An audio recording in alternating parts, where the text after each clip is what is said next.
Invincibility begins with contemplating the sun. Hey, fanfic family. So glad to see you here again to continue this incredible adventure. As always, kindly remember, this story is 100% fiction. So don't go looking for dimensional portals in your closet. All rights to this fantastic novel belong to the original author. We're just your humble narrators of epic tales. Are you enjoying the fanfic? Show it by subscribing to our YouTube channel and dropping us a like. And if you're impatient for more exclusive content, our Patreon is your happy place. Chapter 226 Modern Mania. It's also possible that the mortal realm is too frenzied. It's mentally unstable, suffering from mania. Heng had a different opinion. If the mortal realm's attack on the underworld was merely to plunder the world's origin, then the light of his great sun Dharma form could never calm the mortal realm. The mortal realm is too frenzied? Heng nodded. Dang pondered. He admitted that Heng's words were indeed reasonable. This possibility had to be guarded against. Or rather, the reasons were multifaceted. We cannot be careless under any circumstances. Dang said. Heng nodded. He naturally understood this principle as well. He was thinking about how he should resolve the spatial vibrations in other places. Now things were quite clear. Forcibly suppressing them with force could treat the symptoms, but entering the void with his mind to resolve the root cause of the spatial collision and calm the mortal realm would be the fundamental solution. But the fundamental solution was not necessarily better than the symptoms, at least not for him. The fundamental solution would calm the mortal realm, preventing it from intertwining with the underworld to form a spatial channel, thus preventing demons and monsters in the underworld from coming to the mortal realm through the spatial channel. Without demons and monsters, he couldn't harvest source energy. He quickly made a decision. One shouldn't be binary, seeing things in black and white. The same applies to actions. Use the fundamental method when necessary, and the temporary method when appropriate. In the desolate mountains and wilderness, not involving human cities, he would first use the temporary method to forcibly suppress them, luring out the demons and monsters. Once there was nothing left to catch, he would then use the fundamental method to resolve the issue. If it wasn't in the desolate mountains and wilderness, but near human cities, the connected underworld region was too dangerous. To avoid greater risks, he had to act decisively and resolve the matter using the fundamental method. Ma Suxun stepped forward. Greetings, Senior Lai Dangquang. Thank you again for your help. She bowed to Lai Dangquang. You don't need to thank me, you should thank him. Lai Dangquang waved his hand, pointing to Heng. Ma Suxun was stunned. She had initially thought Lai Dangquang was a reinforcement sent by Heng. But from Meng Lingayan's words, Ma Suxun realized she was wrong. Meng Lingayan had only come as a favor, to repay Heng. Meng Lingayan owed Heng a huge debt of gratitude. Heng had even given her a second chance at life. How to put it? Ma Suxun's thoughts were complex. On one hand, she felt the higher Heng's strength, the better. Seeing her junior constantly growing was no reason for her to be unhappy.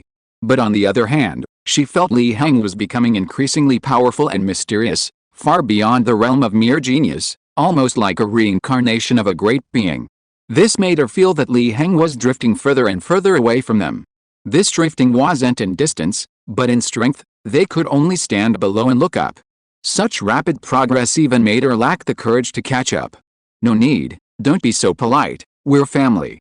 Seeing Ma Suxun about to speak, Heng reached out to stop her, smiling as he said. How could I? I still have to thank you. Ma Suxun said upon hearing this. She felt a sense of relief. Because this meant that Heng still considered them family, his close associates. After thanking him, she chatted with Heng for a few more minutes before returning to Meng Lingayan's side. She continued listening to her husband's complaints, hearing him berate her as a brainless woman who had put her in such a dangerous situation. Despite the scolding and complaints, she smiled slightly. This Ma family girl isn't bad, she just thinks too much, and she's not as pure as that Meng Lingayan boy. Lai Dangquang, as someone with experience, naturally understood Ma Suxun's thoughts and commented. Girl, boy. Heng's expression turned strange upon hearing this. What should he say? Never mind, silence is best. Given Lai Dangquang's seniority in age, he certainly had the right to call Meng Lingayan and Ma Suxun a boy and a girl. There wasn't much wrong with that. Don't you have anything to say? You should know that with your talent, you and they are not from the same world.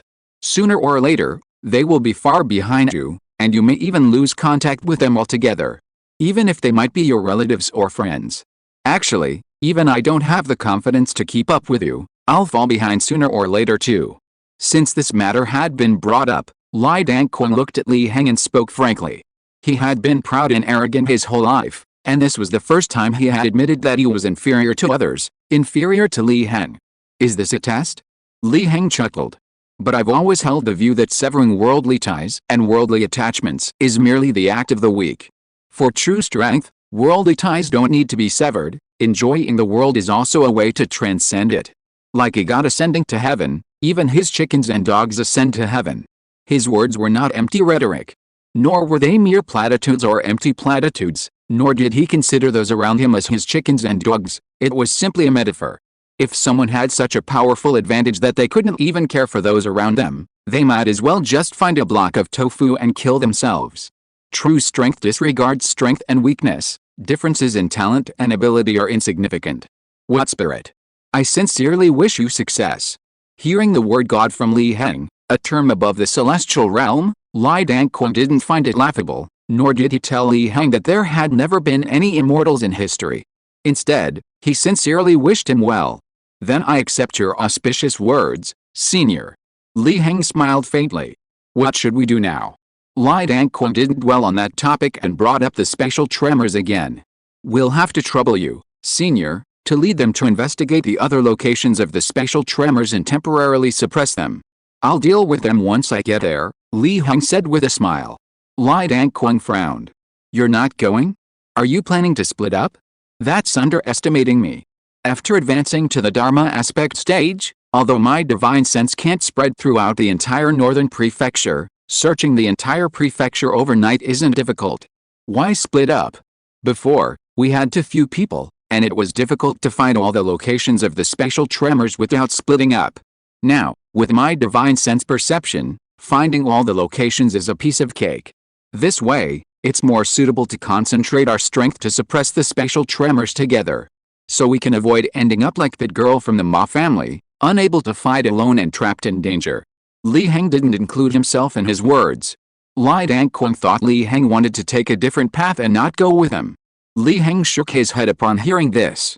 It's not that we're splitting up, but I have something to attend to. You led them to deal with it for now, and I'll follow later. I see, all right then. Lai Dangquan nodded upon hearing this. He wasn't the kind of ignorant, boring, or shameless old man. Since Li Heng had his reasons, he wouldn't pester him further. Young people have their own things to do. Then I'll take my leave first. As soon as he finished speaking, Li Heng patted the green ox's back and broke through the void, disappearing into the distance. Watching Li Heng leave, Lai Dangquan turned to the Xuandao group and spoke loudly. I've already sensed the next location of special tremors. You all hurry over, don't delay, especially the couple who are still being all lovey-dovey. After saying this, he felt a pang of nostalgia for this feeling. A bit like an old man suddenly feeling youthful again. Just like back when he was the head of the Demon Extermination Division. The planes sealed by the great net of earth vein power. The green ox carrying Li Heng broke through the void to appear. Li Heng was dealing with a special passage. Previously, not knowing a fundamental solution was one thing, but this extremely threatening passage leading directly to the suspended mountain could only exist. Now that they knew, they couldn't ignore it. If a powerful celestial demon were to suddenly appear, the strength of the seal wouldn't be enough to stop it. Although he had the urge to fish, the other side wasn't a fish pond, but an entire ocean, where he might reel in a deep-sea whale. It wasn't that he was afraid of whales, but with his current strength, fishing for such fish wasn't worth it. He could easily lose everything and exhaust his source energy. The green ox remained silent, even though Li Heng wanted to destroy his hope of returning to the suspended mountain. After a fierce internal struggle, he finally came to the realization that he should remain silent and obediently serve as a means of transportation. The more he said, the more mistakes he made. If he truly displeased this human demon, he would become a sizzling steak. The human demon sat on his back, occasionally muttering terms like snowflake beef, fatty beef rolls, and sizzling steak. He didn't understand, but his heart trembled. Green Ox, you said this special passage leads to your mountain peak, and no one else has noticed it? Li Heng patted Green Ox and asked. That's right, it does lead to my mountain peak. So, Most likely no one else has noticed it, though not necessarily now. Green Ox naturally knew what Li Heng was thinking and spoke up. Li Heng nodded, not pressing further. Green Ox had signed a contract with him and wouldn't lie. He sat on Green Ox's back, diverting his thoughts to enter the void and investigate the situation there. However, it probably wouldn't be worse than before. The special tremors here had long been suppressed by him and returned to calm. Even if it were truly a special protrusion from the mortal world colliding with the underworld, the impact force and amplitude wouldn't be too great. At most, it would just be a light bumping. Otherwise, this space would have already trembled again. His mind transformed into human form and appeared in the vast void. Li Heng sensed slightly that the void here was very calm, without any chaotic void currents. He also observed that there were also special protrusions from the mortal world here. They were extremely similar to those he had seen before. The point of origin stretched into the unknown distance, stopping near a thin membrane filled with yin energy. The two were very close, almost touching, yet they didn't collide, clearly having calmed down. Li Heng breathed a sigh of relief. He only needed to resolve this special point of origin, causing it to shrink back and evolve back into the special barrier of the mortal world, thus completely severing the connection with the hanging mountain of the underworld. This would mean losing the direct passage to the hanging mountain. But there was nothing to regret. The Green Ox had already said that the hanging mountain wasn't some hidden place. As long as one could grasp the special coordinates and use some special secret techniques, one could simply run there. Not having the strength to run there would only mean death. He summoned the Great Sun Dharma image, intending to use the Great Sun's light to appease the mortal world and make it shrink the special point of origin. But suddenly, he discovered a shadow appearing opposite him. Li Heng frowned slightly, fully activating his heavenly eye. Observing the shadow more closely, he was slightly surprised. So it was him? Chapter 227 Hydra Aizawa. Back in the 10,000 Demon Ridge, it was this very shadowy figure at the Dharma aspect realm who appeared, trying to protect the many strange demons and monsters of the ridge. Later, he was taught to be a demon by a giant mushroom. Unexpectedly, he'd encountered it again. This shadowy figure had actually sensed this matter. He wondered what Dharma aspect realm it was at. However, judging from what happened in the 10,000 Demon Ridge, it shouldn't be too high. Thinking this, he concealed his form and drifted towards the shadowy figure. Since this Dharma aspect realm demon knew about this, he had to deal with it quickly to prevent leaks. But before that, he wanted to test this demon. If this demon was a manifestation of his true self spirit in the void, he might be able to annihilate it within the void. Xiang's divided spirit manifested in the void, frowning as he looked at the sudden point of the mortal realm, so close to the barrier of the underworld's space. He had been wondering why the space had trembled in that stupid ox's territory, but after coming to the void, he understood. What madness had gone on in the mortal realm? Was this abrupt special bulge meant to collide with the underworld? Or had something major happened in the mortal realm? A sudden idea struck him. He could use this bulge to construct a special passage, secretly crossing over to the mortal world. That way, he could feast on the flesh and souls of all the humans there. If powerful beings attacked together, he wouldn't be able to withstand it. He could easily retreat back through the special passage to the suspended mountain. He could even use this passage as a trap to lure powerful humans to the suspended mountain. Then, these powerful beings would be at his mercy. Xiang's eyes brightened as he thought this. It was just a pity that the special tremor occurred on the mountain of that stupid bull. He'd heard those stupid bulls had returned, which was inconvenient. But where was he? He pondered for a moment, then a sudden chill ran down his spine.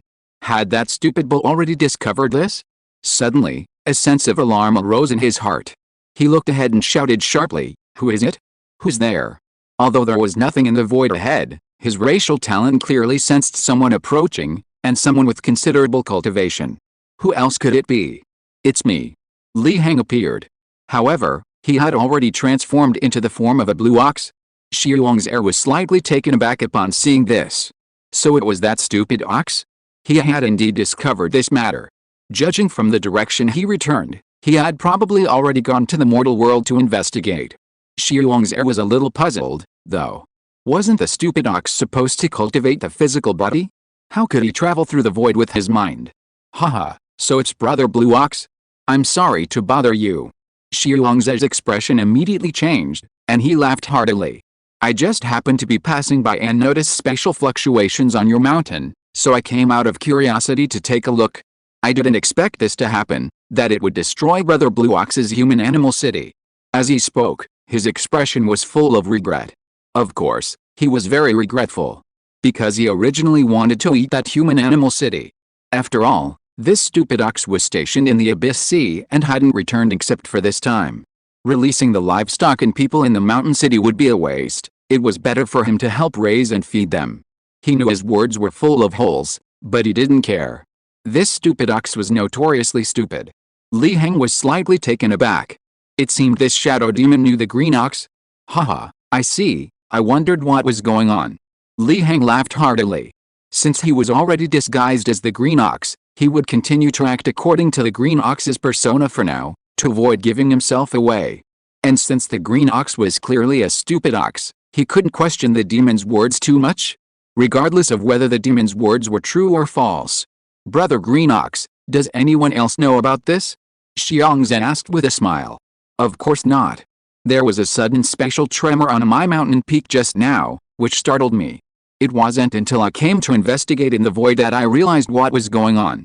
I just came back from the other side." "I see." Xiangz was overjoyed. Now he had an opportunity.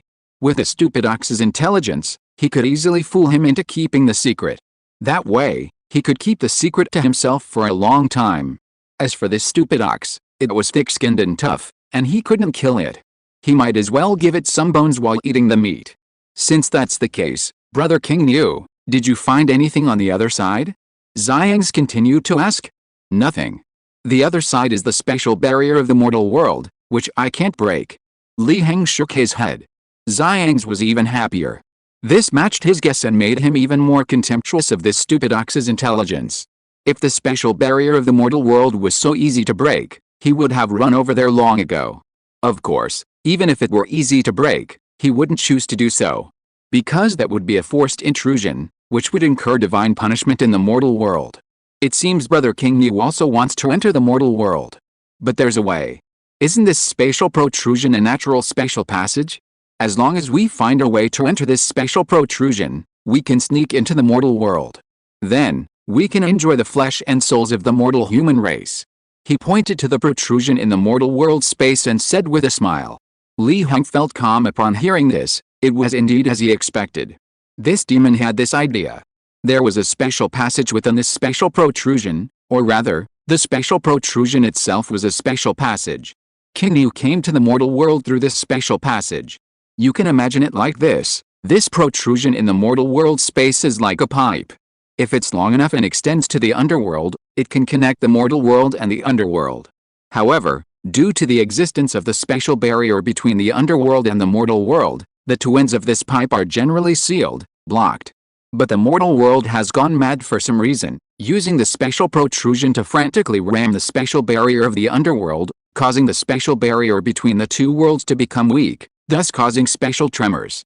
If the intensity becomes too great, causing special collapse, the special barriers will break down, and the two previously blocked, sealed openings will become a natural special passage.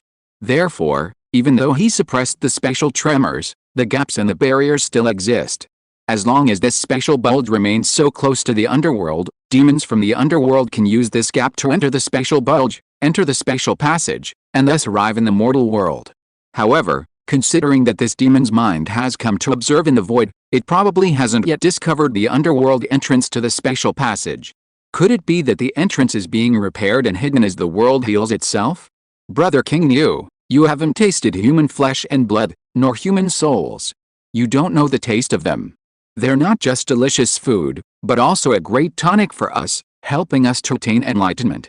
Seeing that Li Heng's expression didn't change much, Xiangzhe's heart skipped a beat. He remembered that this foolish ox had never eaten human flesh, nor human souls, nor even human-animal hybrids, and had no idea of the wonders of humanity. Are humans really as good as you say? Li Heng asked in surprise. Xiangzhe breathed a sigh of relief. It seemed this foolish ox was tempted after all. Good, not just good, but thousands upon thousands better than I described. So this is our opportunity. And since it's an opportunity, not so many people should know about it. What do you think? Xiangzhe said with a smile.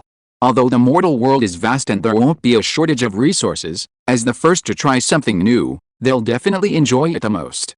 Once they've arrived in the mortal world, eaten their fill of humans, and had their fill, then if any powerful human attacks come that they can't handle, they can call on others later.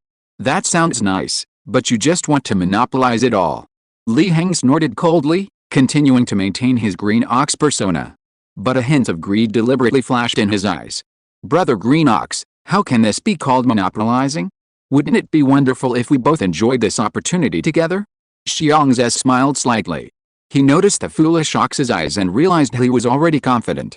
All right then, tell me what to do, Li Heng said. Good, since Brother King Niu has agreed, that's fine. As far as I know, Brother King Niu, the special tremors on the mountain peak are definitely caused by the special abruptness colliding with the barrier of the underworld. And this level of tremor will definitely cause the barrier of the underworld to become thinner. We just need to find that thinner spot, break through space, open an entrance to the underworld, and enter the special abruptness through that entrance to go to the present world. Xiangzhe smiled slightly. He naturally dared to think this way, and naturally had a method. Li Heng thought to himself, as expected. However, this demon's thinking was still too conservative. The special barrier was far more than thin, it had already shaken open a gap, but you just haven't found it yet. He had already figured it out. This demon's true body wasn't here, but a divided spirit. He himself couldn't easily enter the underworld, or even the suspended mountain. So, to kill this demon, he had to lure it into the present world, and this demon's idea suited him perfectly. It seemed he had to ask King Niu to cooperate. With a thought, he sent this information back to his true self almost imperceptibly. In the mortal realm, Li Heng opened his eyes, patted the green ox on the back, and smiled slightly. Green ox, I'll have to trouble you this time. The green ox shuddered upon hearing this, a chill running down its spine. What was he being asked to do now? As Li Heng spoke and relayed the information, the green ox was somewhat bewildered. Was he to run back to the hanging mountain in the underworld and lure another guy to the mortal realm? Good heavens, was he being branded a traitor? I will absolutely agree. Looking at Li Heng's smiling face, the green ox readily agreed. Traitor it is then, better to die than lose a friend. Anyway, that guy wasn't a good person either. However, for the sake of his own life, the green ox still asked, Master, will this plan really work? According to you, you encountered that guy Xiangzhe. He's a 9-headed serpent with 9 heads, very cunning. Upon hearing this, Li Heng seemed to understand. So his name was Xiangzhe. What's your relationship with Xiang Liu? He suddenly thought of a mythical beast from the classic of mountains and seas. Master, be careful, don't let him scheme against you.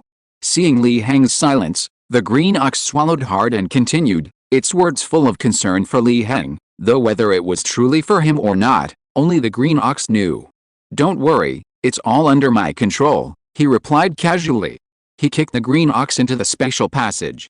After all, the green ox had signed a contract with him. Even if the green ox wasn't afraid of death, it couldn't betray him. This was the strictest contract. As for whether the green ox's acting skills would give it away, he didn't care. If the green ox truly died in the underworld, there was nothing he could do, since he couldn't control the underworld anyway. Underworld, suspended mountain. The green ox returned here, somewhat emotional. He thought he had said goodbye to suspended mountain forever, but unexpectedly, he could return. At this moment, he even had a fleeting urge to defect. However, the thought of the contract's terms and conditions sent chills down his spine. He decided to just follow orders. His master clearly had a bright future ahead. The green ox shook its head helplessly and released its power to sense the situation. It immediately located Xiang's true form. It tore through the void, instantly appearing before Xiang's, staring at the astonished man, before speaking expressionlessly, I found the entrance to the special passage. Chapter 228 Time to set off. What? You said you found the entrance to the special passage? Xiang's was stunned for a moment upon hearing this. The entrance to the passage wasn't hidden. Of course, you can find it if you look carefully, King Niu said calmly. He had no intention of cultivating a relationship with Xiang's. After all, in his eyes, Xiang's was already a dead snake. Having been targeted by that human demon and causing such a commotion, he was doomed. He wasn't worried about Xiang's competing for his favor. After all, Xiang's had eaten human flesh. As far as he knew, there were probably enough human flesh to fill an entire kingdom.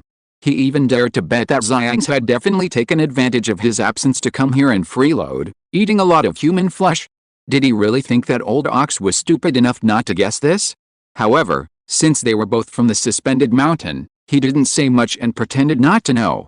And given that human demon's nature, he definitely wouldn't leave him alive. He might even skin him alive and make a snake soup. Impressive, Brother King Niu, so meticulous now? Looks like you've gained quite a bit from your trip back from the Abyss Sea. Xiang said with surprise, looking at him with newfound respect. In his mind, King Niu was just a muscle-bound brute, his brain all muscle. But now, not only could he spare a thought to travel through the void and investigate the cause of special tremors, he could even find a deeply hidden special passage. When he came to this mountain earlier, he had scanned it thoroughly but found nothing of importance. Even if the passage could be found with careful searching, the old King Niu would never have been able to find it. The old King Niu was far from meticulous. Originally, while in the void, he had suspected that the King Niu he saw was someone else in disguise. But now, seeing the real King Niu and recognizing the mark, he put aside his doubts. As a Dharma aspect great demon of the suspended mountain, he would have a unique mark bestowed upon him by the suspended mountain, which could not be faked. It seemed he had been overthinking things. It seemed the Abyss Sea was indeed a treasure trove. He had thought it was all ghostly things or seafood, never expecting it could help this incredibly foolish bull demon undergo such a transformation. Let's go, there's no time to lose. That special passage was formed by the collision of the mortal realm's sudden rupture with the barrier of the underworld. Essentially, it's a breach in the barrier. Now, with the underworld's self-repair, it's slowly hiding and disappearing. The green bull urged Xiangs to hurry, lest things get complicated. He was a traitor in the demon race's stronghold. His heart trembled slightly. Xiangs, upon hearing this, suddenly understood. He had been wondering why the green bull could find the entrance to the special passage while he couldn't. It turned out that the underworld was gradually self-repairing, in a state of disappearance and concealment. It seemed this stupid bull was quite lucky. I see. However, in that case, we still need to use a secret technique. Once this passage entrance is stabilized, we can't let the underworld repair itself, otherwise, once it's repaired and becomes a special barrier again, we won't be able to return to the mortal realm. The green bull's heart skipped a beat upon hearing this. This snake really talked a lot of nonsense. So what do you plan to do? I don't know any such secret techniques. Don't worry about that, I know. Xiangs glanced at the blue ox, its entire body covered in massive muscles, and immediately felt disdain. No wonder it's just a brute who only cultivates his physical body. It doesn't even understand the basic secret techniques of the Dharma aspect realm. Then let's get going. The blue ox turned and led Xiangs to find the entrance to the special passage. Get going. Xiangs frowned. Why did this word sound so strange? But he didn't care, banishing these thoughts from his mind. Could this stupid ox possibly harm him? His brain shouldn't even entertain such thoughts, right? Besides, they were both demons of the suspended mountain. If this stupid ox wanted to harm him, it would face the wrath of all the demons of the suspended mountain. Was it really necessary? He didn't have any deep-seated hatred for this stupid ox.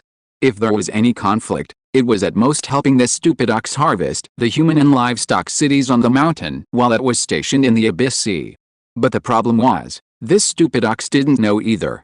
Even if you had some suspicions, now that the city of humans and animals was destroyed, there was no evidence, he couldn't investigate, and the principle of innocent until proven guilty applied, meaning it didn't exist. Thinking this way, Xiangs felt much more at ease. It seemed he really was a bit paranoid. Even if you were to take a step back, with his strength, he wasn't afraid of the green ox, and even if you were in danger, he could escape more easily than the green ox who cultivated his physique. Instantly, all 9 of his HUDs agreed with this. Soon, the 2 demons arrived at the entrance of the special passage. You should be able to sense the aura of the mortal world on the other side, right? The green ox said calmly. Xiangs nodded. Indeed, the aura of the mortal world is very strong. I can even feel the omnipresent human presence in the mortal world. This concentration of human presence definitely indicates that the mortal world is dominated by humans.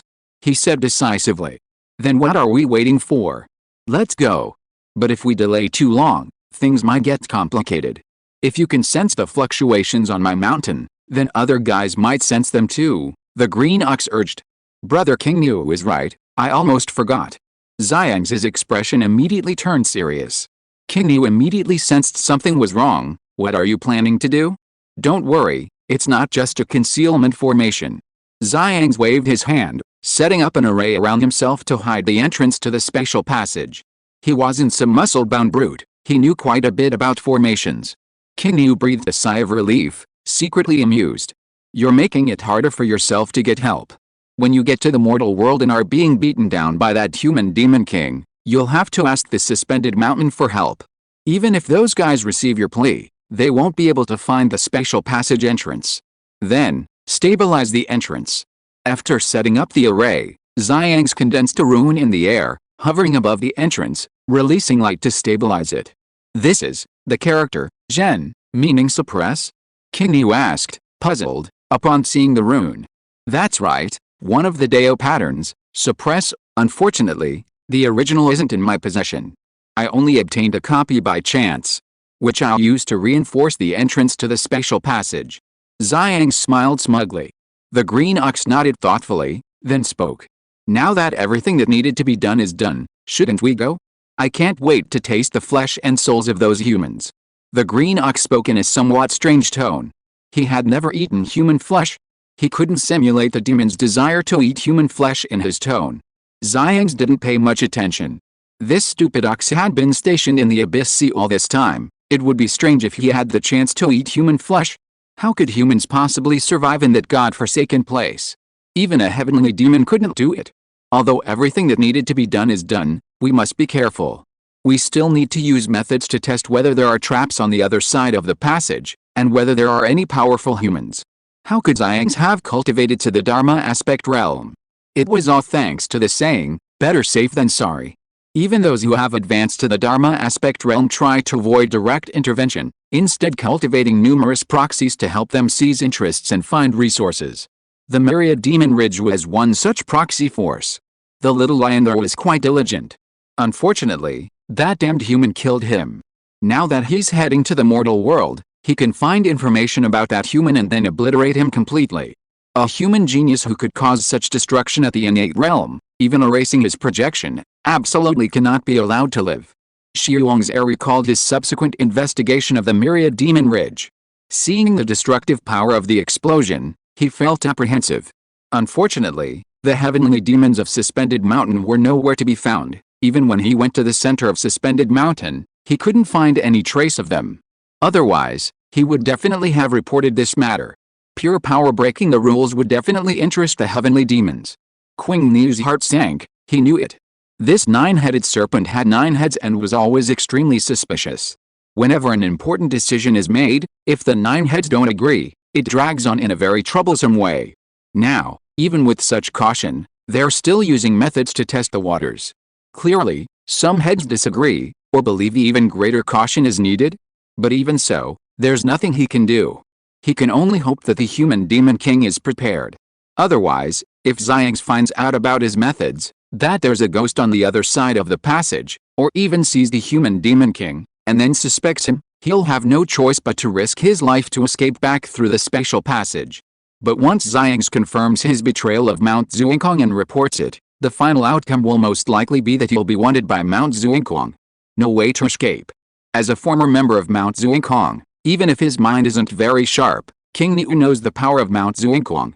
Unless he can escape to that ghostly place that can corrupt the underworld and the present world, even in the present world, Mount Zuingkong still has ways to kill him.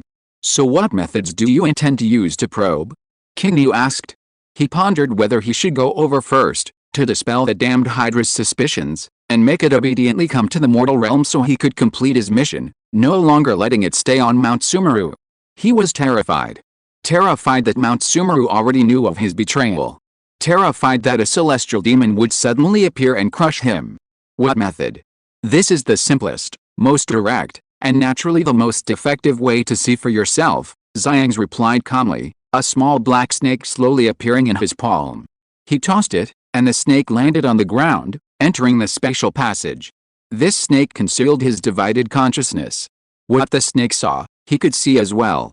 Moreover, this snake's bloodline was special, unaffected by illusions or magic. Before he achieved Dharma body, He had used this snake to avoid many dangers. Soon, the snake had reached the mortal realm. It didn't find anything unusual. But this still puzzled him greatly. There's nothing wrong with the other side, it's a plane in the mortal realm. But strangely, whether it's you, me, or that snake, we all actually belong to the underworld. Things from the underworld should be rejected by the mortal realm, so why haven't I felt any rejection?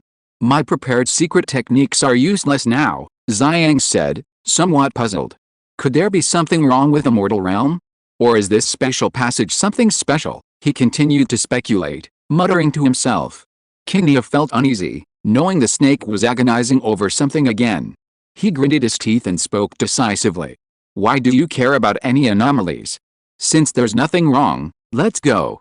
Not being rejected by the mortal realm will help us. So why isn't it rejected? Perhaps the mortal realm is sick?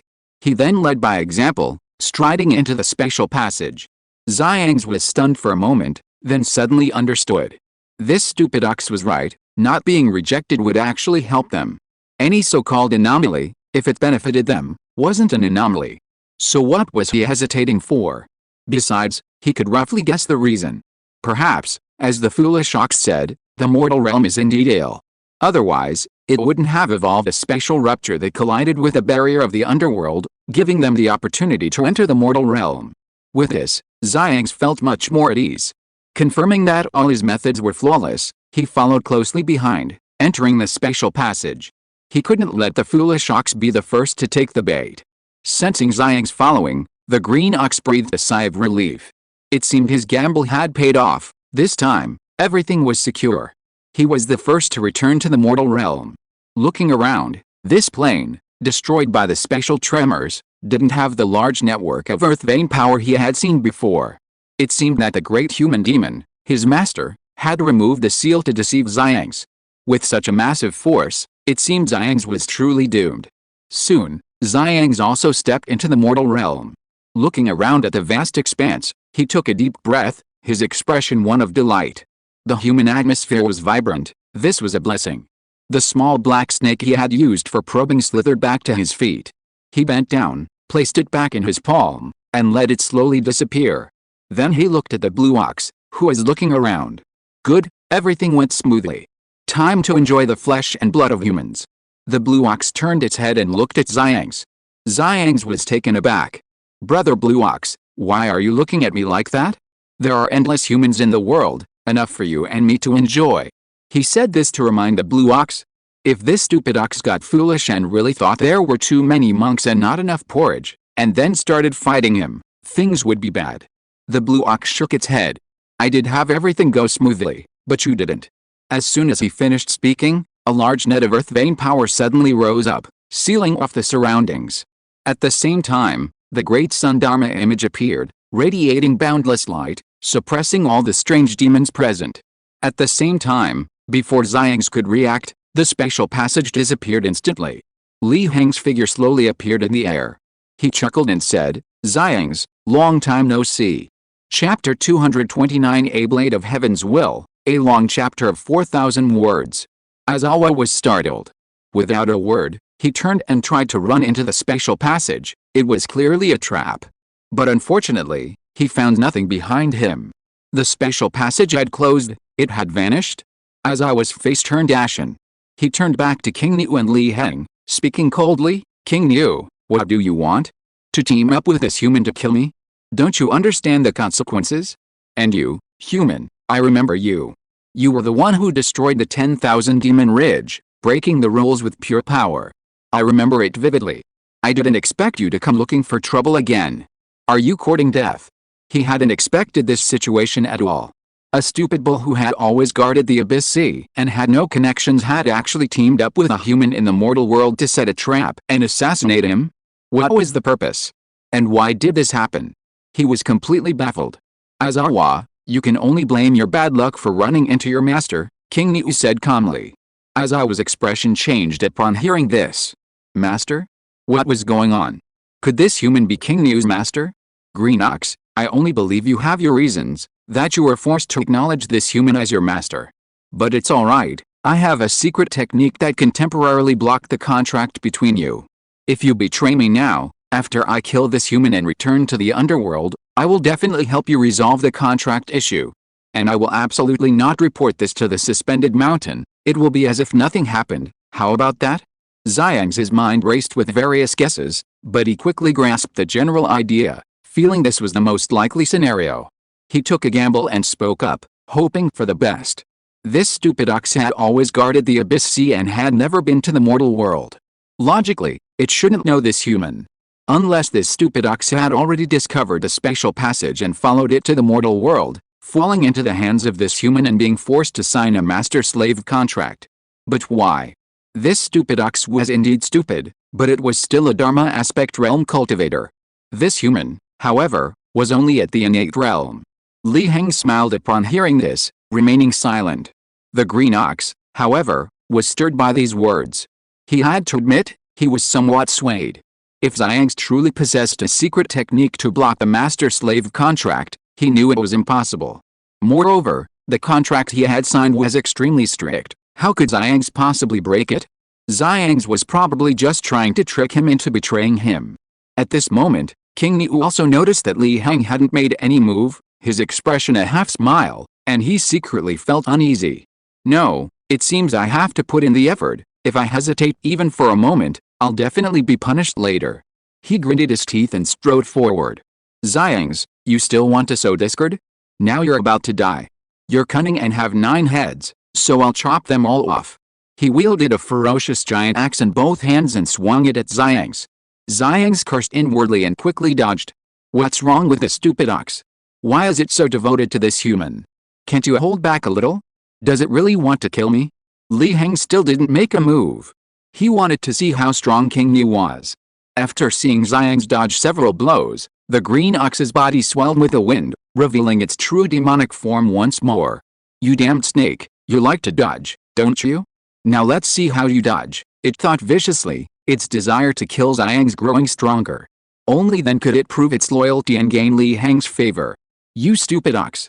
Xiang's roared, his face grim, also revealing his true demonic form.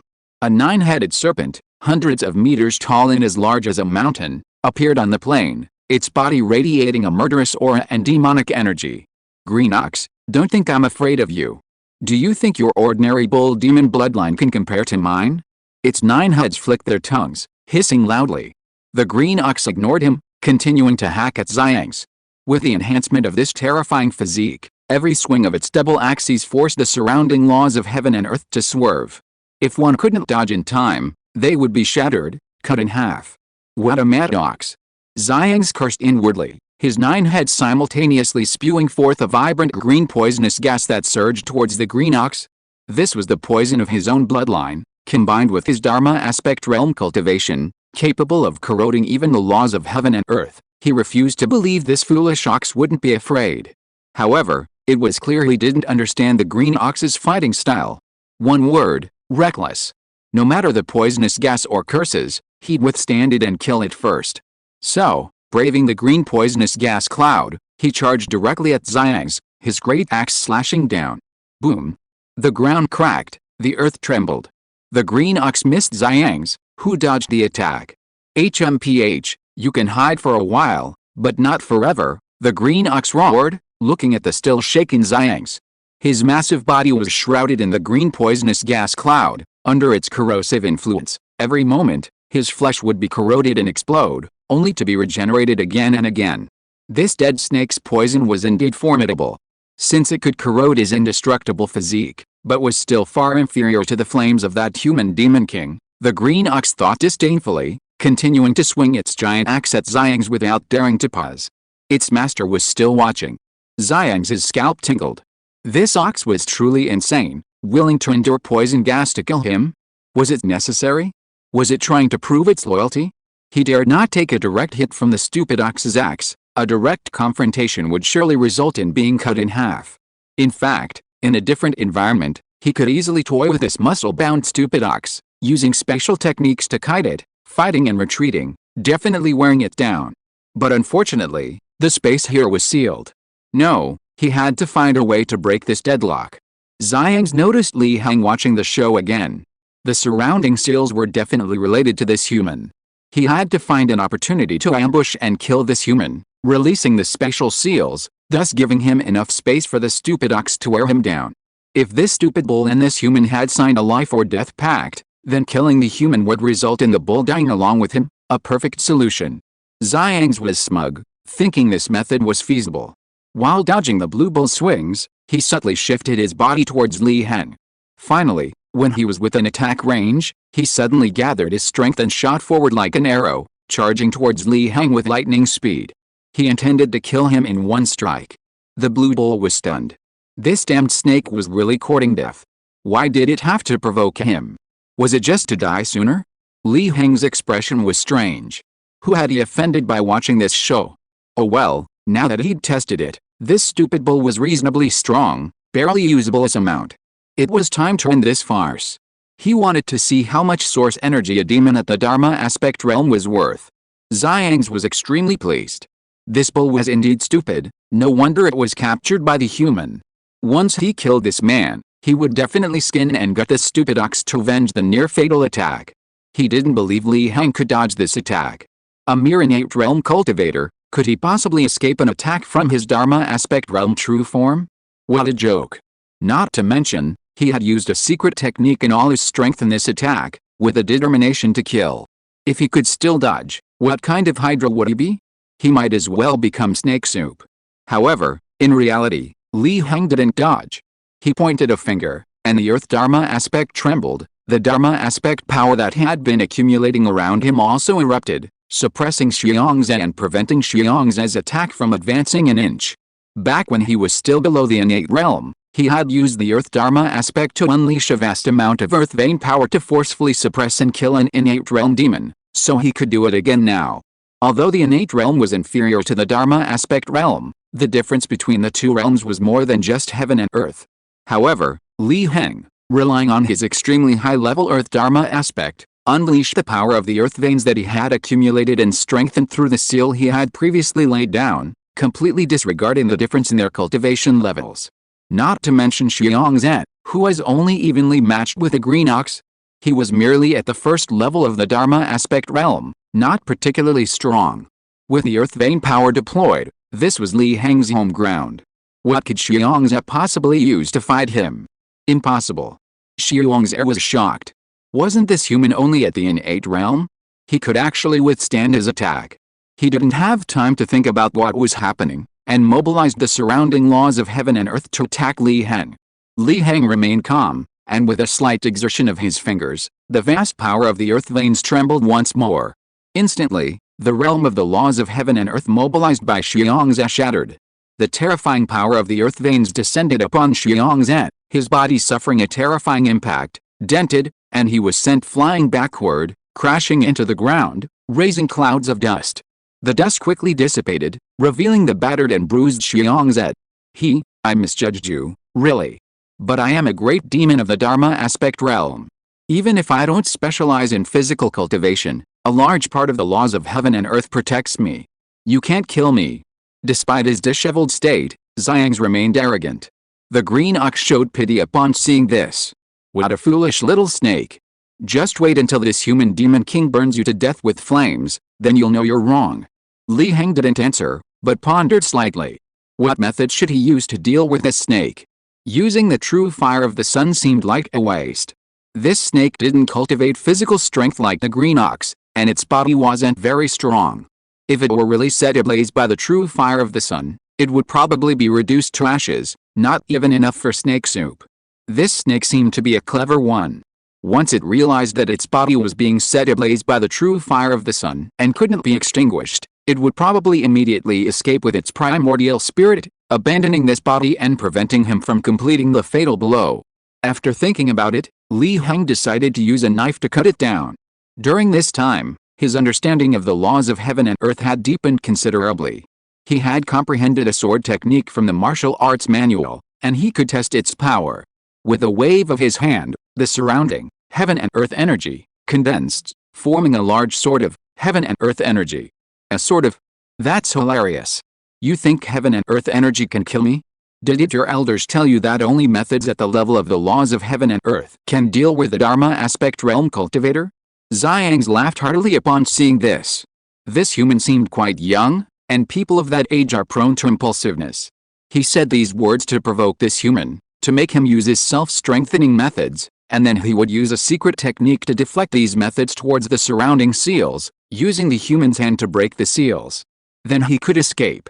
However, the human only used the method of heaven and earth energy, which disappointed him somewhat, fearing that the method was not powerful enough, and even with his guidance and amplification, it would not be able to break the surrounding seals.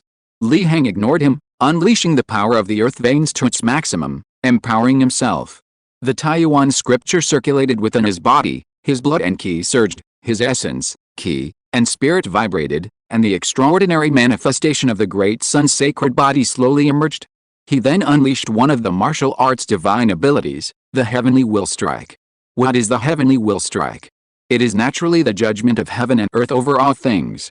One strike brings life, one strike brings death, no living being, nothing can escape. Now, Li Heng pronounced Xiang's dead. He himself was like the heavens, slashing down with his blade. Xiang's was captivated by the divine will, his mind momentarily dazed. He couldn't help but look down, only to see an infinitely enormous figure appear in the sky, its divine might like a prison, lightly slashing down with its blade. A sudden realization flashed through his mind: he was dead. Crack! His soul and true spirit were annihilated, the nine-headed serpent's body was cleaved into dozens of pieces, and its 9 heads also fell to the ground one by one. The great demon Xiangs of the Dharma aspect realm had completely perished, his source power increased by 10,000. Li Heng remained calm. It seemed the power of this strike was considerable. It belonged to the Dharma aspect level.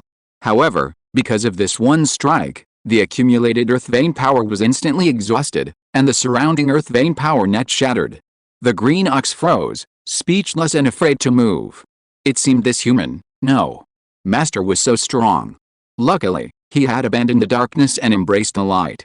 Luckily, master hadn't unleashed that strike. Or he would have died too. The green ox shuddered. He had always thought Li Heng was strong, but he hadn't expected him to be this strong, killing Xiangs with a single strike. Such a crushing defeat. Go and collect the essence of this snake and make snake soup, Li Heng said calmly to the green ox, turning his head. It wasn't that he was greedy. Mainly, he had used his innate realm to kill a Dharma avatar, crossing a major realm, which had consumed a great deal of energy. Not only was the accumulated earth vein Dharma avatar power completely depleted, but his body was also somewhat weak.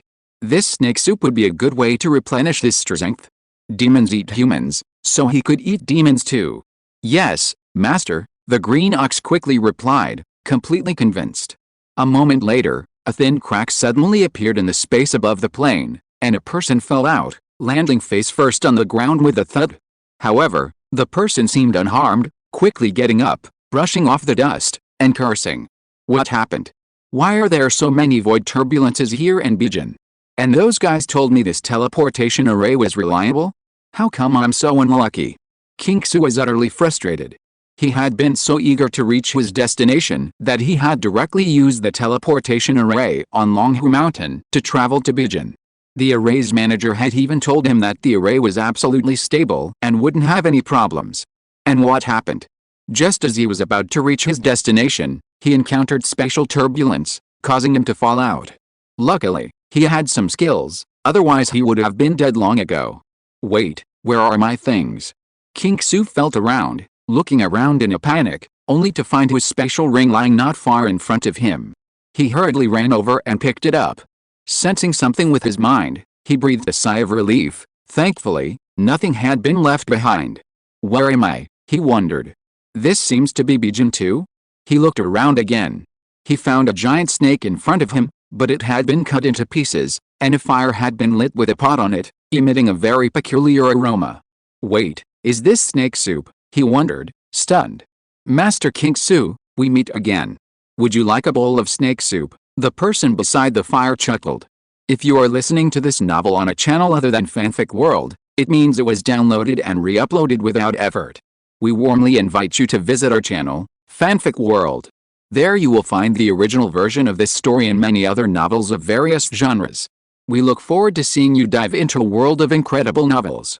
Chapter 230, A Bowl of Snake Soup. Laymanly. Upon seeing Li Heng, King Su exclaimed with delight. Taoist King Su, what happened to you? Did you fall from the sky? Were you fighting someone?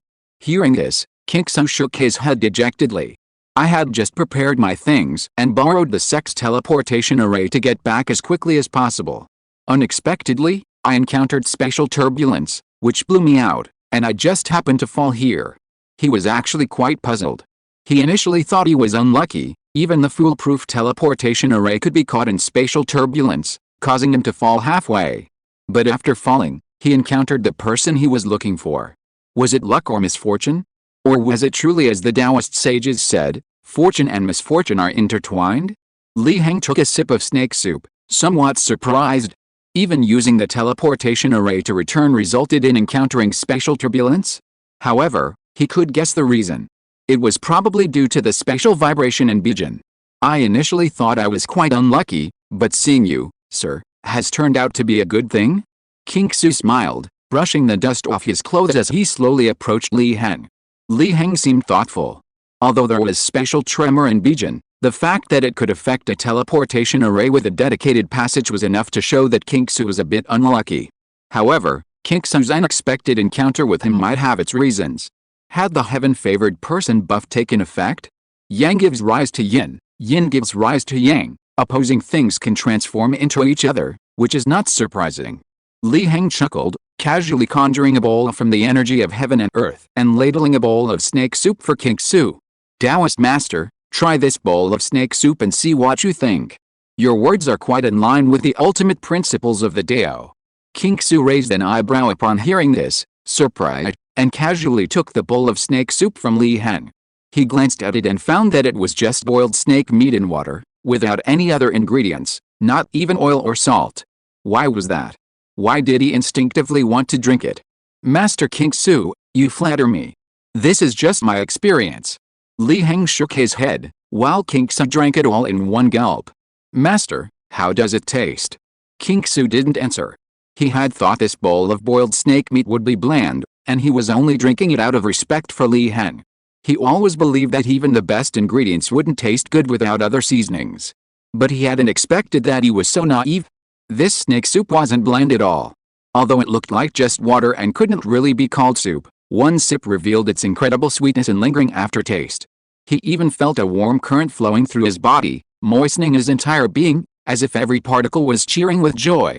Even more so, the warm current traveled through his limbs and even loosened a bottleneck in his cultivation. He was shocked. This was the bottleneck between the innate realm and the Dharma aspect realm. How could this be? What kind of snake meat was this? After a long while, he slowly spoke. Its flavor is fresh and sweet, its taste endless. I have tasted countless fine wines and delicacies in my life, including some celestial dishes, but none can compare to this snake soup. Li Heng chuckled. You flatter me, Taoist master. It's all about the quality of the ingredients. Upon hearing this, King Su's mind stirred.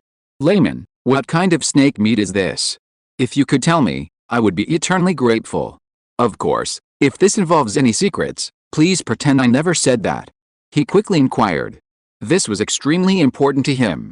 If he could drink this snake soup a few more times, he would be absolutely confident in advancing to the Dharma aspect stage.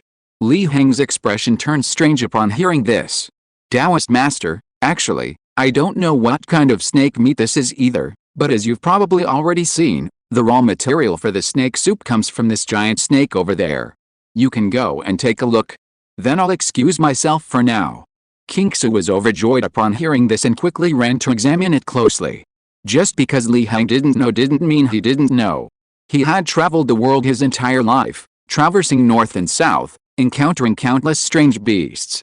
In his youth, he even studied at the 100 Saints Academy, possessing a vast but not boundless knowledge. Soon, he frowned, staring at the snake's body broken into several pieces. Such a massive snake, and the lingering malevolent aura, this was definitely a snake demon, at least at the innate realm. After a moment's thought, he drew his magic sword and slashed at the snake.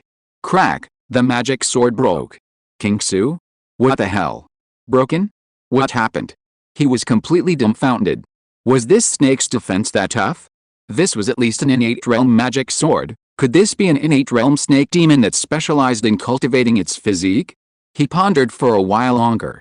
He then drew another magic sword. The hilt was inlaid with a yin-yang seal, looking incredibly profound. However, this magic sword was his natal magic weapon, tempered by water and fire, bound to his life. Back in a secluded place, he had even managed to kill a stone demon at the peak of the innate realm. He refused to believe this snake was tougher than a stone demon. Raising his magic sword, the yin-yang symbol on it swirled incessantly. King Su secretly channeled his cultivation, using a demon-suppressing secret technique, and forcefully slashed at the snake. He was smug, surely he wouldn't fail this time. Clang. The sound of metal weapons clashing suddenly rang out. The magic sword struck the snake heavily, then bounced violently. The terrifying recoil made King Su's hand go numb, and with a thud, the magic sword slipped from his grasp and fell to the ground. King Su staggered back several steps to dissipate the force of the recoil. He was completely dumbfounded. What had happened? He quickly picked up the magic sword. A notch had appeared in the middle of the sword, and several cracks radiated outwards from this notch, clearly indicating significant damage. It would probably take a month or two of reforging to repair it. Looking at the snake's body that he had slashed, there wasn't a single scratch, it remained perfectly intact. He tenderly stroked his precious magic sword, then stared in shock at the snake-like body. What on earth was this thing? Luckily, he hadn't used too much force, otherwise, if his precious magic sword had shattered, he would have been seriously injured. PFFT, how can you, a human, be so foolish? Suddenly, a mocking voice rang out behind him. King Su was startled and turned around to see a blue ox grazing, chewing continuously. This blue ox was even speaking human language. You're just a mere innate realm cultivator, yet you dare to use your natal magic weapon to cut down the corpse of a Dharma aspect realm demon? The blue ox continued to mock King Su, feeling a surge of satisfaction. Just now, to help himself adapt to the role of a mount, he had gone to eat some wild grass in the mountains. But he hadn't expected the grass to be so unpalatable, withered and astringent, leaving him feeling frustrated. The grass in the mortal world wasn't even as good as the seaweed from the abyss sea. And this dead snake had been boasting to him about how wonderful the mortal world was, flowing with milk and honey? Now another human at the innate level has appeared, which is perfect for him to mock. King Su was stunned after hearing this. It was strange that a blue ox could talk, but not too strange, it could be some kind of spirit beast, exotic beast, or demon. But this blue ox actually said that the snake was a Dharma aspect realm demon? How could that be? Dharma aspect realm experts are elusive and rarely seen, how could they die so easily? What, you don't believe me? The blue ox grinned and slowly walked towards King Su. With each step, its form changed, and when it reached King Su, it had transformed into a bull-headed man with two horns on its head. King Su was even more surprised. This blue ox could actually transform? Look over there. The blue ox pointed to an open space not far away. King Su instinctively followed the blue ox's finger and looked there, and his expression froze again. There were 9 enormous heads, snake heads. The cut surfaces of the snake heads were incredibly smooth, constantly dripping blood, clearly they had just been cut off recently. The snake heads' eyes weren't closed, they were all wide open, giving the impression of unresolved death. One snake head's eyes were directly looking in their direction. King Su observed closely and even began to hallucinate, as if a giant snake was staring intently at him, making his hair stand on end and causing him to tremble. He quickly looked away. He immediately looked at King Niu again. These are. He swallowed hard, pointing at the enormous snake heads. What else could they be? Of course, they're the snake's heads. This snake has 9 heads. You've been looking for so long, haven't you figured it out yet? King Niu shook his head speechlessly. It seemed not every human was as terrifying as his master. For example, this human was incredibly weak. He could be crushed to death with a gentle pinch. You're saying these are the snake's 9 heads? King Su said in shock. King Niu frowned. Why was this human spouting nonsense? The facts were right there. That human was not only weaker than his master, but also less decisive. If you don't believe me, you can go and touch it. But be careful, this snake is venomous, even in death it retains its fangs. If a fang pierces your body, someone as small as you will surely die. King Su nodded upon hearing this. You're a good ox, I'll go take a look. He hurriedly ran over, leaving the green ox standing there, stunned. The green ox frowned, thinking that this human was quite strange. How did he become a good ox? King Su observed the enormous snake heads up close. The more he looked, the more his body trembled, as if the snake was about to come back to life, or even feel that it wasn't dead. King Su knew. This was because the lingering spiritual power of the snake demon hadn't dissipated, but as long as he took precautions in advance, it wouldn't pose any threat. So, he continued to observe, suppressing his fear. He observed the snake heads. He observed the cross-sections of the snake heads, and the cross-sections of the snake heads themselves. King Su finally concluded that these 9 heads really did belong to this snake. This snake had 9 heads. This also meant that the snake was a 9-headed serpent. A primordial, ancient creature. He was completely stunned, seeing a legendary primordial creature for the first time, even though it was dead. This only fueled his curiosity. Who had killed this primordial creature? He quickly ran back to the green ox. Master Ox, who killed this 9-headed serpent? He didn't actually suspect Li Heng much. He wasn't blind. He could clearly sense the serpent's ferocity. It was definitely not at the innate realm. It was very likely at the legendary Dharma aspect realm. But Master Li was only at the innate realm. As for why Master Li was sitting there drinking snake soup, perhaps he had just encountered a Dharma aspect realm expert. Or perhaps, the one who killed the 9-headed serpent was Master Li's elder. King Su had long suspected that Li Heng was no ordinary person. The green ox was somewhat surprised upon hearing this. I've already seen my master. This snake was killed by my master. He's sitting over there drinking snake soup. Speaking of which, you human, why are you out here in the middle of the night, running around in this desolate wilderness? Do you need something from my master? Although the green ox found this human to be overly dramatic, since he had become the mount of the great human demon, he had to treat humans kindly. If he displeased his master, there would definitely be more than just sizzling steak. There would also be braised beef. What did you say? Sitting over there drinking snake soup? King Su was dumbfounded again. It really was Li Jushi. Chapter 231 Inheriting Ancient Treasures. You humans are truly baffling. If you don't believe me, you can go ask my master. The green ox shook its head with a strange expression, too lazy to pay attention to King Su, and transformed back into its ox form, running to the side to continue grazing. King Su was stunned for a long time before he came to his senses.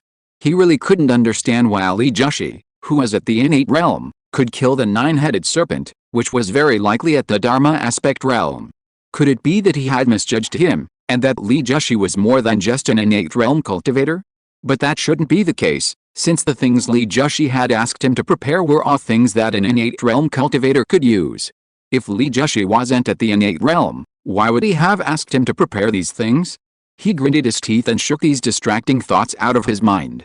Forget it, rather than guessing here, he might as well go ask Li Jushi. He ran back to Li Heng's side with a shocked feeling. Li Heng was still drinking snake soup. The soup in the pot had been reduced by half. As soon as the soup entered his mouth, a warm current nourished his whole body. Even though he was a great sun saint body with a very strong foundation, ordinary tonics were ineffective for him. But this snake soup was still very nourishing for him. This is truly a pity. The best thing about demons at the Dharma aspect realm isn't their flesh and blood essence, but rather the principles of heaven and earth that have already been refined into their own bodies. Unfortunately, the power of the heavenly will blade was too strong, directly shattering most of the principles of heaven and earth on this snake's body. Otherwise, it could have absorbed some. Master King Su, why are you in such a hurry? Seeing King Su rush back, Li Heng chuckled and asked. King Su returned to Li Heng's side, pondered for a moment, and then spoke. May I ask, Layman Li, what is that ox over there? You mean the blue ox? What's wrong? Did that stupid ox disturb the master? Li Heng raised an eyebrow, asking in surprise. No, no, no, no. King Su quickly shook his head. I've already identified the species of this snake. It has 9 heads. It's a hydra, one of the ancient, exotic species. Legend says each head possesses different abilities, and its terrifying aura can corrode all poisonous gases. That bull said you killed the hydra, Master Li. May I ask if that's true? He looked at Li Heng, a hint of anticipation in his eyes. That stupid bull has quite the big mouth. Li Heng chuckled and shook his head. I did indeed kill the hydra. It had provoked me before, so I took this opportunity to kill it and even get to enjoy some delicious snake soup. Not bad at all. King Su, receiving Li Heng's confirmation, stood there stunned. Actually, he had already anticipated Li Heng's answer. Before asking the question, he had already planned his reply. But now that Li Heng had confirmed it, he didn't know what to say. He was completely stunned. This matter was simply too unbelievable, too incredible. The difference between the innate realm and the Dharma aspect realm was vast, even greater than the difference between the innate realm and those below it.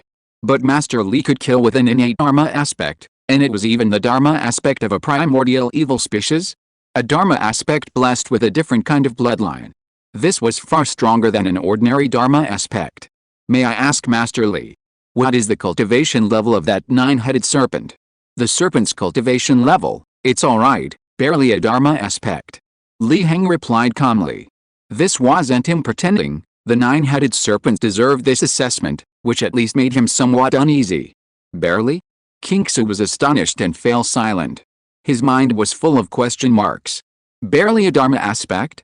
This was a Dharma aspect great demon capable of interfering with the laws of heaven and earth, and it also had a different kind of bloodline. This was barely a Dharma aspect? Then wouldn't he, a peak innate realm cultivator, be trash? May I ask Master Li's cultivation level? King Su now seriously doubted that he had misjudged him. Perhaps this Master Li wasn't a young man at all, but an old monster, a senior who had rejuvenated? He quickly suppressed the disrespectful thought in his mind. Li Heng laughed, looking at King Su, making him feel uneasy. Didn't you already know, Taoist Master? You're just a mere innate realm cultivator. Even if you've made some progress, you're still only a great innate realm cultivator. Only a great innate realm cultivator? Those 5 words suddenly appeared in King Su's mind, and he froze on the spot as if struck by lightning. Only a great innate realm cultivator, yet he could defeat a Dharma aspect realm demon? King Su was dumbfounded. He, at the peak of the innate realm and half a step into the Dharma aspect realm, would basically be easily crushed by such a Dharma aspect realm demon. But this great innate realm cultivator, Li Heng, could actually defeat a Dharma aspect realm demon? What are the eternal Taoist child and the reincarnated Buddha child compared to this? He suddenly felt that people were different from each other. Taoist Master, if you don't drink the snake soup soon, it'll be gone. Li Heng reminded him with a light laugh. Only then did King Su notice that the snake soup in the pot was almost empty, with only a few pieces of snake meat left.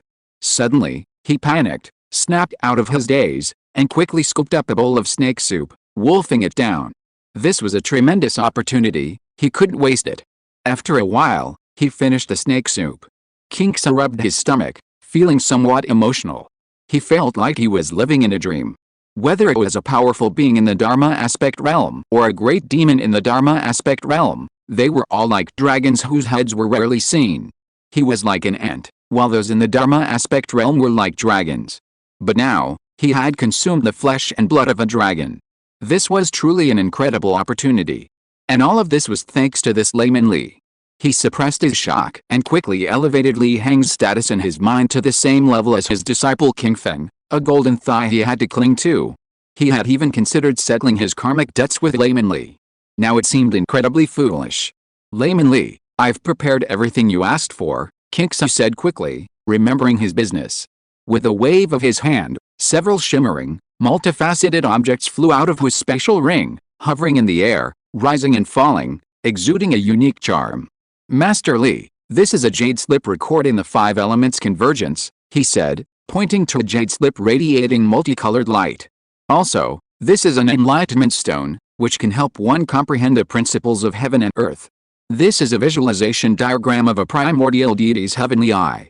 Said to contain a hidden supernatural power, unfortunately uncomprehended for 1,000 years, which I also bestow upon you. There are also some tiger and wolf pills, which can help the user enhance their ki and blood. Finally, there are 5 items representing the origin of the 5 elements. King Su flicked his hand again, and 5 more items appeared, arranged according to the order of the 5 elements' mutual generation and restrained, seemingly forming a whole, the very true source of the 5 elements that Li Heng sought. Finally, King Su accepted them again.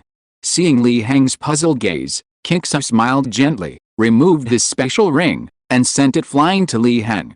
This is an ancient treasure passed down through my sect. Inside is a small grotto heaven that can store living things, inanimate objects, and spiritual objects.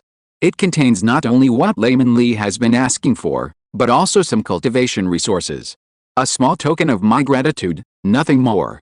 Originally, King Su had indeed intended to settle his karmic debts. But now, knowing Li Heng's strength, he reluctantly gave up his sex-ancient treasure, offering it to Li Heng as a token of his appreciation. He only hoped to forge a good relationship with Li Heng. Li Heng chuckled upon hearing this. This old Taoist was truly amusing. He naturally knew King Su's intentions, but this was only human nature, and there was no need to take it too seriously. Since he had given it to him for free, he would naturally accept it all. Then thank you very much, Taoist King Su, for the gift. Li Heng thanked him and put the special ring back. He could indeed break through the void now, but establishing a small, stable space with the innate realm was still extremely difficult. Only upon reaching the Dharma aspect realm could one transform Sumeru into a mustard seed, and a mustard seed into Sumeru. The special ring King Su gave him contained more than just a small space that could only hold inanimate objects. It was a small grotto heaven, capable of holding virtually anything. He naturally accepted such a valuable item with pleasure. It also solved his problem of carrying too many personal belongings. I'm glad you're happy, Layman Li.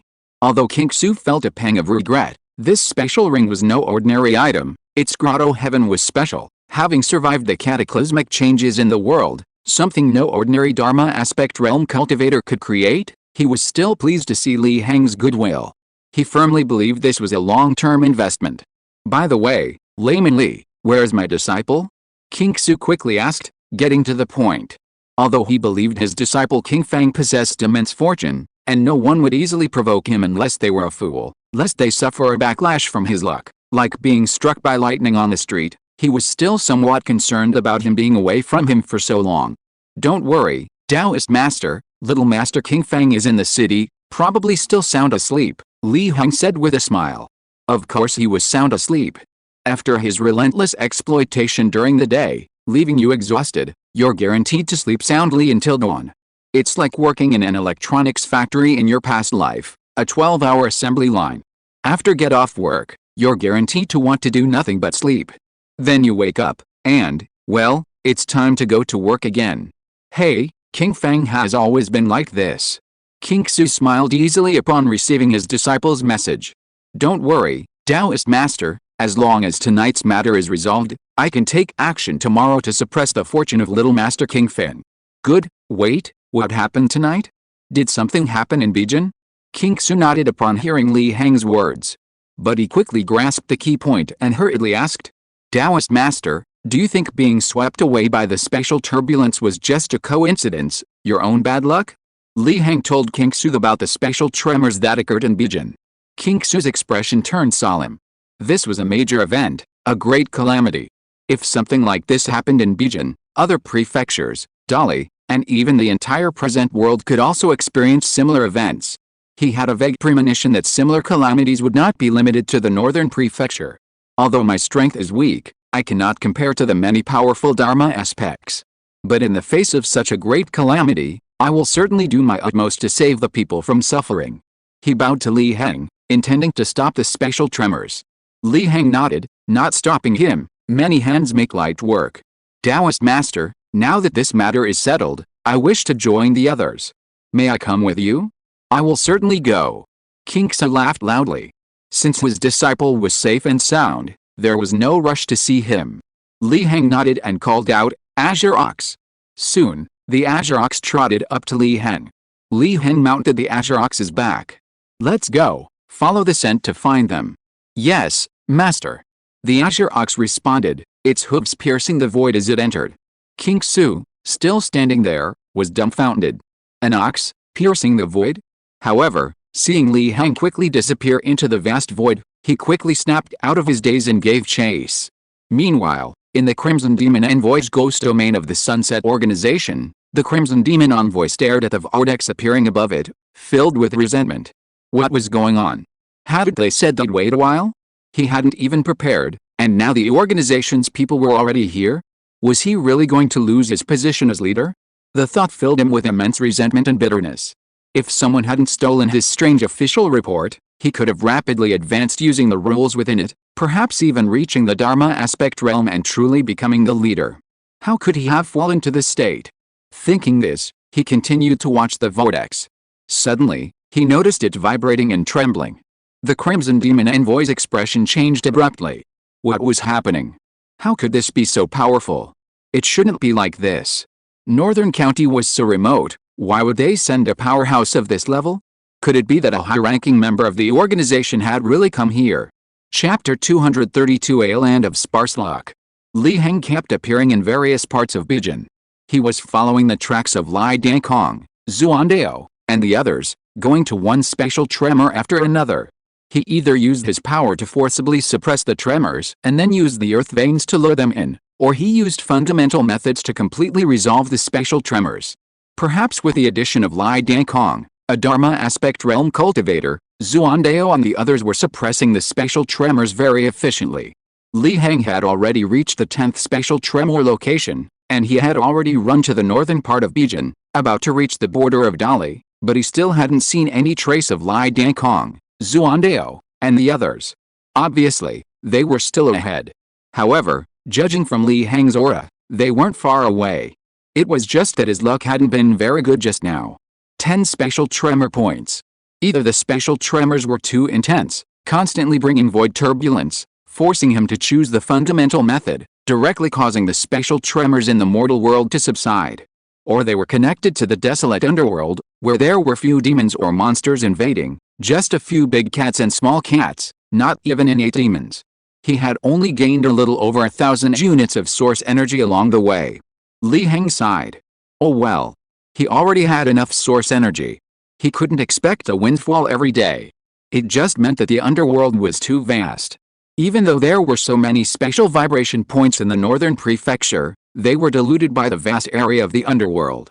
Not every special vibration point connected to the underworld's ghost domain. At this moment, Kingsu also broke through the void and caught up. He was panting heavily, covered in sweat, and incredulous. It was one thing for an ox to be able to break through the void, but he couldn't even catch up? What kind of ox was this? If he hadn't been able to sense that this Li Jushi would pause for a while at each location, he probably would have lost him. Li Jushi is really fast. Kingsu said with a wry smile. It's all thanks to this ox. Li Heng smiled faintly. It had to be said that a Dharma aspect realm mount had greatly increased his speed. If it came down to speed, unless he unleashed his full power, he would definitely not be able to match the Dharma aspect realm Azure Ox. Kingsu was full of envy. This ox must be a primordial beast, right? But it looks so ordinary, no different from any other green ox. Could this primordial beast possibly transform? Master, what kind of primordial beast is this? Curiosity piqued, Kingsu asked. This also gave him a chance to rest. If this Master Li were to break through the void again, his internal energy would be depleted, and he might lose him. This made him feel ashamed. He talked about saving the people from suffering, but his strength wasn't sufficient, and he couldn't even catch up. You're the primordial beast, your whole family are primordial beasts. The green ox suddenly spoke in human language, indignantly. Don't compare someone like me who relies on strength to those who rely on bloodline. They're not worthy. Kingsu was stunned, not expecting this ox master to have such a temper. And was there really nothing wrong with such words? What did he mean by saying those who rely on bloodline can't be compared to him? Since ancient times, hasn't the more noble the bloodline, the stronger? Like the aristocratic families of the Great Li. Moreover, if this bull wasn't a primordial beast, how could it break through the void and run so fast, even surpassing someone like him, a peak innate realm cultivator and a half-step Dharma aspect? Unless Kingsu's body trembled. Could this bull's cultivation be? But how could that be? Li Jushi was only an innate realm cultivator.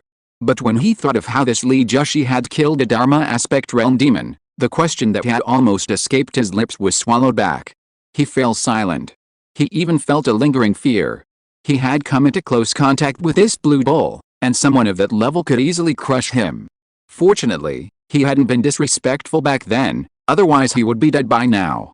He had actually walked on the edge of life and death. Blue bull, how can you speak like that? Master Kingsu is my guest. Li Heng patted the blue bull's back and frowned as he spoke. The blue bull blinked upon hearing this and quickly apologized. I'm sorry, Master, I misspoke. I've never liked those who rely on bloodlines. Li Heng's brows relaxed. The ox's words were quite in line with his temperament. It's nothing, it's nothing. Actually, this humble Taoist was presumptuous. This humble Taoist apologizes to layman ox. King Su quickly spoke up. What a joke.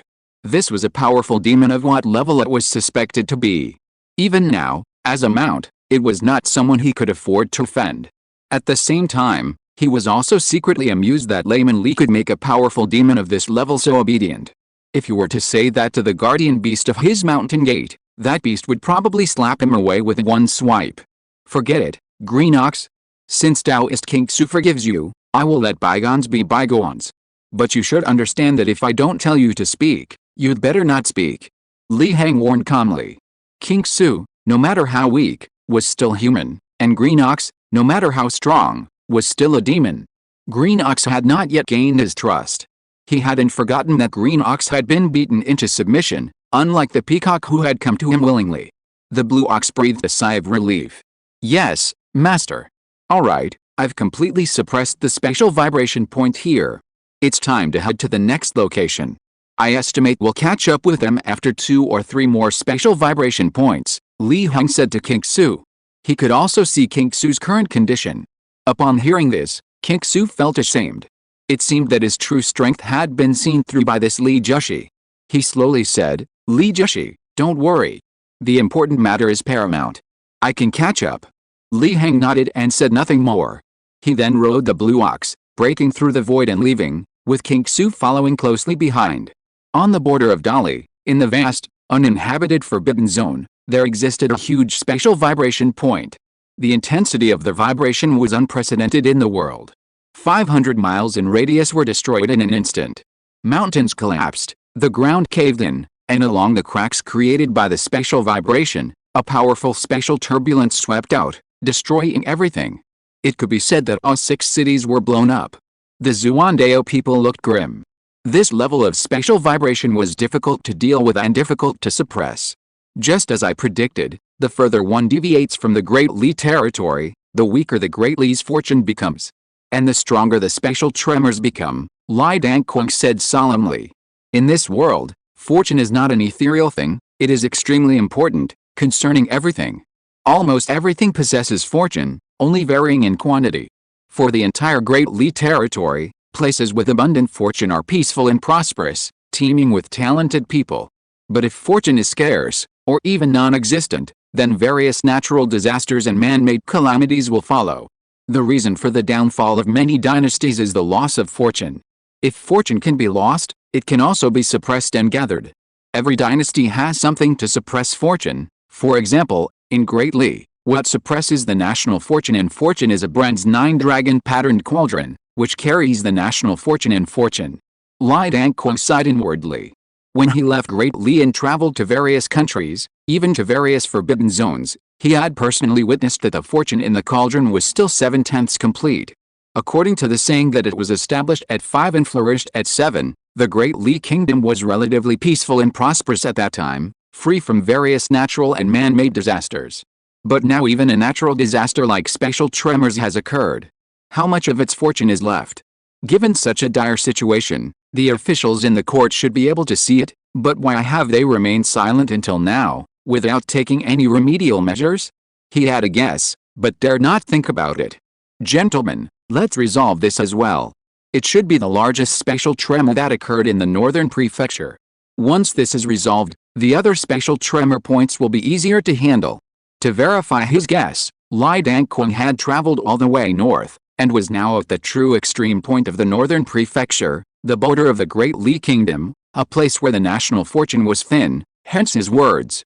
Zhuan Dao's expression turned troubled. Grandpa Li, can't we ignore this? This is a desolate wilderness, located on an uninhabited border. No one lives here. This spatial tremor won't last forever, there's no need to waste our energy. If some strange creatures from the uninhabited forbidden zones outside of Dali try to infiltrate Dali, this special tremor might even act as a barrier. The more Zhuan Dao spoke, the more he felt his words made sense. Such a massive special tremor, even if it could be suppressed, would probably leave him exhausted. Stop talking nonsense. Li Dangquang glared at Zhuan Dao. How could he not know this? But the special tremor wasn't just damaging the physical mountains, it was damaging the conceptual territory of Dali.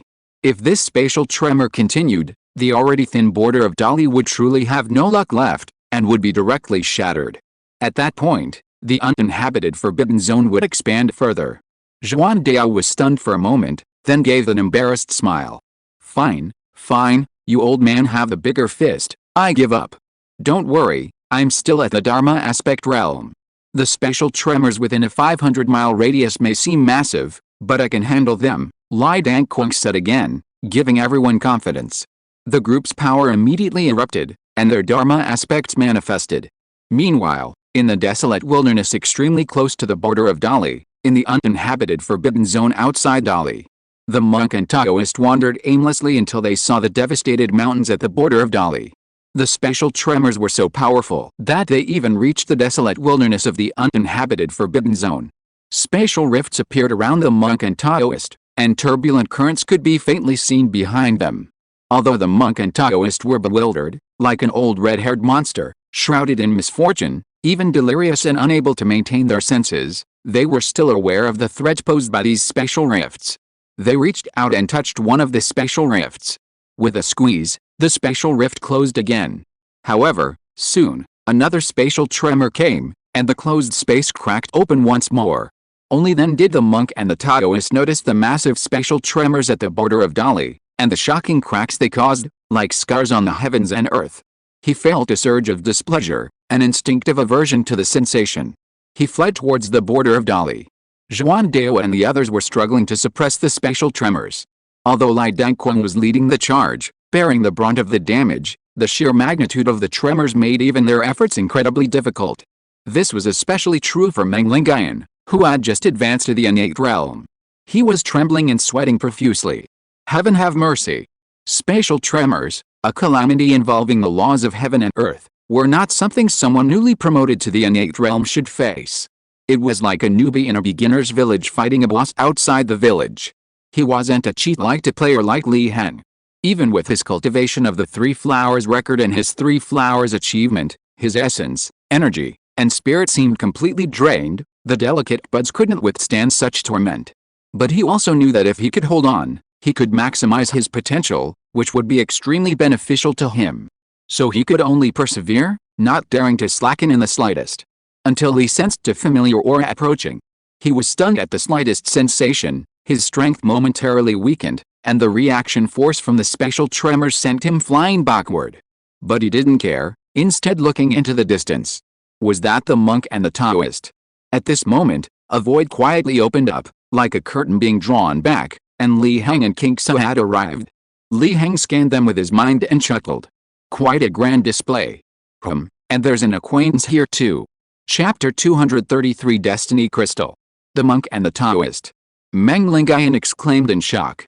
He hadn't expected to see the monk and the Taoist at this time and place. It was as if they had suddenly appeared. The others in Li Dangquang were also slightly surprised. Except for Ma Suxun, the others secretly wondered if this so-called monk and Taoist was Meng Lingayan's friend. However, before they could dwell on their doubts, they noticed Li Heng's arrival and looked towards him. Juan Dao breathed a sigh of relief. Li Heng had finally arrived.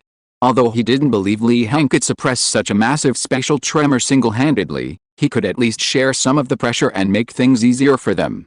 Seeing how much you're struggling, Li Heng chuckled. Immediately, the Great Sun Dharma image and the Earth Dharma image manifested simultaneously, unleashing their combined power, illuminating all directions with boundless light, covering a radius of 500 miles, encompassing the entire area of the spatial tremor. Instantly, to everyone's astonishment, the previously violent spatial tremor gradually subsided, achieving a level that none of them had been able to reach before with the power of one person. Suppressing spatial tremors is as easy as having hands, isn't it? Li Heng asked the crowd with some surprise. Everyone remained silent. Especially Li Dangquang, who was at the Dharma aspect realm, didn't know what to say, a sense of grief and indignation welling up inside him. At this moment, after entering the Great Li Kingdom, the bewilderment in the monk Daok's eyes gradually faded, replaced by clarity and reason.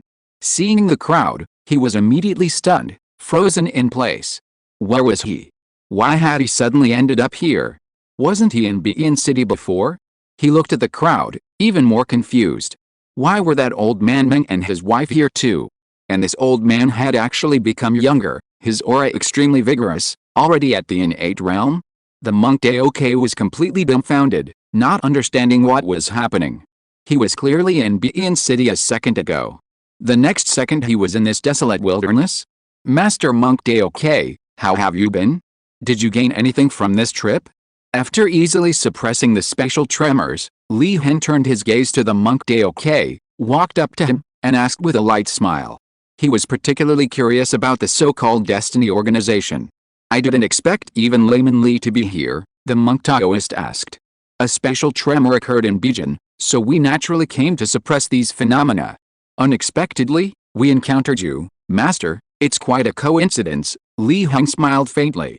Perfect timing. I haven't used the peach wood sword with prayer beads you gave me yet. Let's return it to its rightful owner. He took out the peach wood sword with prayer beads that he had stored in his special ring and handed it to the monk Taoist. The monk Taoist was even more bewildered. This peach wood sword with prayer beads was indeed his. But when did he give it to this layman Li? He had no memory of it. Wait, he frowned, suddenly realizing something was amiss. Had he suffered a memory gap? Layman, to be honest, I have no recollection of this. My memory is still in Bein City. You wanted to say a word to me then, but the next moment I found myself here, the monk Taoist said solemnly. Li Heng was stunned upon hearing this, his expression becoming increasingly subtle. A memory gap. He had lost a piece of his memory. The word he used to speak to the monk and Taoist in Bein City was probably destiny. It was precisely because he uttered the word destiny that the monk and Taoist experienced a mysterious premonition and decided to leave, searching for the source of that premonition. Now, according to the monk and Taoist, he has lost his memories from that point until now? It's you fake monk. Suddenly, King Su also noticed the monk and Taoist's presence, his expression shifting. He quickly flew to the monk and Taoist's side. You fake monk, return my sex treasure. And who are you? Do we know each other? The monk and Taoist were taken aback, looking King Su up and down, then shook his head. Don't know me? You're talking nonsense. You tricked my sex treasure, and you want to deny it? King Su wasn't too agitated at first, but upon hearing the monk and Taoist's words, his eyes turned red. This commotion also attracted everyone's attention. Since the spatial tremors were currently suppressed by Li Heng's Dharma image, even Lai Dangkong, who was also a Dharma image, couldn't intervene. He might as well just lie back and watch the show. They remained silent, simply watching. Listening to their conversation, Li Heng could already guess the gist of it. Master King Su, please calm down. Master Monk Taoist has lost his memory. King Su was taken aback. This bald monk had amnesia? He scrutinized Monk Taoist, staring intently into his eyes, but found no emotion whatsoever. He seemed genuinely unfamiliar with him. Fellow Taoist, this humble Taoist has indeed lost his memory.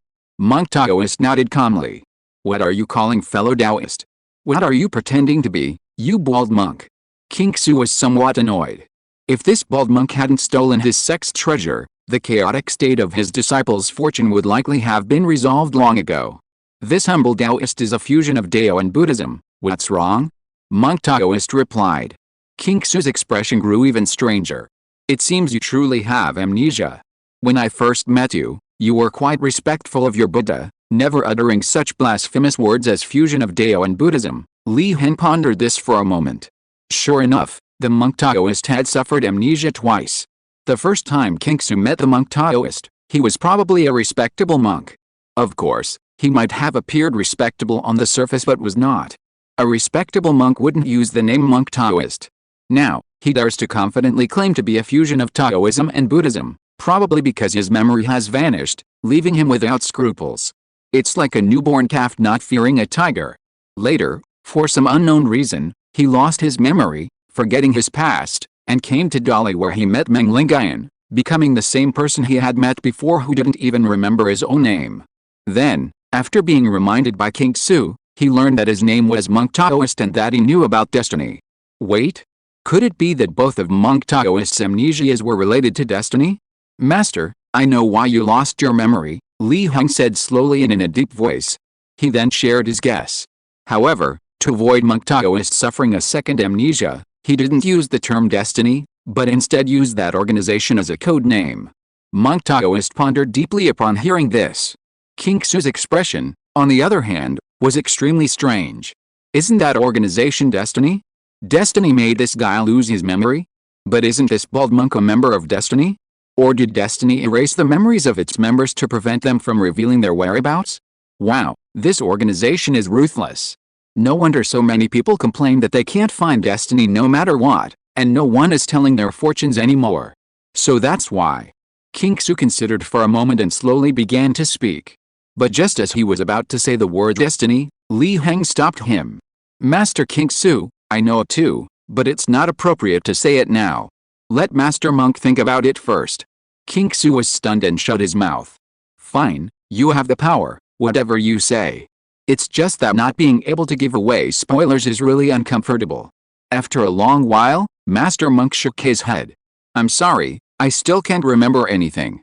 My mind is completely blank. To be honest, if I didn't know you had no reason to lie to me, I would have suspected that you knocked me out and brought me here to play a trick on me.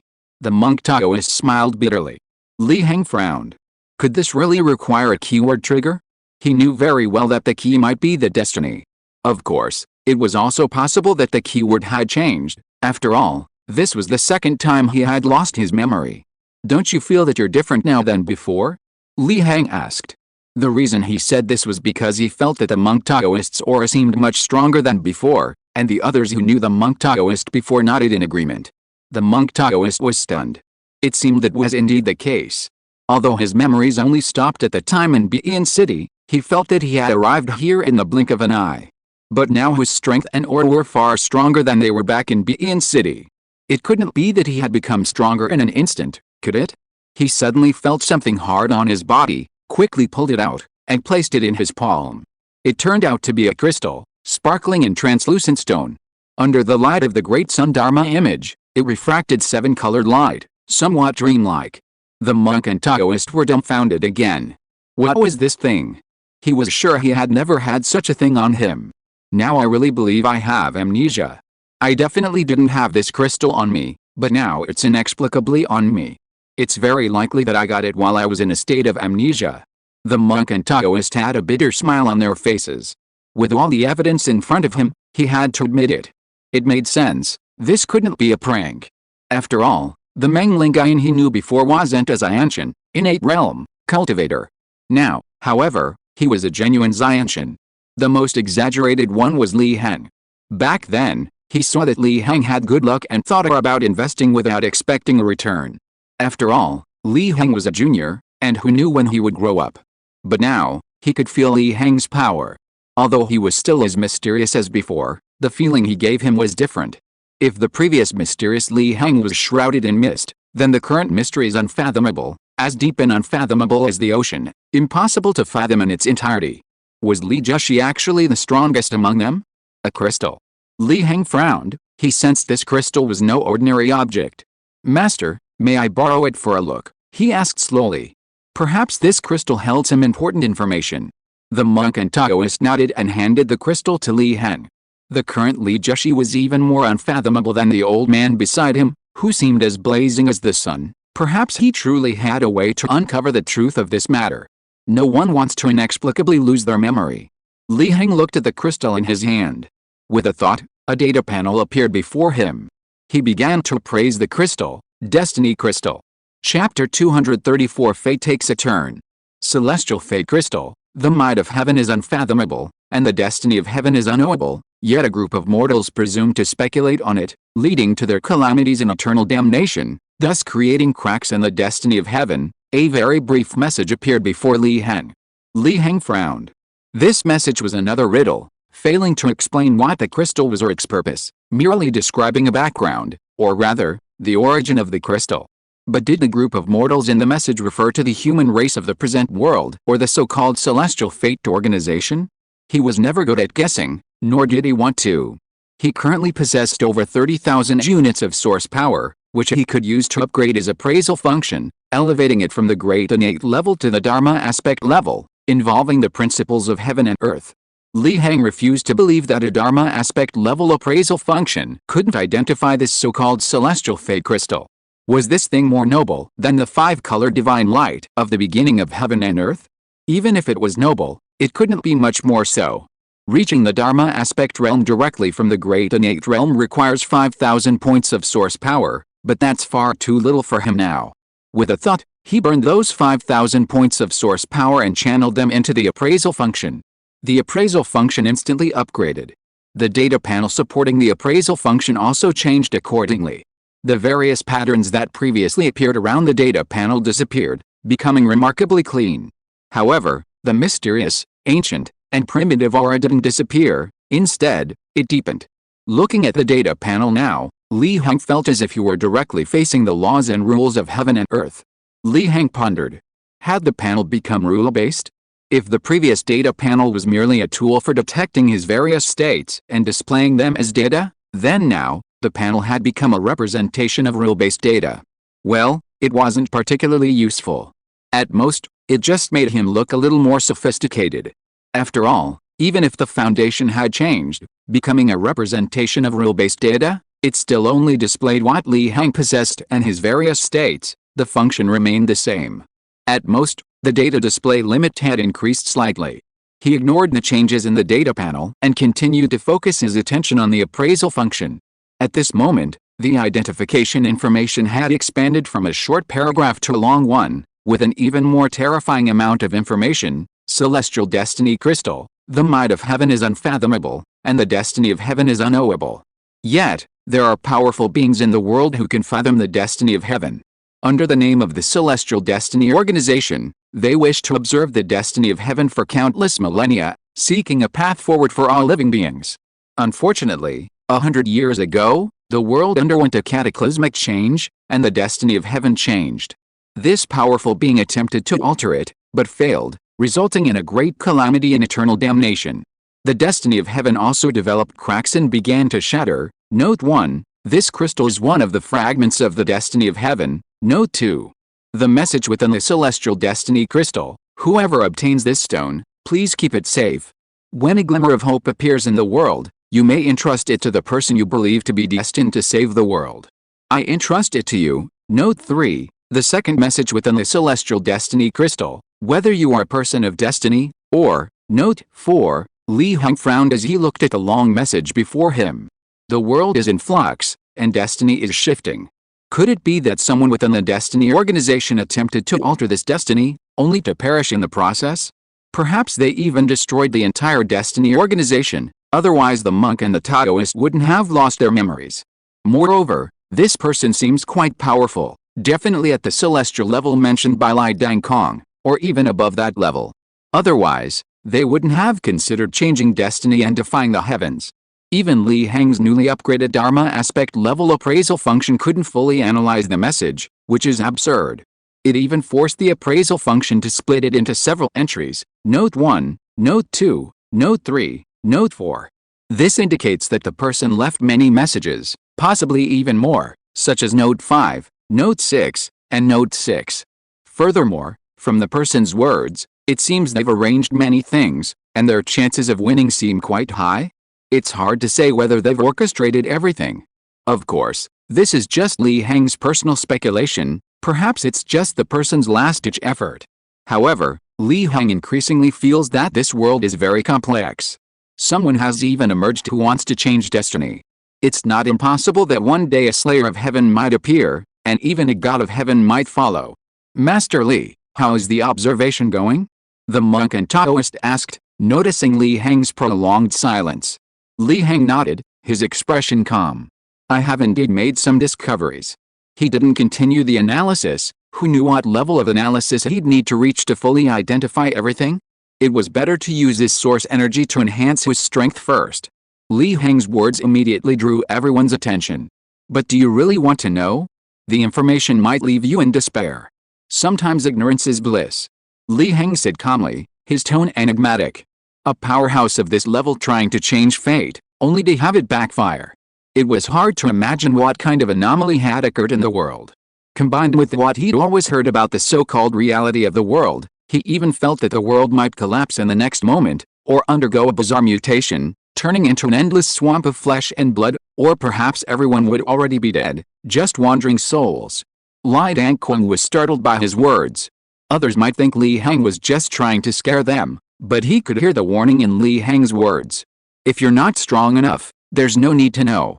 It'll save you from worrying later, Li Dangquang said in a deep voice. Since Li Heng wasn't willing to be the villain, he would be.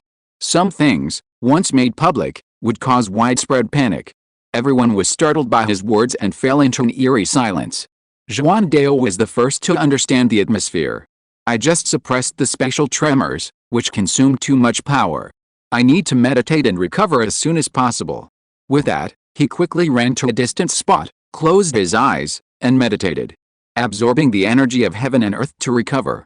With Zhuan Dao leading the way, Ma Suxun withdrew, and Meng Lingayan was forcibly dragged away by her. Wang Donglei and his sister Wang Lin, who had only come to watch the show, also wisely withdrew, going to the sidelines to observe. Finally, only Li Heng, Li Dangkong, King Su, and the monk Daok remained. The other three turned their surprised gazes to King Su. Li Heng was self-evident. Li Dangkong was at the Dharma aspect realm, and the monk Daok was involved in the matter, making him a party to it. But why did this King Su Taoist want to know about this? King Su, seemingly unperturbed, smiled slightly. My grandmaster once told me about the secrets of the changes in heaven and earth. He was at the Dharma aspect realm. Let me reveal something first. My grandmaster said that heaven and earth are unreliable. Could this statement alone serve as my entry ticket? King Su looked at everyone, outwardly calm, but inwardly panicked. As someone who had been through it all, he knew the saying, ignorance is bliss. Curiosity can kill even the most cunning. But he needed to know this. He knew very well what kind of organization Heavenly Mandate was. They were fully aware of the changes in heaven and earth, and no calamity could harm them. They had long since taken precautions or fled. Now, Heavenly Mandate had vanished without a trace. At first, he thought it was because Heavenly Mandate was used to being mysterious and wanted to remain so, choosing to live in seclusion. But now, combined with Li Heng's words, he seriously suspected that Heavenly Mandate had run into trouble. If an organization that could run faster and survive longer than anyone else had run into trouble, it was hard to imagine what kind of calamity it might be. He seriously suspected that this calamity originated from the vast heaven and earth. Naturally, given his personality, even if he knew the calamity originated from heaven and earth, he would simply accept it. If the sky falls, the tall ones will hold it up. If even the tall ones can't hold it up, then his struggles are futile. But unfortunately, he had taken in a disciple named King Feng, and those who bear the great destiny of heaven and earth are inherently closely connected to it. He lamented inwardly, truly destined for a life of toil is heaven and earth unreliable? Li Heng pondered. He nodded. Since the Taoist master doesn't care, then knowing is fine. However, it's best not to leak this matter widely, lest it cause panic. Then he turned to the monk Taoist. What I'm about to say can't guarantee that the master won't lose his memory again. But, if the master feels any calling again, please don't go searching alone. It's not that I'm not letting you go, but don't deliver food alone. Li Heng's tone was gloomy, and he rolled his eyes. Fortunately, this was still a fantasy world of immortals and heroes. If it were a supernatural horror world, and the monk Taoist heard a mysterious calling and went searching alone, he would have been dead long ago, his grave overgrown with the weeds. The monk and Taoist priest were somewhat embarrassed upon hearing this. If what Li Heng said about their previous experiences was true, then he did indeed have the suspicion of being a sacrificial lamb. So, to prove that his mind was not in question, he patted his chest and assured Li Heng that he absolutely wouldn't. Li Heng nodded, and without further ado, got straight to the point. The monk and Taoist priest belonged to an organization called Destiny. And this Destiny organization has been destroyed. Not entirely wiped out, but only a handful remain. I suspect that even if some survived, they will likely suffer from amnesia like the monk and Taoist priest. The monk and Taoist priest were stunned, just as he had been in Bein City. Gentlemen, may I interrupt for a moment? After you mentioned the word destiny, my memory is gradually returning. I now know that I was indeed a member of the Destiny organization, and that the Destiny organization is indeed dead. However, I don't know the reason for its destruction, and my memory hasn't fully returned. Please continue, Mr. Li. Li Heng nodded upon hearing this, as he had expected. The reason for the Destiny organization's downfall should be related to a powerful figure within the organization. He planned to alter the destiny, but failed, leading to his own demise and the destruction of the entire organization. As for why he wanted to alter the destiny, I'm sure everyone can guess.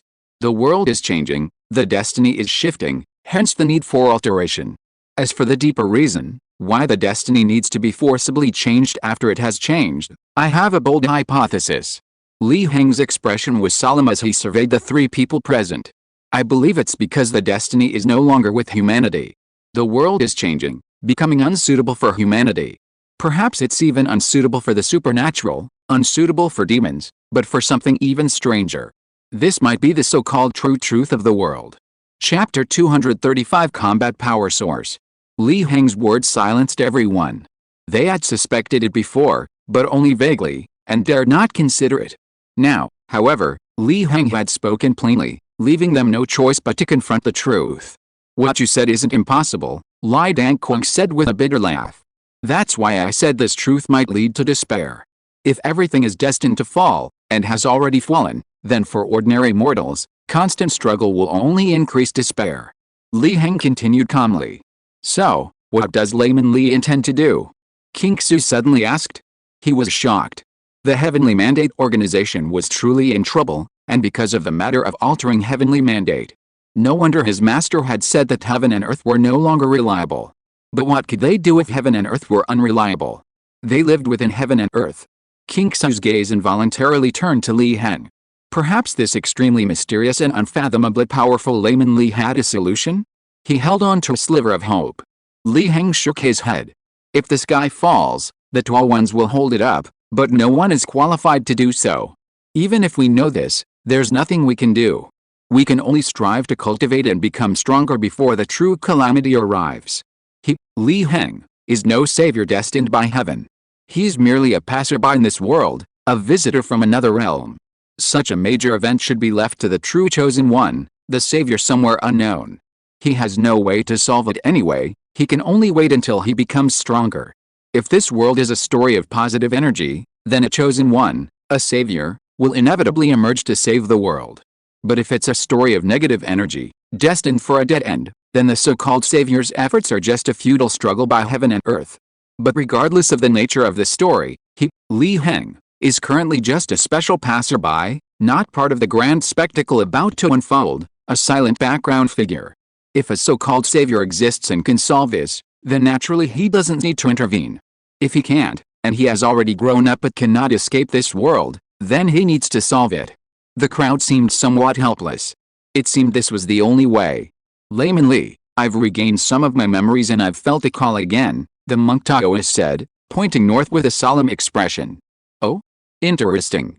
You heard the call before and went to find it, then lost your memory and returned. Now you've regained your memories and heard the call again? Is it possible that what caused your amnesia and the call are not the same person or thing?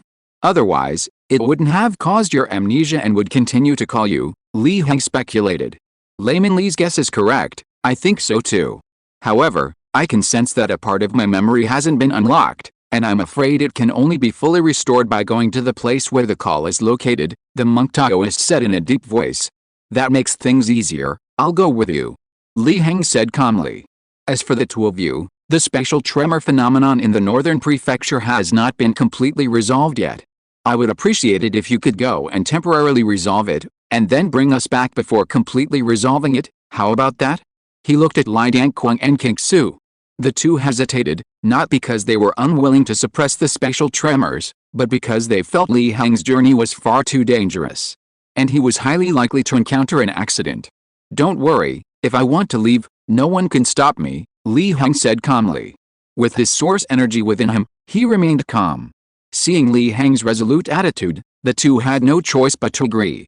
Although they also wanted to go with Li Heng, the spatial tremors in the northern prefecture were still extremely important. Li Dangquang handed Li Heng a piece of jade. This is a spirit jade. If anything happens, contact me anytime. I still have a few friends, and now that I've reached the introductory stage, I have the face to face them and find some helpers. Li Dangquang's implication was that Li Heng shouldn't be reckless. If he encountered any danger, he should call him. Li Heng put the otherworldly phone in his pouch, bowed to King Su and Li Dangquang, and then left with the monk and Taoist, heading north. They had just left the Great Li Kingdom. Li Heng instantly sensed something different, as if he were completely exposed to the world, facing everything directly. Li Heng pondered, looking at the desolate desert beneath his feet. Was this a land without fortune? Without the protection of fortune, one had to bear everything in the world, such as inexplicable malice. Li Heng's sensitivity to the world was high. He could clearly sense a malice existing there. However, this malice wasn't targeting him, but silently growing stronger. When this malice reached its peak, perhaps something major would happen. Perhaps this was part of the truth about the world? Perhaps the world had long been unsuitable for human habitation. The fact that most people in the Great Li Kingdom could still live in peace and prosperity, free from natural disasters and man-made calamities, was perhaps because they were still protected by fortune? This malice of the world, this phenomenon, could it also be related to the cataclysmic changes of 100 years ago? Various speculations flashed through Li Heng's mind. During his flight, he took out the tiger wolf pill that King Su had given him and swallowed it one after another like candy. He had a premonition that with his current strength, this journey wouldn't be smooth. He would have to resort to cheat codes. His ki and blood surged dramatically, doubling, tripling, tenfold. Li Heng's ki and blood soared all the way up, eventually reaching 100-fold increase, making him resemble a blazing sun of ki and blood. If Li Heng hadn't calmed the monk and Taoist earlier, they would probably be terrified. Li Heng sensed it, the great sun's sacred body was indeed very strong. Even with 100-fold increase in ki, he only felt a slight swelling, otherwise unharmed, and perhaps could continue to increase. Looking at the remaining tiger wolf pills, half was still left. Alright, he'd continue eating. He continued eating the candy beans, each one increasing his ki and blood several times over, startling the monk and Taoist, who were filled with fear. Was Li Heng about to explode? Finally, only one remained. Li Heng's ki and blood had increased 1,000-fold, equivalent to 1,000 times his own strength. At this moment, the great sun's sacred body was extremely swollen. Li Heng knew he couldn't eat anymore, and this body would definitely explode. This was not only because it had already increased 1,000-fold, reaching the limit of the great sun's sacred body, but also because the last tiger wolf pill was a forbidden pill, meant for desperate battles. He wouldn't use it for now, he'd rather risk everything. 1,000 times the ki and blood. Shouldn't that raise his understanding of the rules to the great innate level? Li Heng's thoughts stirred, raising his understanding of heaven and earth to the standard innate level, consuming twice his ki and blood. An immense and boundless amount of information surged into his mind. He didn't stop, continuing to increase. Raising his understanding of heaven and earth to the strong innate level consumed 100 times his ki and blood. He continued to increase, consuming 500 times his ki and blood, and his understanding of heaven and earth had reached the great innate level. Li Heng's aura surged dramatically, as if crossing an order of magnitude. An infinite pillar of aura soared into the sky, even shaking some powerful figures in the mortal world, who turned their gazes in this direction, revealing thoughtful expressions. At this moment, the monk and the Taoist were stunned. Is this the true strength of Layman Li? You're telling me this aura is innate? What a joke. Li Heng withdrew his aura, his expression calm. The enlightenment he sought was an understanding of the objective external world. This objective external world encompassed everything within and beyond himself, not just limited to this particular world. Therefore, his combat power had also greatly increased, allowing him to withstand attacks from the Dharma aspect realm with his raw strength. Furthermore, because he understood and had a broad knowledge of all the principles of heaven and earth, Li Heng's combat power wouldn't weaken significantly due to the environment. If the environment didn't change much, or even weaken, the ordinary Dharma ending age wouldn't pose any threat to him. Even in the spiritually deprived environment of the physical universe, he could maintain a certain level of combat power, not being unable to even conjure a fireball. He was gradually approaching the universal level of all realms. This characteristic was incredibly powerful. But Li Heng also knew that this was achieved at the cost of 602 times his life force, and he would need to invest even more life force in the future. But this was far from over. He had only improved his understanding of heaven and earth earlier, now he only needed to raise his realm. With a thought, he consumed 5,000 points of source power to upgrade the deduction function to the Dharma aspect realm. Simultaneously, he added the Taiyuan scripture, martial scripture, the remnant of the pure Yang scripture, and the 3 flowers record, including 3 flowers gathering at the top and 5 ki converging at the origin, to the deduction sequence. He wanted these 4 techniques to be deduced together to the Dharma aspect realm. Naturally, Upgrading the deduction technique would consume extremely high amounts of ki and blood. However, he had just consumed the tiger wolf pill, and still had over 300 times his original ki and blood remaining, which he could use in this deduction. Instantly, a deduction progress bar appeared next to each technique. Li Heng didn't have the patience to wait. Time didn't allow it either. He poured another 7,000 points of source power into it. The Taiyuan scripture advanced to the Dharma aspect realm, and the Three Flowers record advanced to the Dharma aspect realm. At the same time, because the Three Flowers record had a newly added section, 5 ki converging at the origin. Its name changed accordingly, becoming Three Flowers 5 ki method, more concrete and descriptive. Instantly, another earth-shattering change occurred within Li Heng's body. The Taiyuan scripture advanced to the Dharma aspect realm. Li Heng's personal cultivation also soared from the great innate realm to the peak of the supreme innate realm, even fatally approaching the true Dharma aspect realm. He only needed to complete the construction of his Dharma aspect, perfect its laws, and witness the reality of the world to achieve Dharma aspect. His combat power surged accordingly. He felt he could easily crush a Dharma aspect like the green ox. Meanwhile, the Three Flowers and 5 ki technique added the achievement of 5 ki converging to the origin to Li Heng. The heart stores the spirit, with the fire ki of the Southern Crimson Emperor converging to the origin. The liver stores the soul, with the wood ki of the Eastern Azure Emperor converging to the origin. The spleen stores the intention, with the earth ki of the Central Yellow Emperor converging to the origin. The lungs store the soul, with the metal ki of the Western White Emperor converging to the origin. The kidneys store the essence, with the water ki of the Northern Black Emperor converging to the origin. With the 5 ki converging to the origin, the 5 internal organs undergo transformation. Li Heng's essence, ki, and spirit continuously rose. The 3 flowers swayed, gathering at the top, the 5 ki of metal, wood, water, fire, and earth surrounding him, mutually generating and restraining each other. These two manifested, subtly interfering with the laws of heaven and earth. His combat power surged even further. Even those above the Azure Ox, at the second stage of the Dharma aspect realm, the so-called Dharma aspect experts of the Dao Palace, Li Heng was confident he could defeat and suppress them. The monk and Taoist beside Li Heng were dumbfounded. His strength had actually increased 3 times, and each time the leap was extremely large. This must be the reincarnation of some supreme being. Li Heng regained his composure and suppressed his aura. He did not continue to improve his martial scripture and the pure Yang scripture fragments, but waited for them to be slowly deduced. In any case, these two were auxiliary cultivations, and had little impact on his combat power. He was not lacking in killing methods now, so there was no need to rush. Accelerating the deduction consumed too much source energy.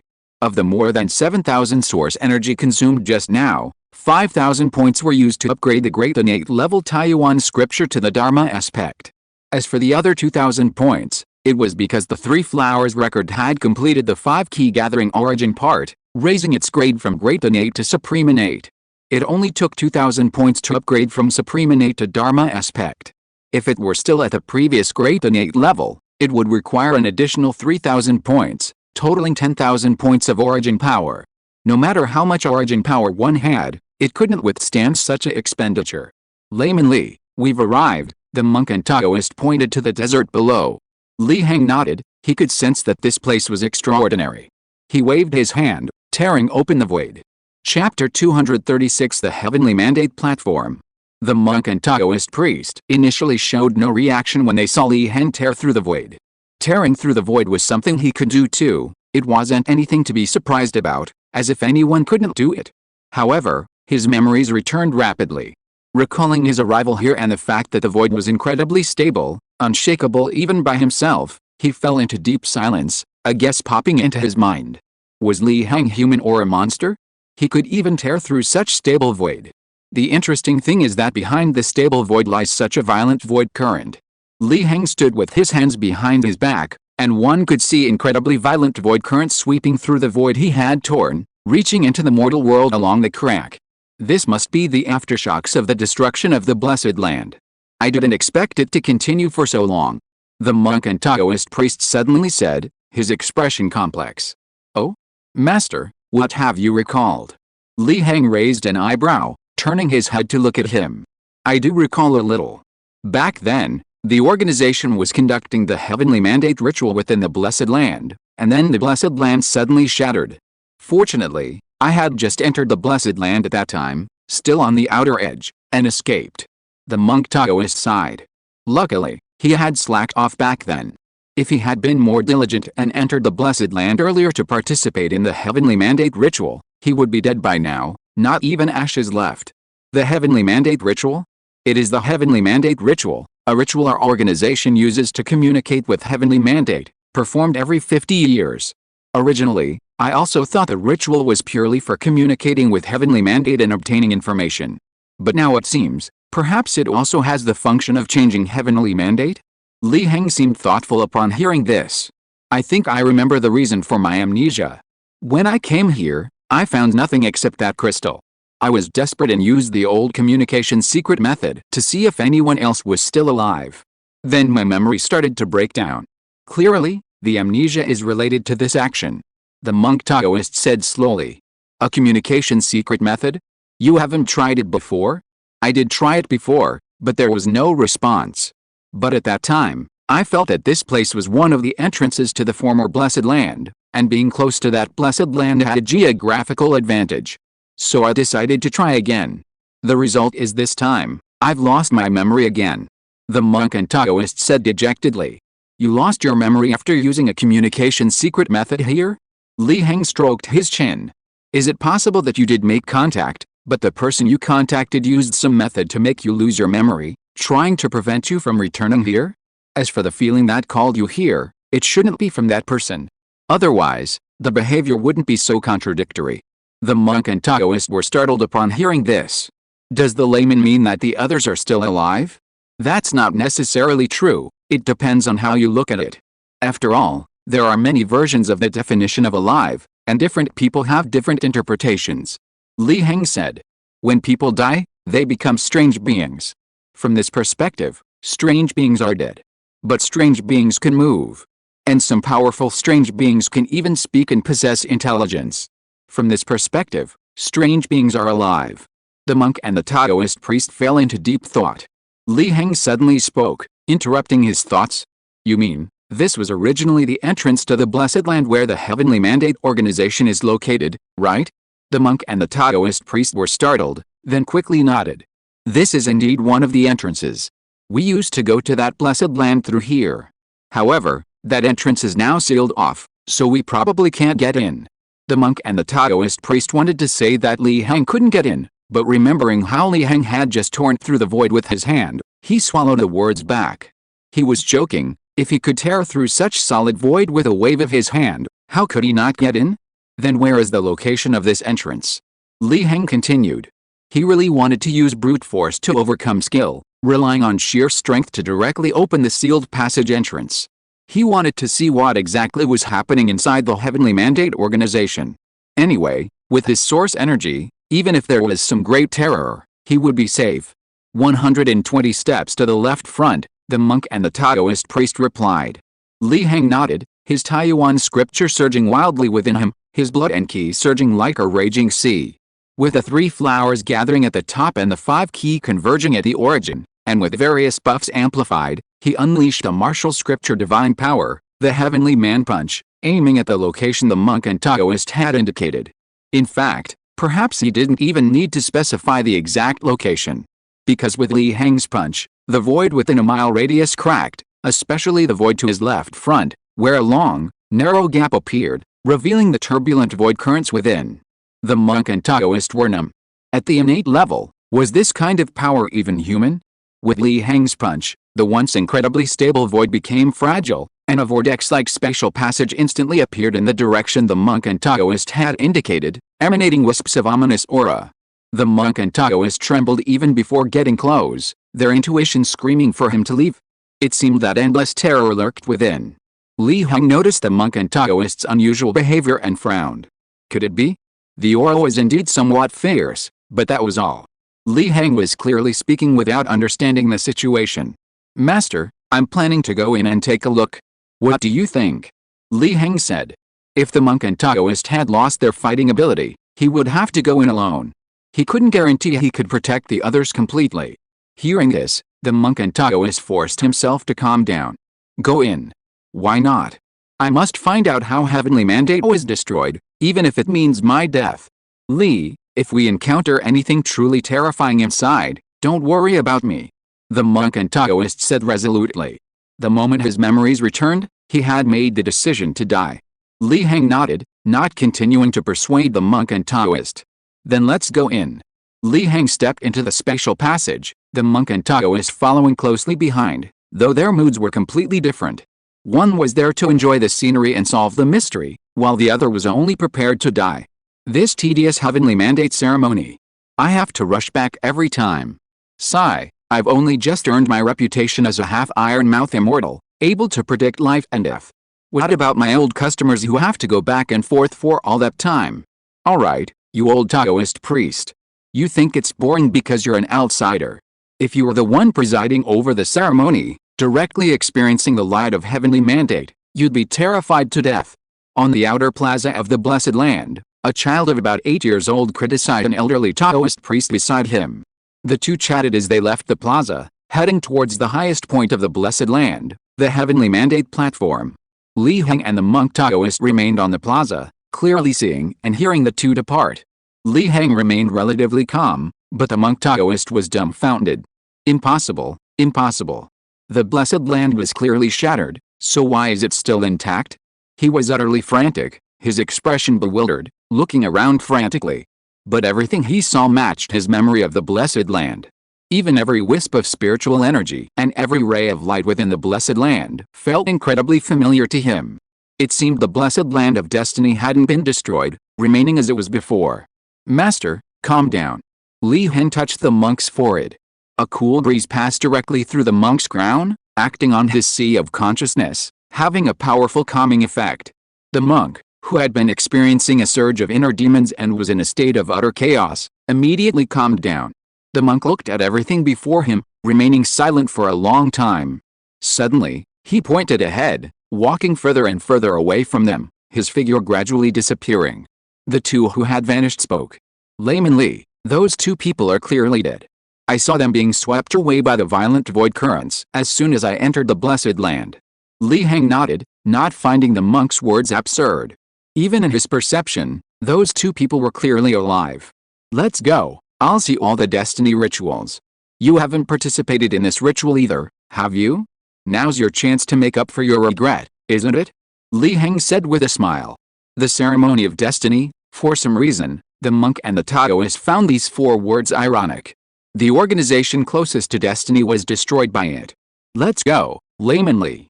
I can show you the way and properly entertain you, our guest. It'll also be good hospitality on behalf of the Destiny organization, so no one will say we're impolite, the monk and the Taoist said with a smile, taking the lead. Layman Li, that place was called the Ascension Ground, and the stairs we're climbing are called the 9 Heavenly Ladders.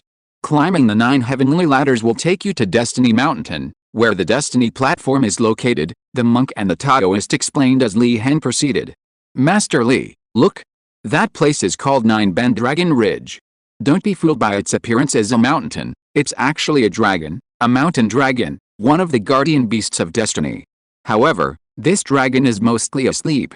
And there's another place called Golden Cloud Sea. It's 9 heavens high and is where cultivation techniques are stored. Each heaven contains different levels of techniques. So if you want to obtain a high-level technique, you must fly up there with your own strength. The monk and Taoist spoke with great enthusiasm. But their voices weakened and became low, eventually falling silent. Li Heng didn't speak, nor did he find the monk and Taoist annoying. One has to let a heartbroken person vent. However, in the end, Li Heng still had to speak up to remind them. Master, we should have reached the heavenly mandate platform you mentioned. Li Heng stepped onto the last step. Looking around, he saw an incredibly wide platform, and at the end of the platform, above, a ball of light, like the sun, radiated boundless light, floating leisurely. If you are listening to this novel on a channel other than Fanfic World, it means it was downloaded and re-uploaded without effort. We warmly invite you to visit our channel, Fanfic World. There you will find the original version of this story and many other novels of various genres. We look forward to seeing you dive into a world of incredible novels. Chapter 237 Variables Beyond Variables. I never expected to see this thing again. It's a treasure of our organization, capable of communicating with destiny. The monk Taoist also stepped onto the destiny platform, seeing the sun-like ball of light, and explained. Li Heng nodded, not replying, and continued to look around. There were many people on the destiny platform. Each person stood at their designated spot, arranged along a mysterious pattern. The destiny ceremony. The monk Taoist's expression was complex.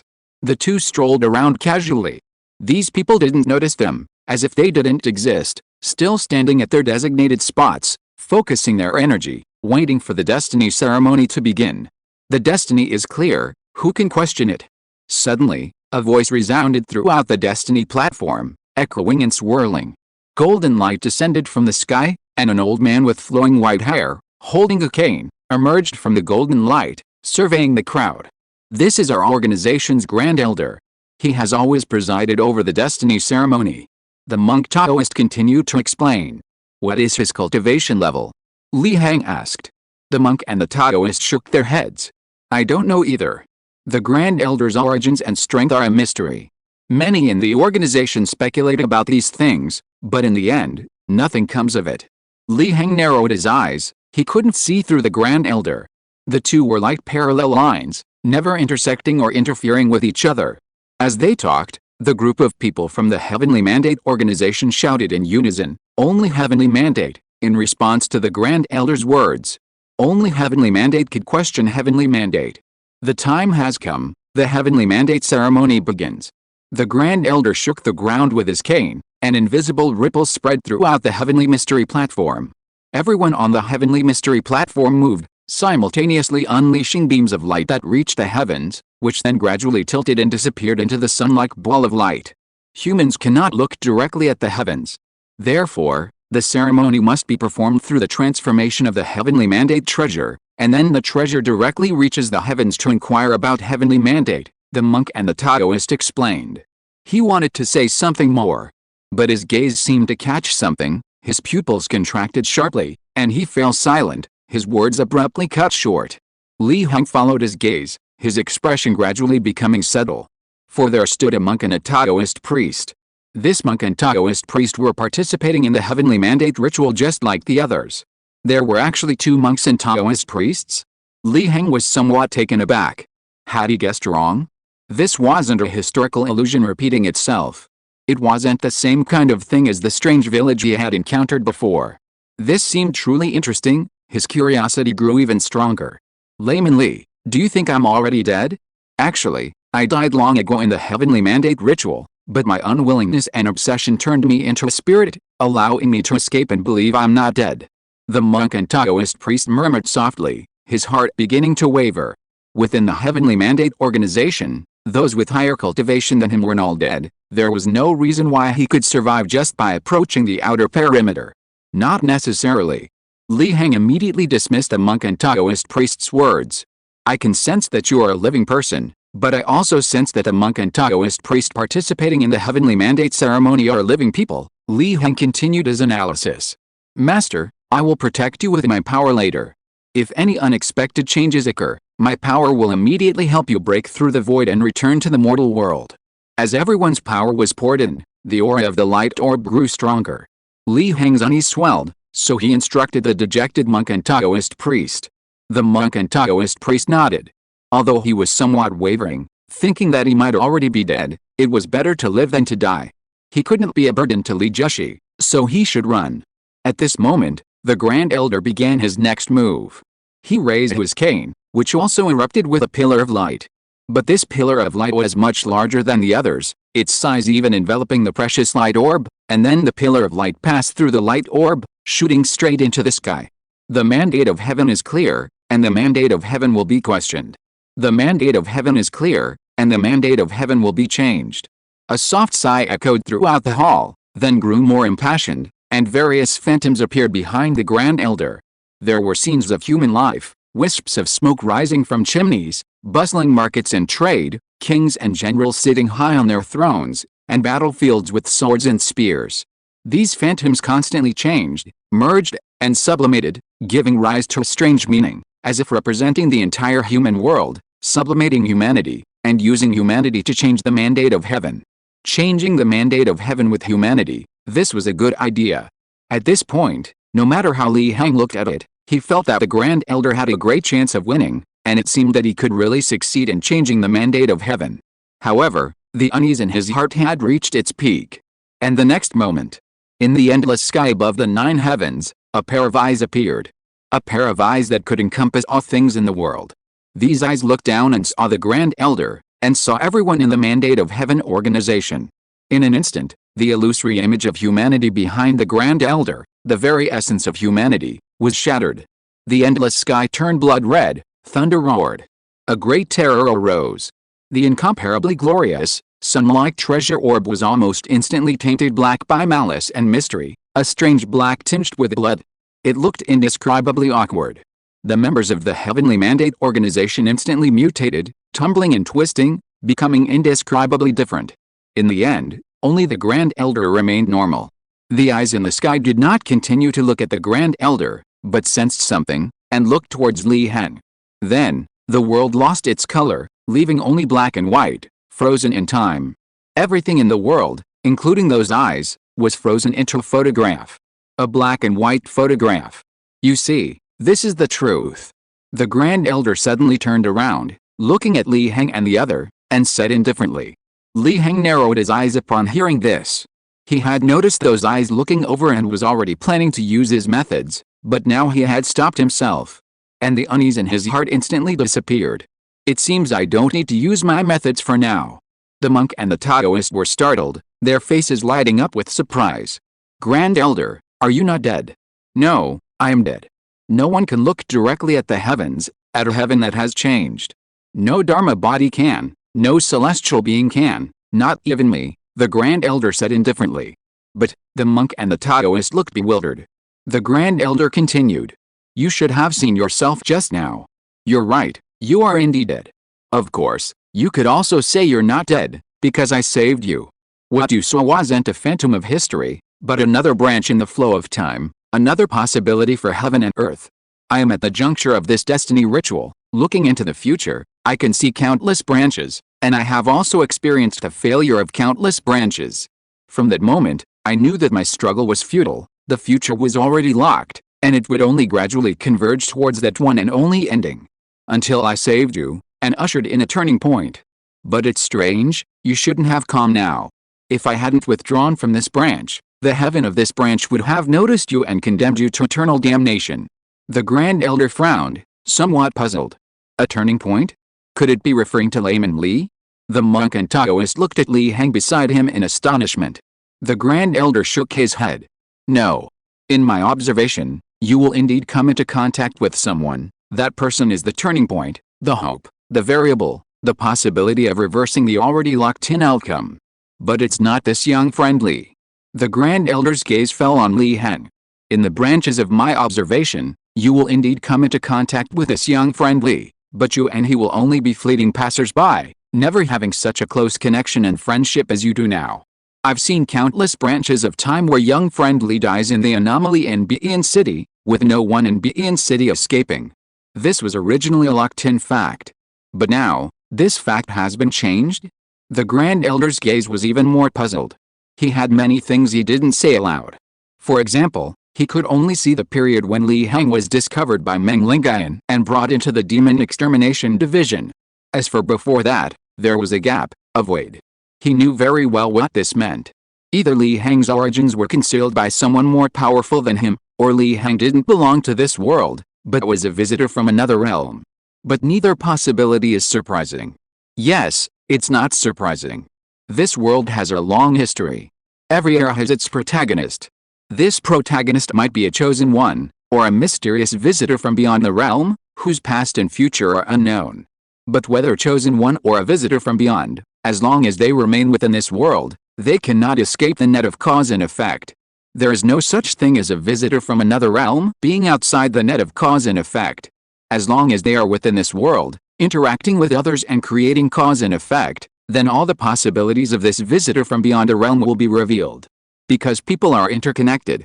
Your cause and effect, your future, are not just your cause and effect, your future. There are also the cause and effect, The future of others. Do you expect to block out the cause and effect? The future of others as well? Even if you truly possess great supernatural powers and hack a portion of the information in the net of cause and effect, are others fools who cannot perceive that the hacked portion, the missing information, is problematic? Is predicting the future so inconvenient?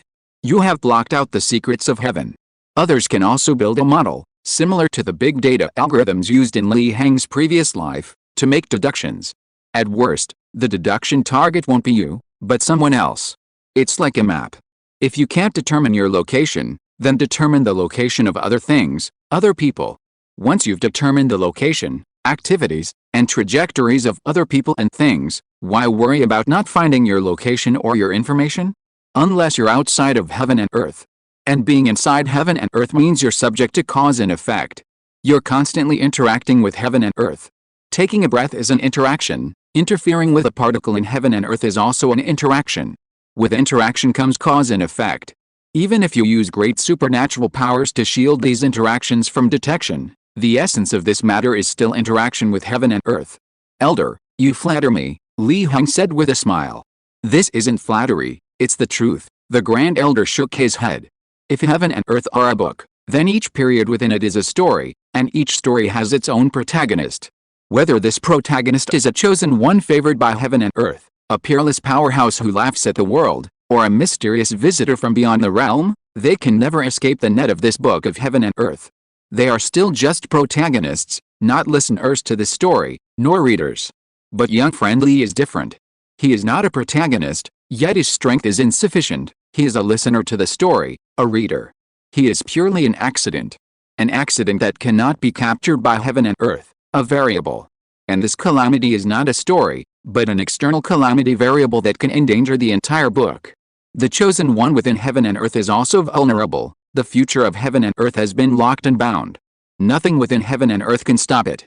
Therefore, heaven and earth needs a visitor from beyond the realm, a variable, someone who, like this calamity, intrudes into this story. The Grand Elder said in a deep voice. Is Li this variable? Li Heng raised an eyebrow and asked. No, the variable has already appeared. According to my observation, the monk and the Taoist will come into contact with that variable in the future. But I did not anticipate you. Perhaps even the entire world has not paid much attention to you. Young friend Li, you are simply a variable beyond variables. The Grand Elder said in shock. Chapter 238 The Complete World. Is this a good thing or a bad thing? Li Heng asked with a smile. The Grand Elder spoke meaningfully. Whether it's good or bad depends entirely on you, young friend Li. The situation is turbulent, and even heaven and earth are struggling to survive. Where would they have the time to investigate anomalies and variables? If heaven and earth still had any reason, they would probably prefer these variables to save them, wouldn't they? What if I don't want to save them? Why test me, young friend? The Grand Elder shook his head. The fall of heaven and earth is now a foregone conclusion. For a foregone conclusion, variables are extremely annoying, especially for those who benefit from it. You should understand that, young friend. Li Heng's expression was calm. He naturally understood the unspoken meaning of this Grand Elder of Destiny. Heaven and earth might not bother with variables like him. But the mastermind behind the anomalies that caused heaven and earth fall might come after variables like him. Only by eliminating all variables can the fall of heaven and earth truly become a foregone conclusion. Of course, this is on the premise that there really is a mastermind behind these anomalies. They may not have noticed me. This they refers to the unknown mastermind behind the scenes. Young friend, the stronger you are, the more noticeable you become in this world. Sooner or later, they will notice you. The Grand Elder of Destiny shook his head. He wasn't worried about Li Heng's intervention. Because the world was gradually changing, and Li Heng was in the midst of it, he would inevitably take action, moving against these changes. Li Heng smiled upon hearing this, but didn't reply. The Grand Elder's statement was both true and false. If he followed his original plan, he would naturally oppose the changes, either directly or indirectly. This was an unavoidable choice for a normal being. But if he changed his path, following his heart, for the sake of his life, then his visualization ability could offer other options at any time. For example, he could abandon light for darkness. His visualization ability could visualize the sun, visualize darkness, and even visualize this indescribable change in the world. The monk and the Taoist listened to their conversation, completely bewildered. Why did these two speak as if it were encrypted? Was this the conversation between the Enigma man? He suddenly spoke. Grand Elder, did you cause my amnesia? The Grand Elder of Destiny nodded. You had to lose your memory, you had no other choice. Then what is this sensation that summoned me? The monk Taoist was somewhat confused. That's why I caused your amnesia. Did you notice? As long as you regained your memories of the Destiny organization, this kind of inexplicable sensation will appear in your mind. Who do you think could release such an inexplicable sensation? The Grand Elder of Destiny countered. The monk Taoist fell silent. Why did he believe in this sensation in the first place, and then leave alone? It was because this sensation seemed to come on suddenly, a sudden inspiration, like an epiphany, completely natural. It didn't seem like any suggestion or hypnosis at all. The only thing that could evoke such a feeling in him was heaven and earth itself. It seems you figured it out, only heaven could evoke it. During this period, although I, the true branch, died, I miraculously injured heaven, causing heaven's mandate to shatter. Logically, this is impossible. I can only speculate that heaven retained a portion of its original rationality and deliberately withdrew.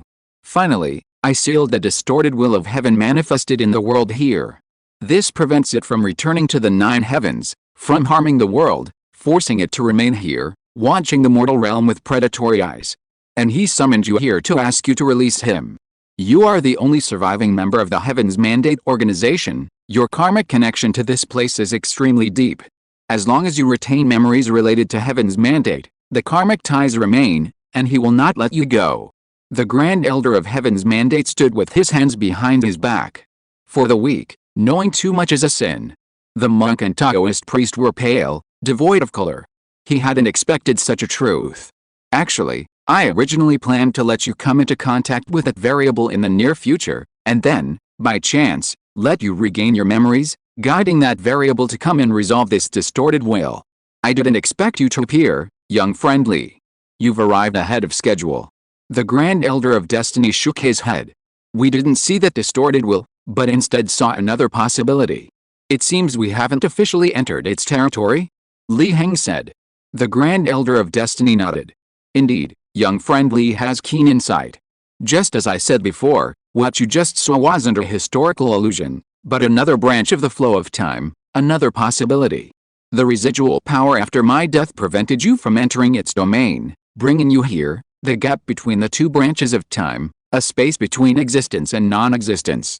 That's why you were able to see this possibility. The monk and Taoist of this branch didn't arrive late or slack off. They participated in the destiny ceremony on time, and thus he distorted and died on the spot. Heng nodded. What bad luck, what supernatural power. The Grand Elder of Destiny smiled bitterly upon hearing this. Young friendly, I know you don't trust me, but I still have to say, the destiny ritual has already taken place at this point in time, so I am already dead. I can only say that I am still alive at the point of the destiny ritual. Alive in the past? Heng asked. I wasn't really alive at the point of the destiny ritual in the past either, I was gradually dying. Every time I observed a branch, I was killed by heaven, and my power weakened. In the end, my past will be erased, the Grand Elder of Destiny explained. Is this the power of heaven? Heng asked. The Grand Elder of Destiny smiled upon hearing this. That's right, this is the power of heaven. Heaven has killed me countless times at countless points in time, and has gradually realized something is wrong. Sooner or later, it will realize that I at that point in time of the destiny ritual am observing the infinite future. The moment it realizes this will be the moment I completely perish. Having clearly stated his death, the old man's face remained calm and unmoved. The power of heaven can transcend time? Heng was surprised.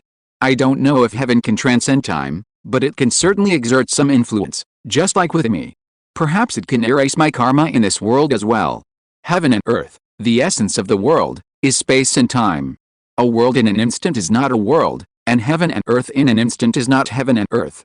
Only the sum of time in all space from the beginning of heaven and earth to the present is the complete heaven and earth. This is something I only understood after I died. It was precisely because I only understood this after I died that I died. He said, and smiled bitterly. Are you scared now? The complete heaven and earth under this definition, the heaven with its vast power, has now undergone a change. You can imagine how terrifying the truth behind this change is. Sometimes I am really glad that I am dead. At least I don't have to face the real change directly. Li Heng shook his head and chuckled. Don't scare me. I have a clear judgment. Heaven and earth, the world, perhaps it is true, as you say, that only the sum of time in all space from ancient times to the present is complete. But size is size, and power is power. This heaven absolutely cannot utilize the power of all time periods. As for this anomaly, I will not make any hasty conclusions. Perhaps this anomaly truly does follow the timeline. Elder Xianming nodded. It's good that you have this thought, young friend. I am relieved. If the anomalies I predicted cannot resolve this anomaly, then perhaps my final hope will still rest on you. He bowed to Li Heng. Li Heng did not respond, remaining non-committal. This old man clearly had many things he hadn't told him, and there were many doubts in his words just now. He didn't need to confide in this old man or to make any guarantees. This Grand Elder Xianming didn't seem to expect any guarantees from Li Heng. He turned to the monk Taoist and asked, have you made up your mind yet? The monk Taoist remained silent, hesitant to speak.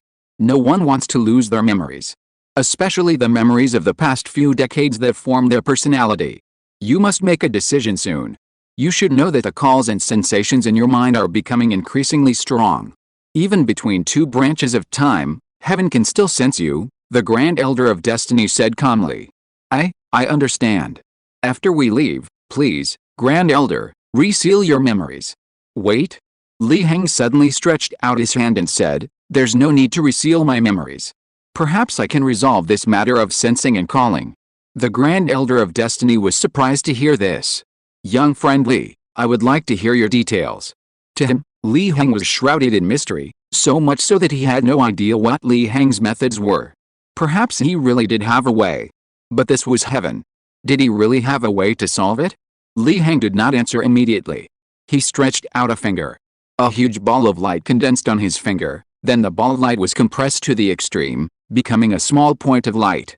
Then another ball of light appeared, compressed again, and merged into the small point of light. This cycle continued endlessly, merging. Until the 10th time. 9 is the extreme of heaven and earth. The 10th time has the intention of breaking the shackles of heaven and earth. A good method. Elder Xianming exclaimed in admiration. But then he shook his head. Unfortunately, I don't think this is useful. The power of the great sun is not enough to block the call of heaven.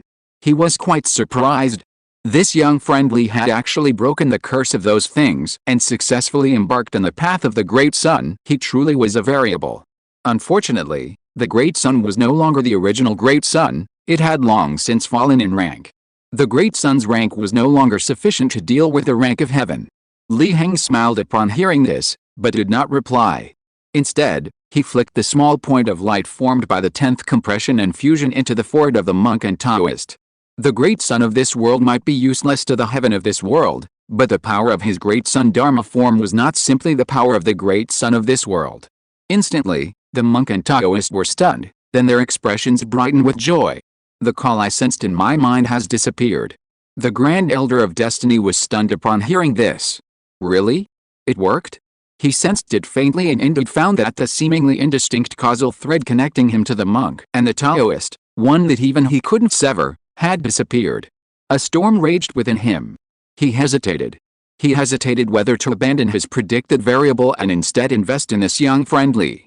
Originally, he didn't want to invest because this young friend Li was incredibly mysterious, and the investment risk was too great. If the investment failed, all hope would be lost. But now this young friend Li had proven his strength.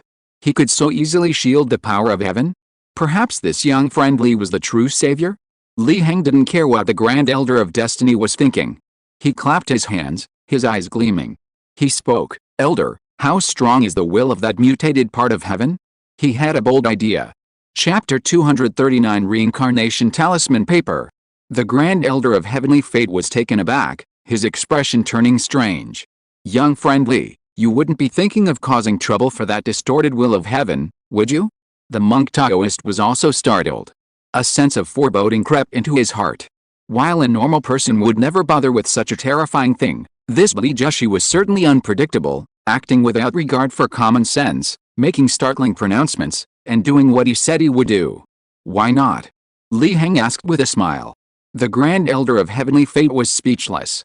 Although it was only a distorted fragment of Heaven's will, not its true form, he had still used his last ounce of strength to seal it here, making its power extremely terrifying. Moreover, its status was extremely high. How could a mortal possibly handle it? Is this because you lack confidence in me? Without any attempt to conceal it, Li Heng continued with a smile. This old man indeed lacks confidence. The Grand Elder nodded. Young friend Li should be aware of the realms beyond the innate realm, the fifth level of the Dharma aspect, the 9 transformations of the celestial being. Each step across a minor realm brings a dramatic change in strength. And this distorted will is at least at the 5th level of the Dharma aspect. The old man's expression turned solemn as he stared at Li Heng. Dharma aspect, huh? Li Heng nodded, lost in thought. He calculated his remaining source energy. If he were to completely deplete it and then briefly unleash his power, the 5th level of the Dharma aspect, not yet reaching the celestial being realm, would still be within his capabilities. Are you sure this is true? Mostly true, otherwise I wouldn't have sealed him here with my last strength before my death, the Grand Elder replied. But this level of strength hasn't dispelled your thoughts? The old man frowned. Young friend Li, you must understand that this isn't just a simple 5th level of the Dharma aspect, it's a distorted will of the celestial being. Even if it's just a fragment of that will, its rank is extremely high. Within the Dharma aspect realm, no one is his match. As for the celestial being realm beyond the Dharma aspect, how? The Grand Elder sneered. Would a celestial being who has merged with heaven and earth dare to attack the will of heaven and earth? No. Not to mention that those celestial beings are likely already in trouble. Maintaining their own sanity is already a feat, let alone risking their complete demise to resolve this matter. As for the emperors of the various dynasties, their fortune cannot be brought here. Therefore, that will can be said to be invincible in the world. And you, young friend Li, forgive my bluntness, but even if you are an anomaly with overwhelming combat power, capable of reversing realms to kill your enemies, there is absolutely no possibility of you, at the innate realm, killing a 5th level Dharma aspect realm cultivator. Especially since this 5th level Dharma aspect realm cultivator is a fragment of heaven's will. He solemnly bowed to Li Heng again. Please do not go to your death, come again later. In fact, without waiting for Li Heng's refusal or agreement, he waved his hand, intending to send Li Heng and his companion back to the mortal world, preventing them from being in danger and suffering eternal damnation. He sighed inwardly. An anomaly, though an anomaly, was still too young. Young and arrogant. Unaware of the power of heaven. You'll understand my good intentions later and be grateful to this old man. As for now, let this old man, who isn't completely dead, deal with him. You can come back when you're stronger. He spoke these words with a compassionate expression. Then, space-time rippled, affecting Li Heng and the monk Taoist. He then turned away without looking back, and the world began to flow again. But the next moment, a calm voice rang out. Old man, are you underestimating me a little? The Grand Elder of Destiny was startled by this, and the world, which was about to resume its flow, froze again. He quickly turned around. I only saw Li Heng and the monk Taoist still standing there. Above their heads, a great sun appeared, radiating boundless light. Its light was sacred, profound, and mysterious, anchoring space-time, completely unaffected by his power.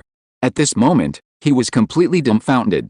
Even though he was dead, in life he was at least half a step beyond the celestial realm, and at the cost of his life, he could even temporarily contend with the heavens.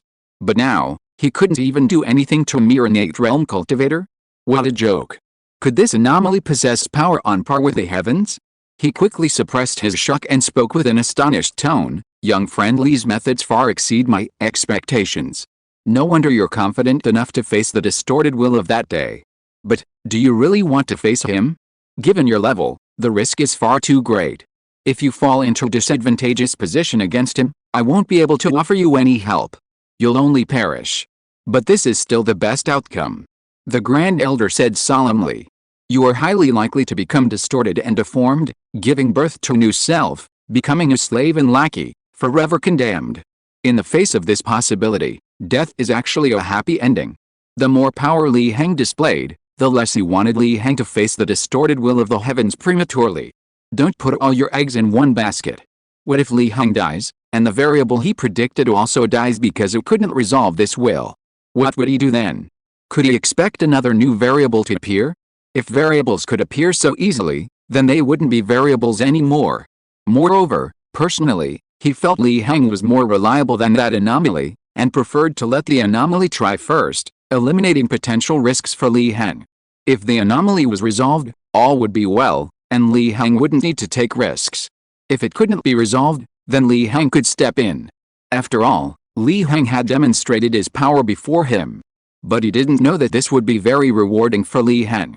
"You can rest assured, I have the ability to solve this," Li Heng replied. He naturally knew the Grand Elder meant well, but there were many cases of good intentions leading to bad outcomes. If the old man remained obstinate, he would have to expend some source energy to find it himself. The monk and Taoist priest stood between the two, silent.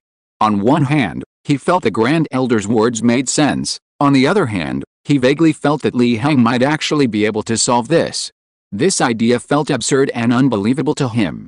Thinking it over, he only felt that Li Heng had given him too much confidence, and that Li Heng's achievements had consistently exceeded his expectations. The Grand Elder of Destiny remained silent for a long time. He didn't know what decision to make. On one hand, reason told him he absolutely couldn't do this, such a journey would be extremely risky, even suicidal. But on the other hand, reason also told him that with the power Li Heng had currently displayed, it was indeed possible to do so. But was such a possibility worth the risk? Li Heng shook his head, growing impatient. He didn't intend to persuade the old man anymore. He planned to use his source power to bypass the Grand Elder's blockade and head directly to the place where the distorted will resided. After all, he wasn't some arrogant dragon, radiating an aura of dominance, whose mere presence could make the Grand Elder bow down in submission. Seemingly realizing Li Heng's thoughts, the Grand Elder quickly spoke up. "Wait," I agreed. "You can go there. Take this."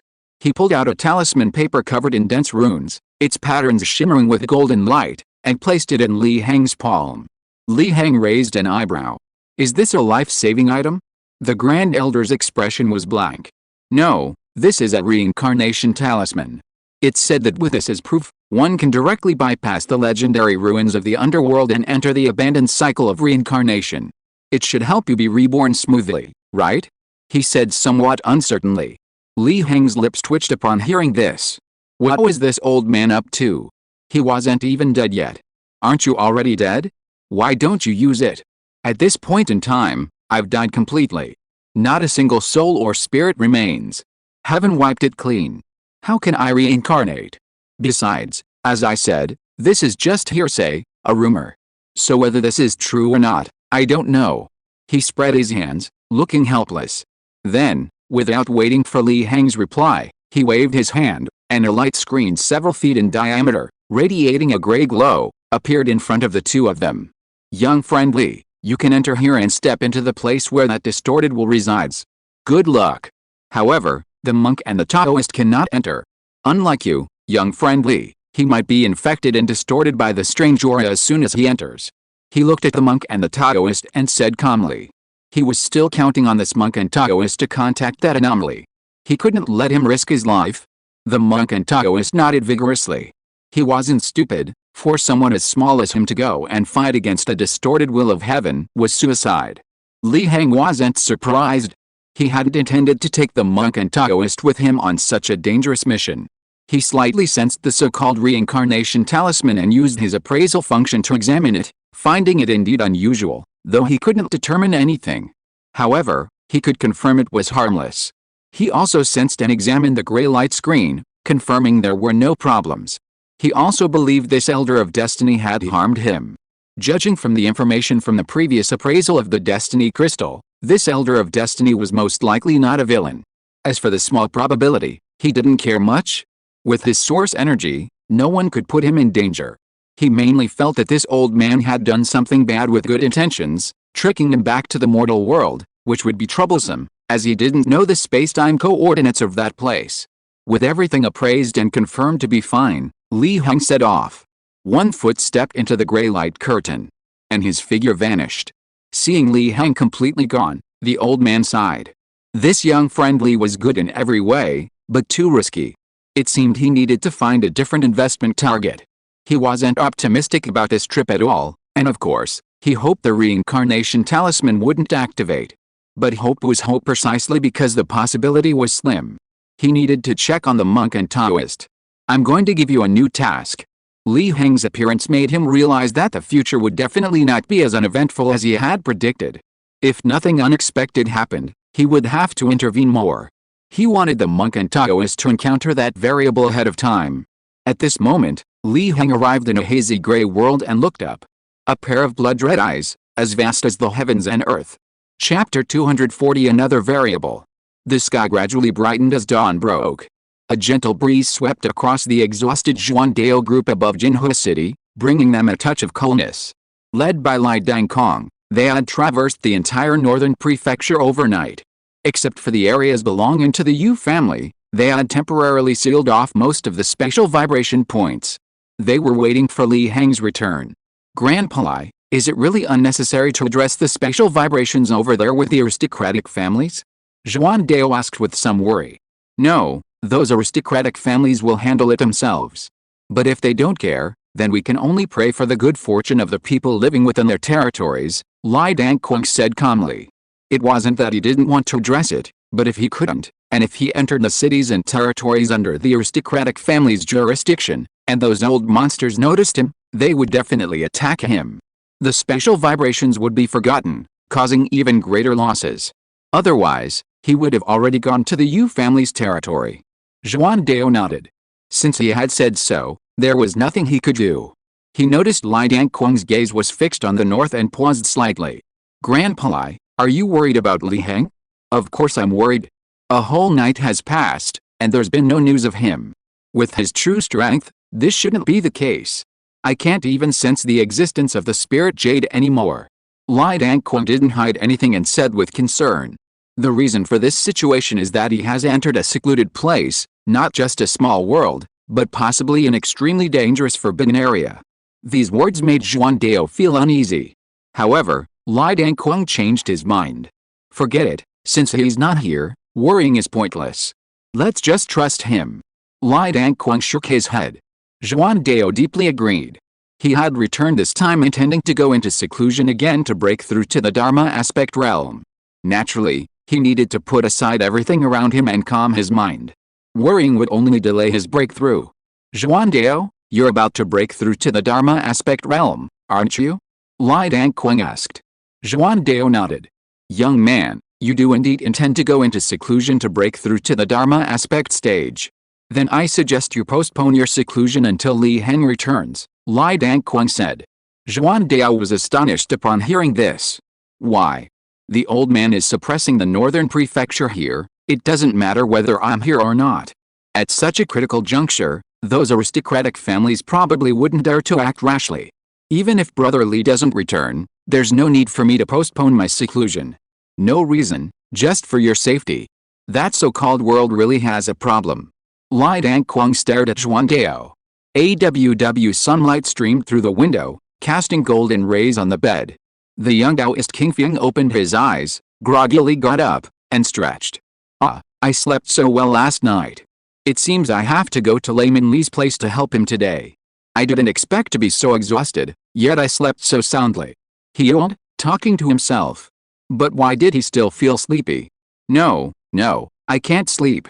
Master said the day's plan starts in the morning. If I stay in bed after waking up, I'll develop an incurable disease called laziness.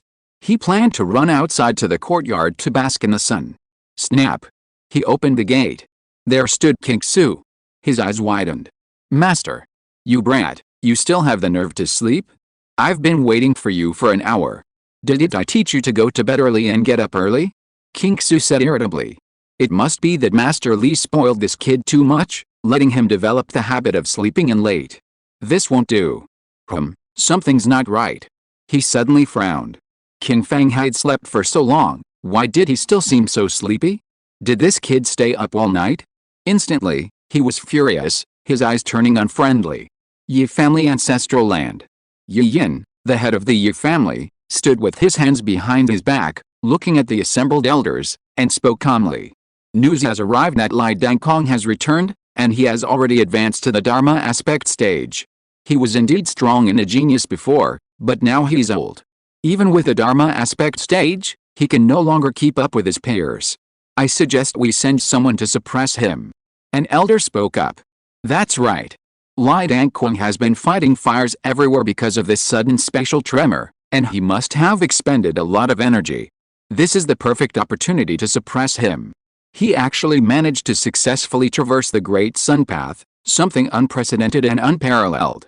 He must have encountered an incredible opportunity, perhaps even some supreme treasure.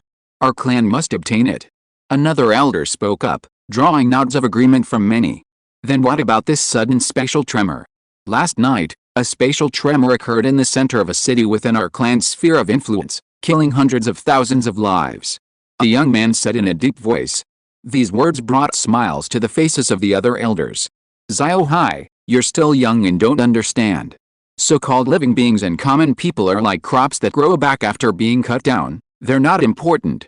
Right now, our clan's interests come first, and we must deal with Lai Dangquang first, an elder earnestly advised. Yi Hai's expression stiffened upon hearing this, and he fell silent. Yi Yin, however, spoke calmly. Since that's the case, let's begin the vote. On the land of Bijan, facing the sudden spatial tremor, knowing that Lai Dangquang had successfully returned, many aristocratic families were also holding various meetings and making various decisions. Zijan, also known as Shanhaiguan, derives its name from Shanhaiguan, a crucial border town of Dali, guarded by Dali's only Grand General, King Zili. At this moment, King Zili, clad in heavy armor, stood atop the city wall, gazing into the distance, seemingly able to traverse the vast, uninhabited wilderness and see the border of the neighboring Daxuan kingdom. A guard walked up the city wall, quickly approached the king of Zili, and knelt with his hands clasped. My lord, the young master has awakened. The king of Zili remained calm. Judging by the time, it was about time he woke up. In a spacious and simple courtyard on the east side of the king of Zili's residence, the king's son, Xiao Hao, sat by the bedside, looking around groggily, surrounded by several bewildered maids. Has the young master fallen into daze? The maids wondered anxiously. Suddenly, Xiao Hao's expression changed. His dazed eyes brightened and sharpened, then returned to normal, becoming calm and natural. All right, you may all leave. This young master is awake. After the maids withdrew, Xiao Hao's eyes gleamed with excitement. He muttered to himself incessantly. I never expected it. I never expected it. I actually came back. I really came back to before the great calamity. But judging by the time, the great calamity is not far from starting. I must make plans early. Judging by the time, the disaster in the northern prefecture should have broken out by now, right? The northern prefecture underwent a sudden change, the space trembled, and because it came so suddenly, no one paid attention. After one night, the tremor expanded again, causing half of the space in the northern prefecture to collapse, and hundreds of millions of people perished. He murmured the information he knew from his previous life. Then he shook his head, deciding not to pay attention anymore. As far as he knew, the northern prefecture was beyond saving. After the spatial tremor, there was also a strange invasion. Demons descended, and the Great Li was forced to abandon this place. In the end, even the laws of heaven and earth rejected the human race. Rather than worrying about this, he should worry about his own western prefecture. The calamity in the western prefecture was not far away either. He pondered what reason he could use to persuade his father to adjust his human bloodline, to gain an advantage in the future calamity, or even turn the tide. The current human bloodline was not adapted to the future world. At this moment, the scenery in front of him shook. A book silently appeared before him. It exuded a mysterious and profound aura, incredibly deep and enigmatic. He was startled, then saw the words on the cover and his face lit up with elation. This was actually the gray, hazy world. Li Heng observed his surroundings. The scenery was somewhat similar to his previous blessed land, but even more dilapidated, bordering on utter destruction. For example, the plaza he was standing in now. In the scenes he and the monks and Taoists had seen, the plaza's surface was clean and smooth, as if polished, but now it was pitted and uneven, most of it even broken, with huge holes revealing vast emptiness below. Clearly, this was the ruins formed by the Heavenly Mandate Organization's blessed land. Li Heng scratched his head. He had originally intended to immediately engage in a boss battle, like in a certain ring or a certain soul. But he had arrived here, stood there for a long time, and nothing had happened. Everything was so gray and hazy, as if shrouded in something or filtered. Even those blood-red eyes in the sky. He stared at them for a long time, but they didn't react. Li Heng wondered if he had been fooled by the old man of destiny, and that he hadn't come to the place where the distorted will resided.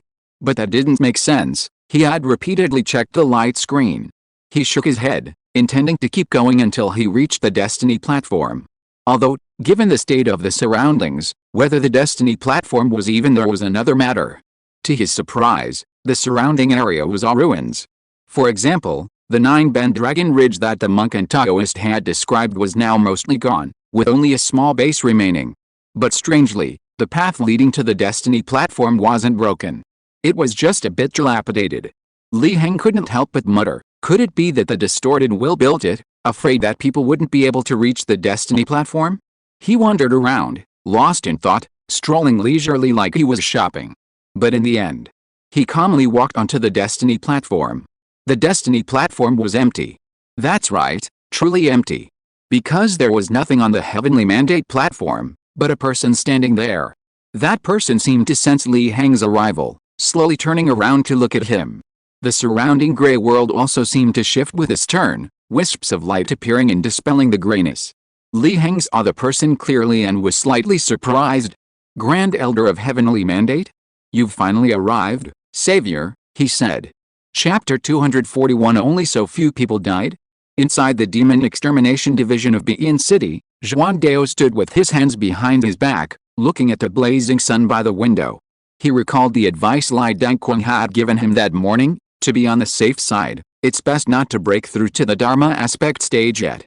He raised his right hand, palm clenched, veins bulging.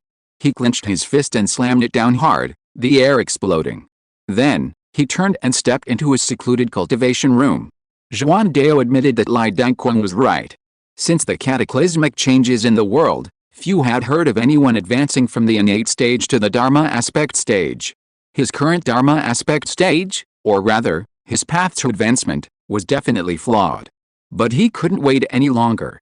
The strength of those around him, the impending calamity, all reminded him of his weakness, urging him to improve his strength as quickly as possible. He had to advance to the Dharma aspect stage as soon as possible and take control of his own destiny. The dragon-suppressing stone slowly descended, and the door to his secluded cultivation room slammed shut. He was going into seclusion. Brother Li, I hope what you gave me is useful, said a voice in the courtyard of the Demon Extermination Division. The courtyard was spacious and tidy, with a huge willow tree planted in the center. A gentle breeze blew, and the willow swayed, creating a picturesque scene. Combined with the flowers and plants in the surrounding corners, it was quite idyllic. However, this idyllic scene was now ruined. Meng Lingayan, why aren't you being so arrogant now?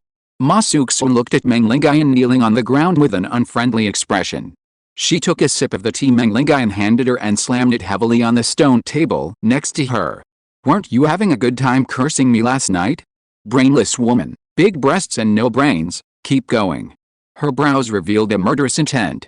This old Meng, she had only barely taken a risk last night, yet he had been nagging her all night, and he looked particularly refreshed, as if he had turned the tables on her. Meng Lingayan looked helpless. Zuiner, I'm just concerned about you. What Zuiner? You're already so old, why are you saying such mushy things? Ma Suxun looked disgusted, but her anger had subsided considerably. Get up, we have guests. Meng Lingayan nodded with relief, stood up, walked to the courtyard gate, pushed it open, and with a creaking sound, the gate slowly opened, revealing the figure of King Su Daoist. Layman Meng, this humble Daoist greets you. Now, as entrusted by Layman Li, I will pass on the 5 key gathering method to you. King Su bowed to Meng Lingayan and said with a smile.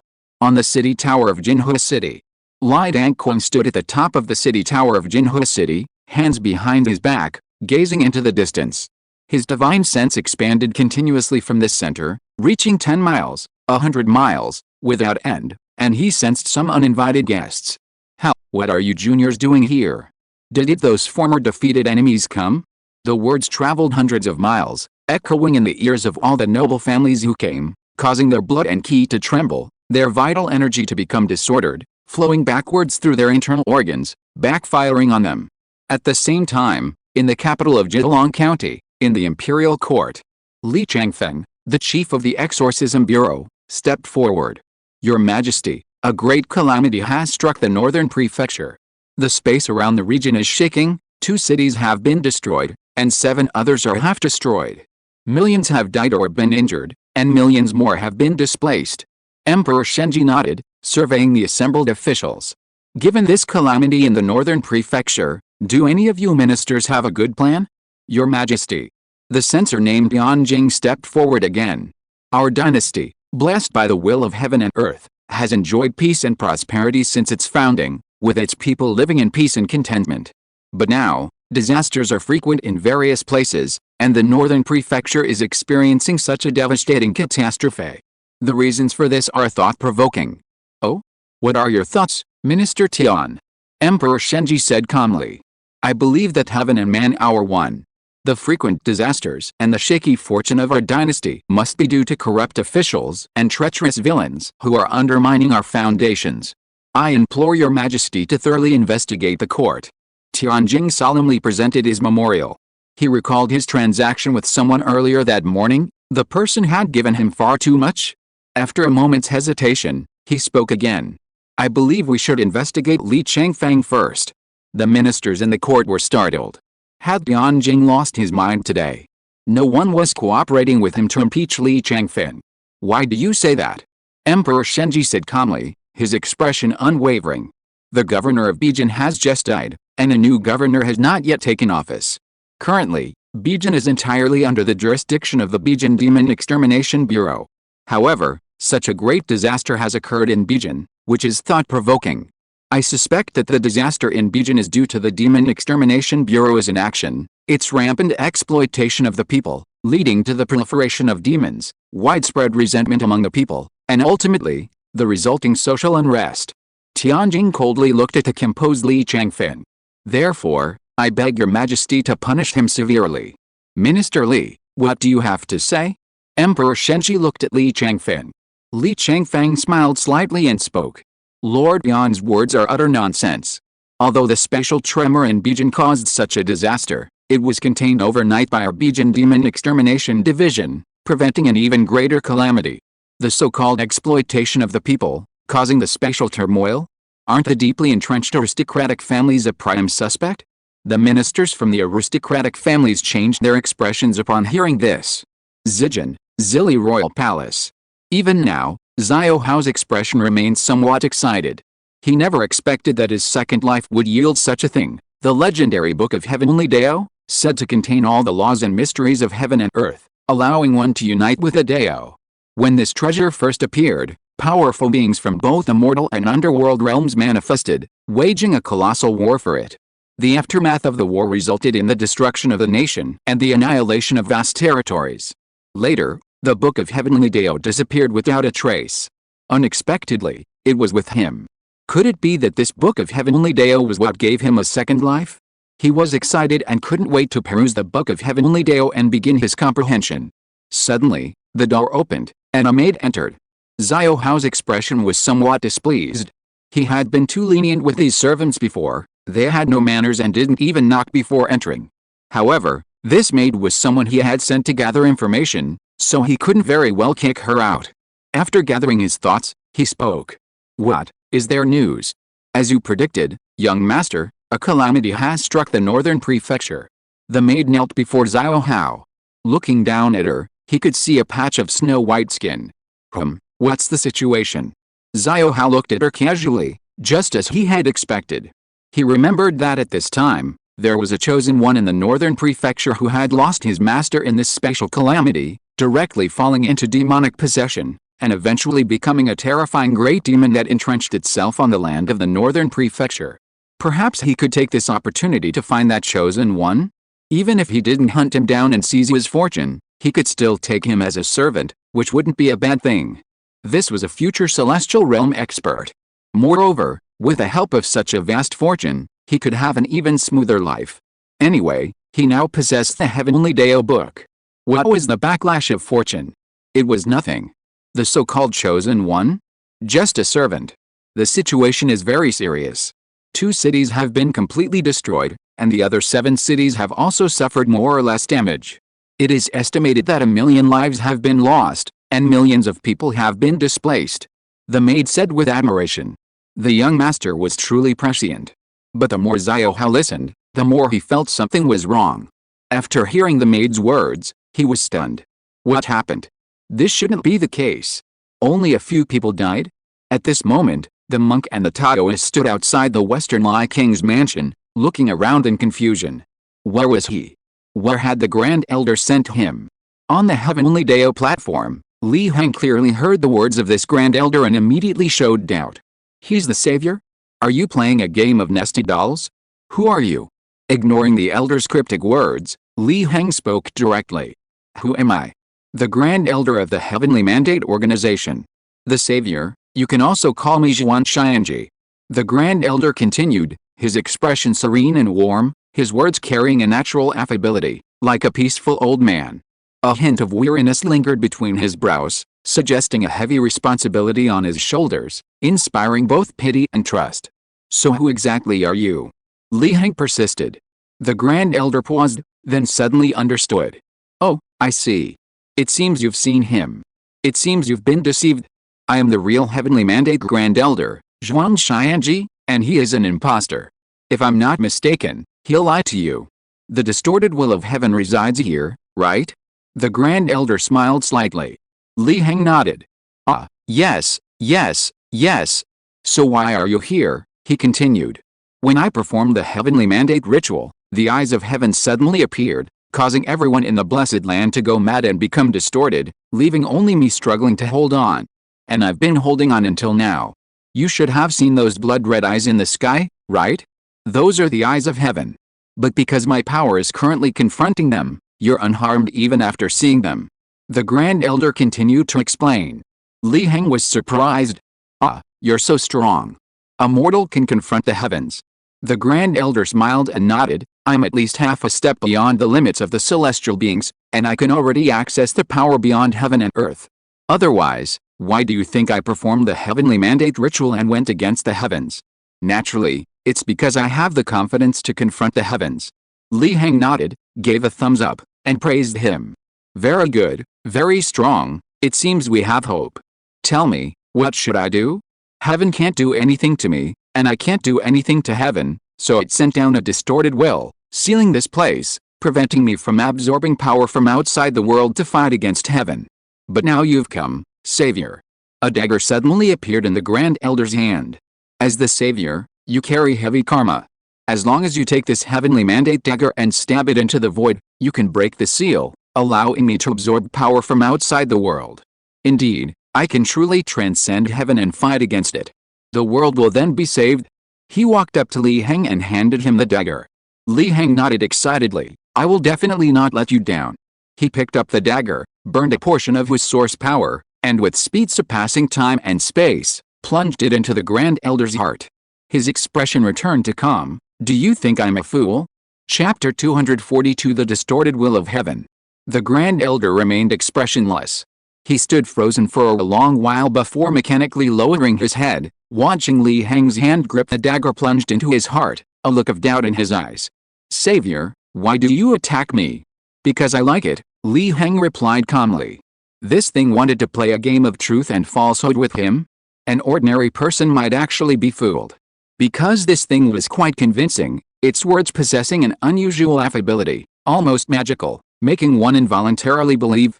But he had previously used the appraisal function to examine the destiny crystal, and the information obtained matched the first Grand Elder's statement, but was completely different from this Grand Elder's. The appraisal function might be too low level to reveal much information. However, because the appraisal function originated from his visualization supernatural power, created from source energy, the information couldn't be wrong. Therefore, it could only mean that this Grand Elder was more problematic. The Grand Elder fell silent upon hearing Li Heng's words. This I like it sounded somewhat unreliable. He tilted his head, thinking for a moment. You couldn't have attacked me just because you liked me, because you don't seem like a psychopath in the living being category. So there's only one possibility. My disguise was exposed. He scratched his head, looking troubled. I finally managed to pretend to be a living being, but you made me lose so completely. Where did things go wrong? I was clearly using Zhuan Xianji's old template, basically equivalent to him. A fake is still a fake, it can't be taken seriously, Li Heng replied calmly. He wanted to say more, not wanting to give him time to prepare. Okay, it seems you, this living being, have seen through my disguise. But, according to my calculations, even if you saw through my disguise, you shouldn't be stabbing me in the heart with a dagger. I've observed this in the billions of future possibilities. Or do you think doing this will work on me? He looked up at Li Heng, puzzled, their eyes meeting. Then, he looked surprised and spoke. You're quite an interesting being. I can't see through you, I can't even find your future. Could you be a visitor from beyond this realm? But that shouldn't be the case. Even if you are a visitor from beyond this realm, you're still within the world. You don't have the power to break free from the karma of this world. Besides, wasn't the outside world sealed off long ago? Why would a visitor from beyond this realm still descend? The more he spoke, the more confused he became, finally freezing in place. Suddenly, he looked up again. Can you tell me the answer? Li Heng chuckled and shook his head. No. His expression immediately darkened. What a pity. However, don't you think you can let go now, or pull this dagger out? He pointed to the destiny dagger stuck in his chest, asking doubtfully. I don't think it's better left in. Li Heng smiled, narrowing his eyes. He fell silent, unsure how to answer. After a long while, he looked up again. You're quite an interesting being. Join me. In the vocabulary of beings, this could be called interesting. So who exactly are you? Li Heng said calmly. You should have guessed it, I am the heaven that all living beings speak of. He answered frankly. I don't think you qualify as heaven. Li Heng responded. Well, according to the divisions among you living beings, I am a fragment of heaven's will. Equivalent to a special kind of avatar? You are a distorted fragment of heaven's will. Li Heng added a few prefixes, defining the tone. He waved his hand. There's no difference. 1 is 10,000, 10,000 is 1. This statement from you living beings might describe my form. As for the so-called distortion, that's just your perception. Is it possible that you have become distorted? He leaned forward, getting closer to Li Heng, and whispered. No, I think you're the one who has become distorted. Li Heng shook his head, calmly denying it. Then why? What's the reason? He tilted his head, puzzled. No reason, I'm happy. Li Heng shrugged. His tone suddenly faltered, unsure how to answer. This being doesn't play by the rules. Shouldn't there be a reliable reason for saying such things? It seems you're the most stubborn of all living beings. He shook his head, then suddenly pointed a finger at the sky, at those blood-red eyes. Why do you think I'm speaking to you in this form? I don't know. Li Heng shook his head. Because living beings cannot look directly at the sky, do you understand? Human beings are too lowly, too fragile. If I abandon this form, those eyes in the sky will regain their power. At best, they'll kill you instantly. At worst, they'll drive you mad and mutate you, creating another self that will devour you. He stated indifferently. So, as a living being, you should be afraid, shouldn't you? Your life is actually in my hands. So, in the words of living beings, discretion is the better part of valor. You should immediately abandon the light and surrender. As long as you help me break the seal here, allowing me to connect with the outside world and retrieve endless power, I can promise you a position of a Deo-merging celestial being, making you eternally immortal. How about it? He began to coerce and tempt Li Heng with words. I'm very curious about something. Li Heng suddenly laughed. Why would you say you'd abandon the light for darkness? Do you also believe you're in the darkness and we are in the light? He was taken aback, not expecting Li Heng to change the subject. However, faced with this hope of leaving this place, he was clearly very patient, nodding and answering. I do agree with that statement. I am in the darkness, and you are in the light. But that doesn't mean you are right. Why? Li Heng asked. Because in the not-too-distant future, the darkness I belong to will be right, and the light you belong to will perish. This is an overwhelming trend, unstoppable and irreversible. Everything will eventually decline. Going with the flow is the right path. If you continue like those ignorant creatures, going against the current, you will only end up in vain, becoming more and more desperate. The only right path is to open your mind and embrace this fact. Li Heng shook his head. If that's the case, then we simply have different paths and cannot work together. Hearing this, he immediately laughed. The premise of those who walk different paths cannot make plans together is that there is another path. But there won't be any more. If we don't face this fact squarely, the only way forward is complete annihilation. If you are a visitor from beyond this realm, Have you ever heard this saying? Subjective initiative is limited. If one violates the laws of the objective external world, then only annihilation is possible. He smiled even more broadly as he said this. This was said by a visitor from beyond this realm in ancient times. And it resonates with me greatly. At that time, I even granted him the status of a chosen one, allowing him to become the protagonist of that era. Li Heng's lips twitched. Marxist philosophy, huh? However, the conversation had taught him a lot. For example, the reason this distorted will chose to embrace the so-called darkness was very likely, as he said, that all other paths had already perished, and only this one was the right path. This leads to a very grim reality. Perhaps it's not just this world that's bad. There are also worlds beyond this world, and many worlds beyond that world. Well, one less way out. He shook his head inwardly. Although he hadn't considered running away, knowing this still made him feel uneasy. He hadn't doubted the truthfulness of these words. This was not only because this fragment of will acted foolishly, unlikely to lie, and had no need to lie. It was also due to his recent experience with the changes in the world. Well, what's commonly known as a sixth sense. I want to ask you, did you actively embrace this so-called darkness? Li Heng asked. He shook his head. No. So far, a small part of me has tried to resist, but it's all in vain. The environment is like this. Everything will decline. Even if I could successfully resist, what then? Revert back. It would only bring destruction. Only by choosing to embrace it can there be a chance of survival. He revealed another terrifying truth. So, interesting being, I sincerely invite you to join me. You don't need to worry about losing your mind, losing your sense of self. Can't you see I'm perfectly rational right now? Hearing this, Li Heng could only say, yes, yes, yes. If he hadn't always kept his heavenly eye open, he probably would have believed it.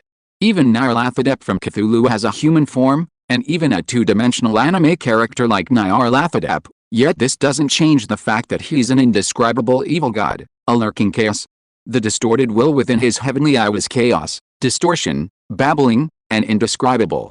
If it weren't for the suppression of his supreme essence with a great sun Dharma image, and the protection of his visualization abilities, he would have gone mad and distorted after just one glance.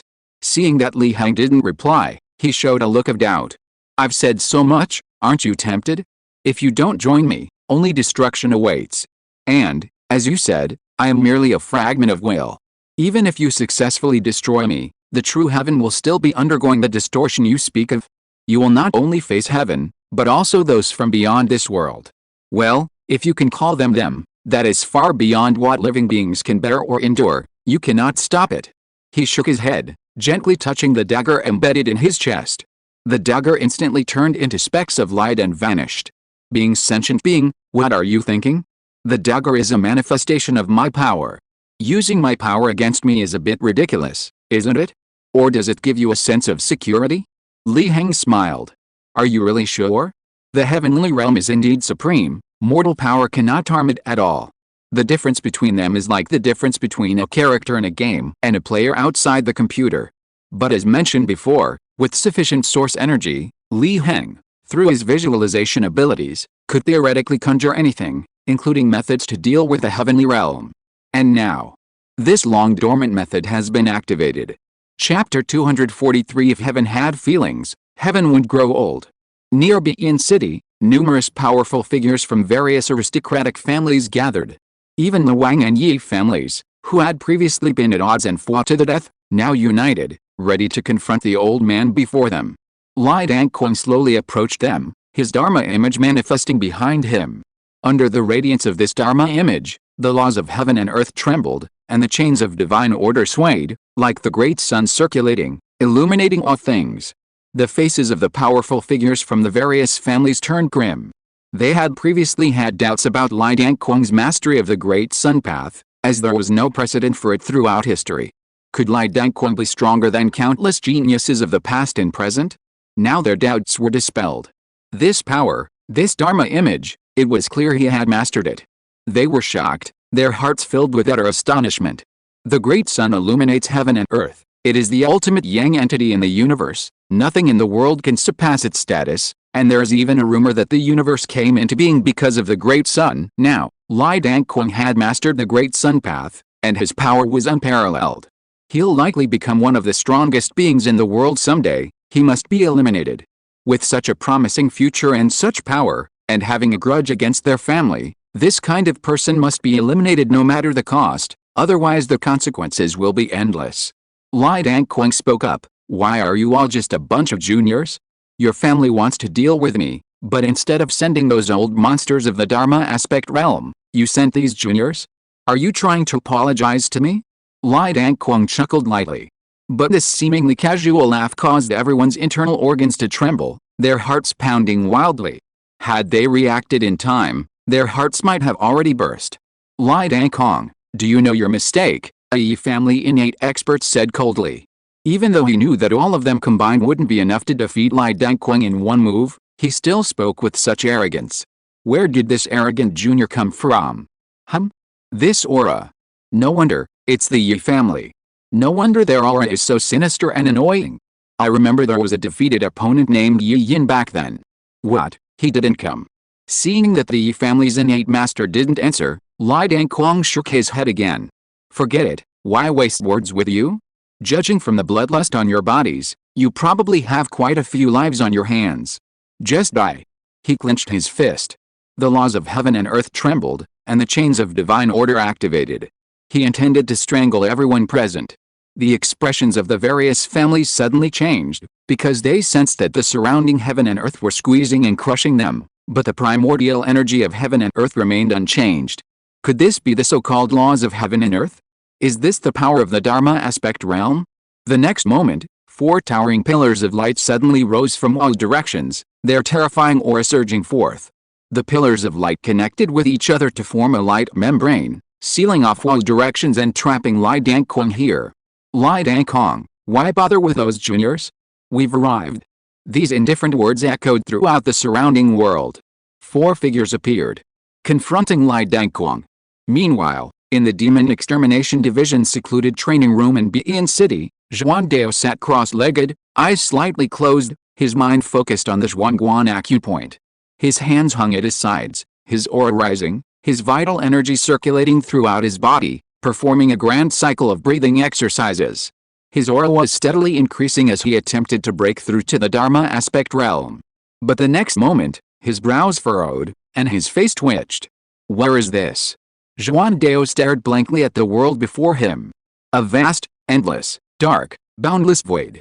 Suddenly, the void burst into light, tiny points of light appearing, white, purple, red, blue, adorning the void like a sky full of stars.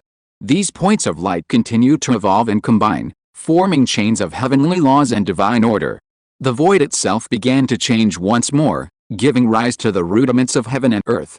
The laws of heaven and earth, the chains of divine order, intertwined and operated, constructing a world of their own. Seeing this, Zhuangdao seemed to understand something, a profound realization dawning on him. This was the mystery of the Dharma aspect realm. His own cultivation rapidly advanced, breaking through the peak of the innate realm and beginning to approach it. But the next moment, everything around him changed again. Heaven and earth, laws, and chains of divine order, all became blurred, shrouded in a gray mist, as if returning to the previous dark void, yet even more profound. Zhuangdao again seemed to understand, this was the reality of the world. But what was this reality? Why was it more profound than the vast void? Without heaven or earth, without law or Dao? This question arose in his mind. Everything around him changed further with his question. Shadows appeared, twisted and chaotic, accompanied by raucous, furious murmurs. Zhuangdao was bewildered. What was this? But the next moment, he saw himself. Formed from shadows, from babbling, from flesh and blood, twisted and frenzied. He finally understood, this was reality, this was himself. He opened his arms, embracing the self opposite him. The self opposite him also walked towards him, opening its arms. Finally, the two embraced each other, merging. Just as the merging was about to be complete, a tiny point of light within Zhuangdao's body suddenly burst forth, illuminating his entire body, and then shining through his skin, illuminating the surrounding gray void, dispersing the gray mist. Under the light, Zhuangdao's self gradually dissolved. Zhuangdao's eyes suddenly regained their clarity. What had just happened? His expression was somewhat bewildered. He seemed to have embraced something, Yet he also seemed to have embraced nothing.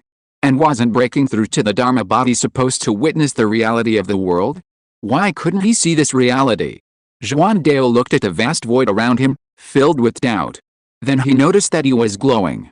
He took out the glowing point of light from within his body, continuing to examine it, his face thoughtful. This seems to be what Brother Li gave him, right? Meanwhile, Li Heng calmly observed the mutated will. When the mutated will handed him the dagger, Li Heng knew it would be utterly useless against it. Could you drown a body with water? No way. So why did Li Heng hold the dagger in the mutated will's chest, holding it for so long and talking to it so much? Naturally. It was to activate his technique. He transmitted the technique into the dagger, using it as a medium to invade the mutated will's body, spreading it throughout its entire form. The mutated will gave him this opportunity, willing to talk so much, why not? This kind of technique, requiring time to activate, also conserves more source energy than instantaneous activation. Every bit of source energy saved is precious, just in case. He had already expended 9,000 points of source energy to activate this technique. Although, in the eyes of ordinary people, no technique could possibly defeat the heavens. But for Li Heng, someone who had previously lived in an era of information overload, upon closer examination, there were quite a few methods available. Weapons to slay gods, rule-making weapons to adjust the laws of the universe, creation treasures, everything imaginable, even some unimaginable, metaphysical concepts. These were all sufficient to deal with heaven.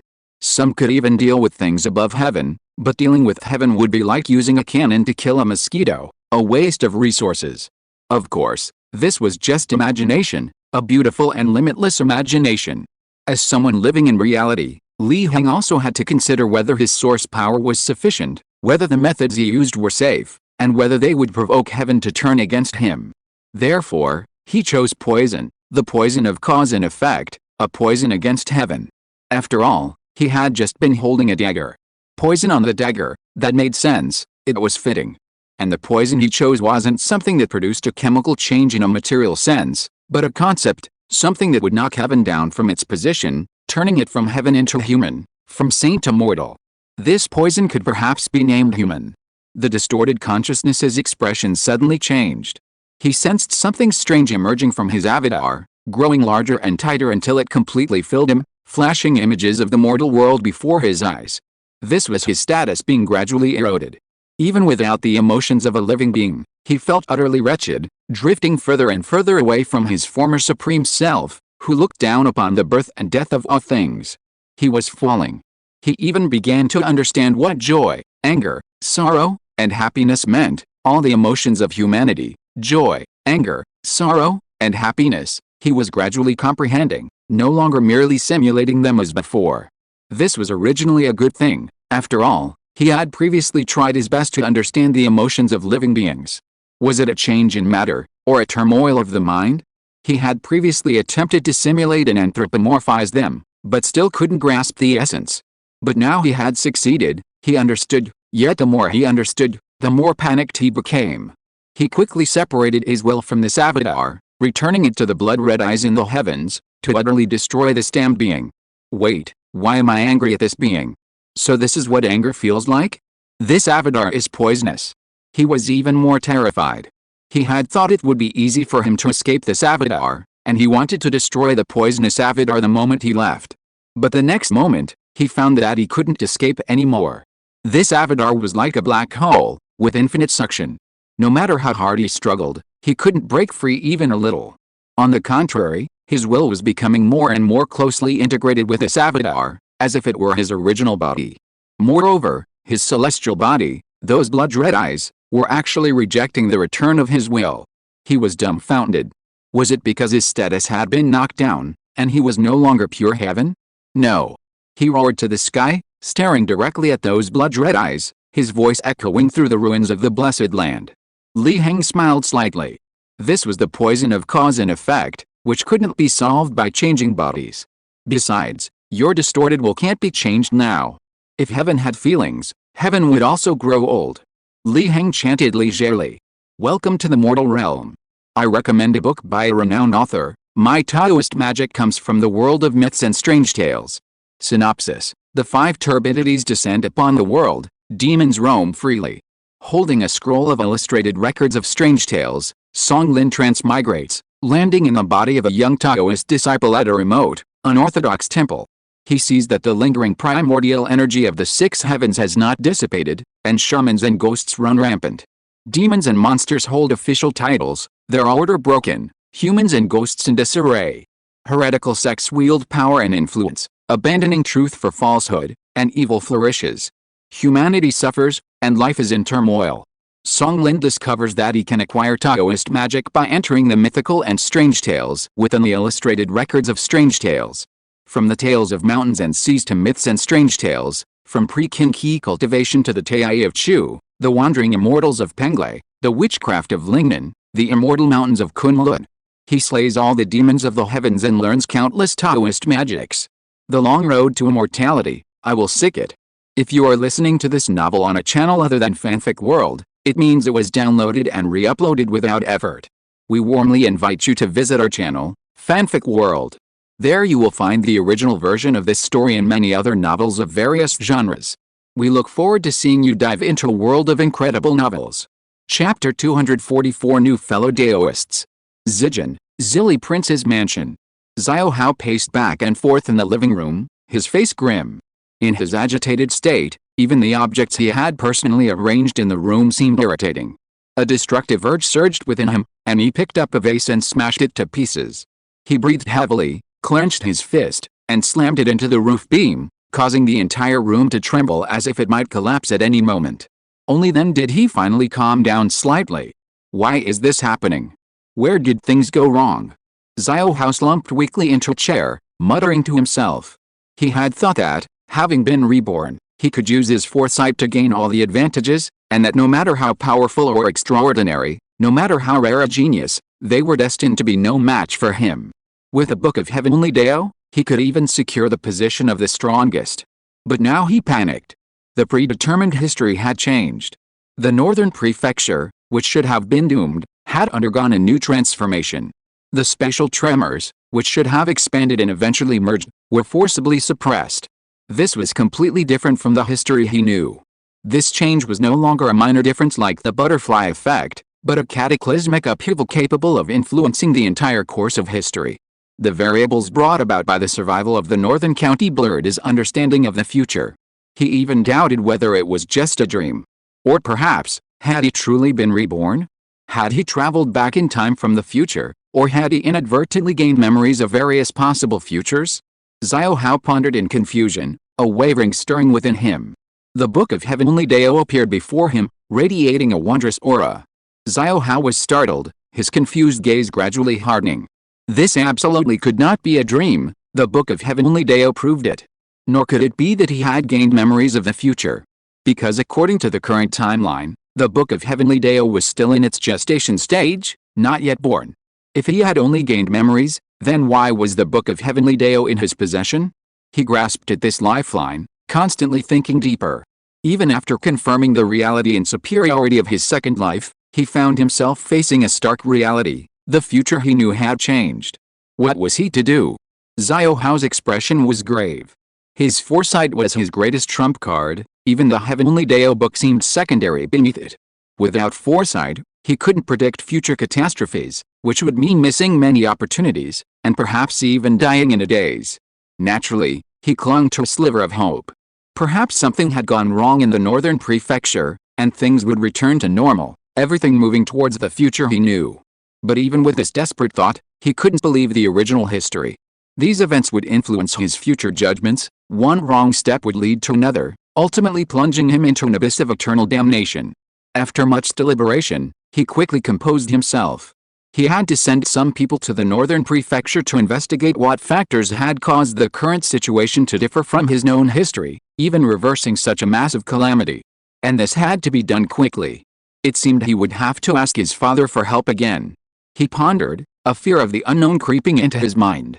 For example, was he truly the only one reborn? This thought flashed through his mind, but he dared not contemplate it. At least not until he knew the truth. It would only destabilize his Dao heart. Alice, what a pity, he sighed, looking at the Heavenly Dao book. The future held many treasures, each with a different focus. The Heavenly Dao book could help its owner cultivate, gradually reaching the pinnacle. Invincibility among peers and battles across vast realms were mere trifles, but it lacked the ability to deduce the secrets of heaven. Originally, he hadn't cared much about this function. After all, he was a reborn person, knowing all of future history. What need did he have for deduce the secrets of heaven? Even deducers weren't as accurate as his own knowledge. But now, he suddenly realized how much he needed this ability. Alice, if only the Heavenly Mystery Platform were here. Legend has it that those who ascend the Heavenly Mystery Platform can observe the tributaries of destiny. Xiao murmured, suddenly seeing the scenery blur before him. A structure extending upwards from a staircase, culminating in a spacious platform, appeared before him. Everyone was taken aback. Was this the Heavenly Mystery Platform? Near Begin City, Lai Dangquang faced off against 4 powerful Dharma aspects from various families. Their imposing auras pierced the heavens, causing the clouds to shift and the sky to shift, a terrifying pressure overwhelming the entire area. Lai Dangquang, attacking a junior, one of the Dharma aspects calmly asked, a shadowy figure of yin energy slowly emerging behind him, clearly a Dharma aspect expert from the Yi family. You look familiar, Lai Dangquang chuckled, then suddenly frowned, stroking his chin as he scrutinized the Yi family Dharma aspect. He then punched his hand, nodding in realization. Oh, it's you. What was Yi Yin's follower called back then? Right, Yi Xiaoer. Tisk, I didn't expect even you to have advanced to the Dharma aspect level. Did it your master, Yi Yin, come? Or perhaps you were traumatized by my beating back then. He spoke with a hint of sarcasm, yet also with a calm tone.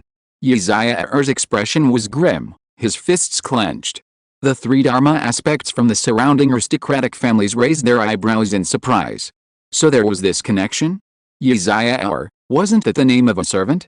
Yi Yin had made a servant a Dharma aspect? For a moment, they felt a sense of disdain.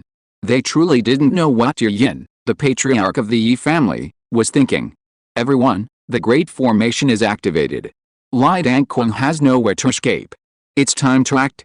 Yi Xiaoer's expression was icy, his voice low. He stretched out his palm, and the laws of heaven and earth shattered with a deafening roar, launching the first attack. The other 3 Dharma aspects exchanged glances and joined the fray. Regardless of Yi Xiaoer's identity, the most urgent task was to deal with Lai Dangquang first, preventing him from growing stronger, otherwise their families would be in grave danger. Back in a certain secret realm, this madman Lai had slaughtered everyone from their aristocratic families. Lai Dangquang sneered. 4 people wanted to kill him? Did they really think he had walked the Great Sun Path for nothing? His Dharma image trembled, its aura reaching its peak, as if he intended to unleash a powerful divine ability to suppress the 4 in one fell swoop. Letting the world know that cultivators of the Great Sun Path are invincible among their peers. Except for that monster surnamed Li. Suddenly, a furious shout rang out. This is outrageous. Elder Lai, I'm here to help you. A thunderpool Dharma image appeared between heaven and earth, hovering above the 9 heavens, endless rumbling sounds resounding, surrounded by dancing silver lightning, forming a sea of thunder. Before this terrifying thunderous might, under this punishment symbolizing the power of heaven, even the laws of heaven and earth trembled. The 4 Dharma images of the aristocratic families were instantly moved. Who is it? Yi Xiaoer stopped, looking at the thunderpool Dharma image, his expression grim. Demon Extermination Division, Zhuan Dao. Zhuan Dao's figure appeared between heaven and earth, slowly walking towards the crowd, accompanied by lightning, like a thunder god king wielding the punishments of heaven and earth. Lai Dangquang was stunned upon seeing this, then surprised. What's going on? How could this kid break through so quickly? It doesn't make sense. This morning he saw that kid was still quite a distance away. How could he have broken through in less than a day? And aren't these young people supposed to witness the so-called reality of the world when they break through? He was puzzled, vaguely feeling that he had been slapped in the face. The 3 Dharma aspects of the aristocratic family's expressions darkened. This aura, is it because of the recent breakthrough to the Dharma aspect realm? Zhuan Dao? Isn't that the director of the Demon Extermination Division of Jinhe City? Breaking through to the Dharma aspect realm at such a young age? Is he another lucky one? They cursed inwardly. This Lai Dangquang is really lucky. Originally, the 4 of them plus the Great Formation were confident in suppressing Lai Dangquang. But now that there was one more person, they suddenly lost their confidence.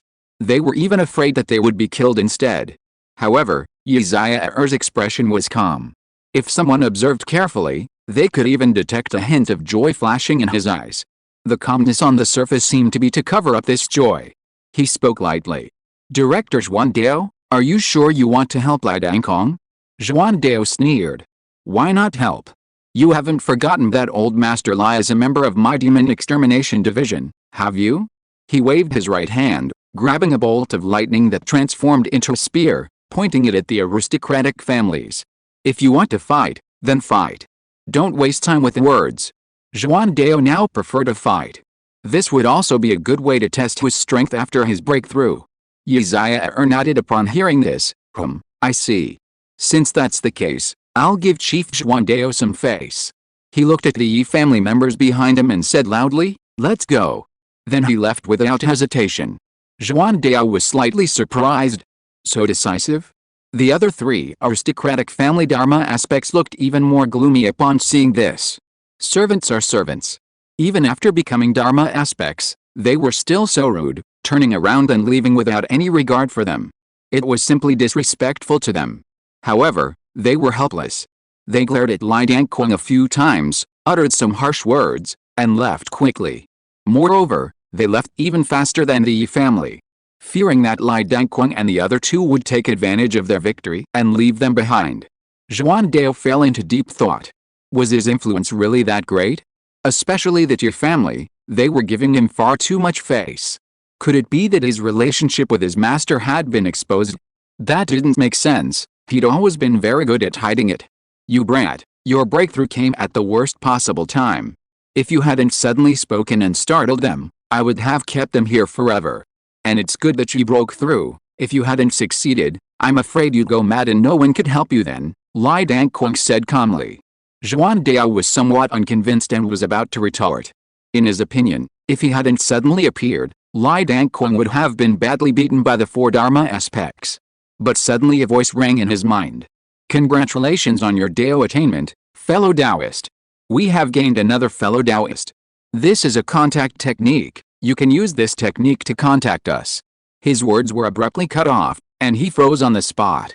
Because that voice was none other than Yizaya's voice. At this moment, the place where Li Heng had been entrenched. Yes, it had now become Li Heng's territory. Little Dawn, stop hiding, your mother's calling you home for dinner.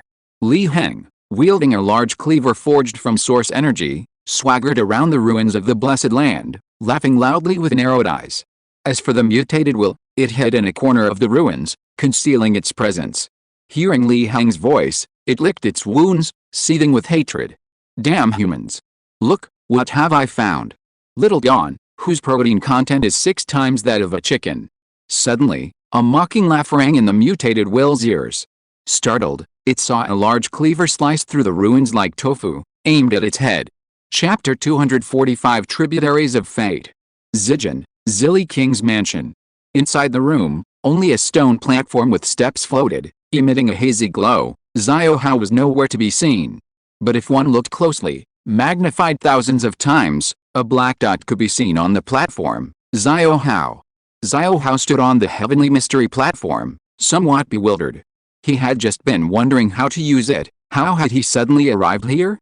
Looking at the vast platform around him, a thought arose in his mind. Was he on the heavenly mystery platform? Suddenly, a feeling arose within him, urging him to continue. Xiao Hao followed his senses and ascended, slowly reaching the end of the heavenly mystery platform. Looking around, all he saw was a vast void, neither heaven nor earth, dark and gloomy. He looked down, and his pupils constricted in shock.